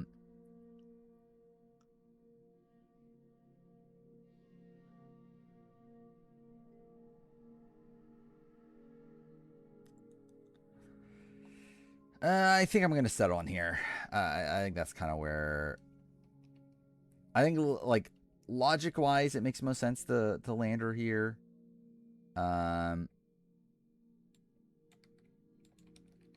Like, I just think it's a spot where... yeah, it's like she only survived... Like, who knows if she was surviving another tribal in her original group. Ultimately, she only survives 2 votes. Like, these people survived, like, 5. And, like, even these people survived, like, 3 or... Well, 3, yeah. But even then, these people had, like, more solid alliances. Tiana didn't really have a real solid alliance, so, yeah. Is that a thing? Savannah got the Matt vote off music? Oh, thank God. I'm sure they were really thinking about Matt during that. Oh, my God. Like, the parallel everyone needs. We need to compare Savannah Louie to Matt Williams. But yeah, I'll finish this and then call it a night. I think, yeah, which is like I only did like 20 people tonight. Whatever. Again, I'll be back tomorrow. We'll do hundreds. Clearly, we'll surely do hundreds of people.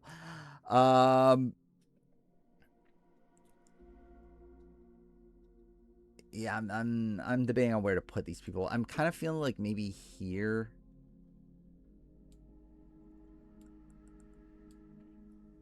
So again, they ultimately were voted out by their own people, in similar way that these people were. I'm getting worried. Actually, no. I think Tom over Chelsea does kind of make sense. Actually, Elise.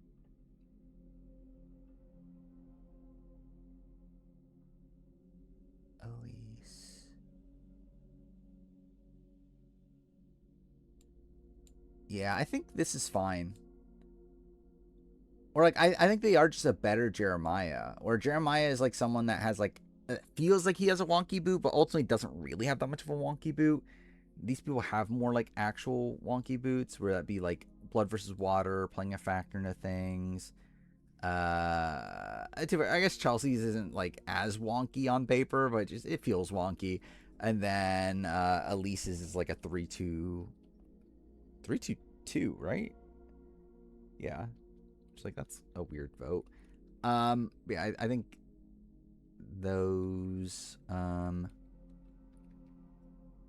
feel fine. I don't remember where these tiers are supposed to be, but that's fine. Okay. Am I ending? It's 3:30 and I'm tired, so I probably will. Let's do that. Let's do that. Let's do. Okay, so we have 501 people left. This is never fucking ending. Generally, okay, wait, let me, like, percentage-wise, this is only, what, a third of the way, right? We're not even a third of the way. We're one person away from being a third of the way.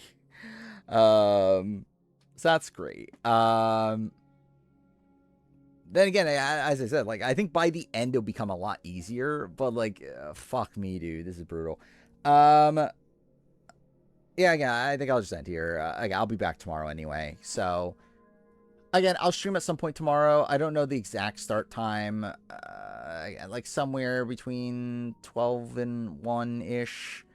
Like I'm going to be busy for most of the day tomorrow. I'll probably still try to get like something done. Like something smaller, obviously. Like maybe like just prepping a video or something. And then, yeah, I'll probably start somewhere like 12 to 1. We'll like try to like do this until like 4 or something. We'll see. So for some people fall asleep to my streams, probably. I almost did. Gently.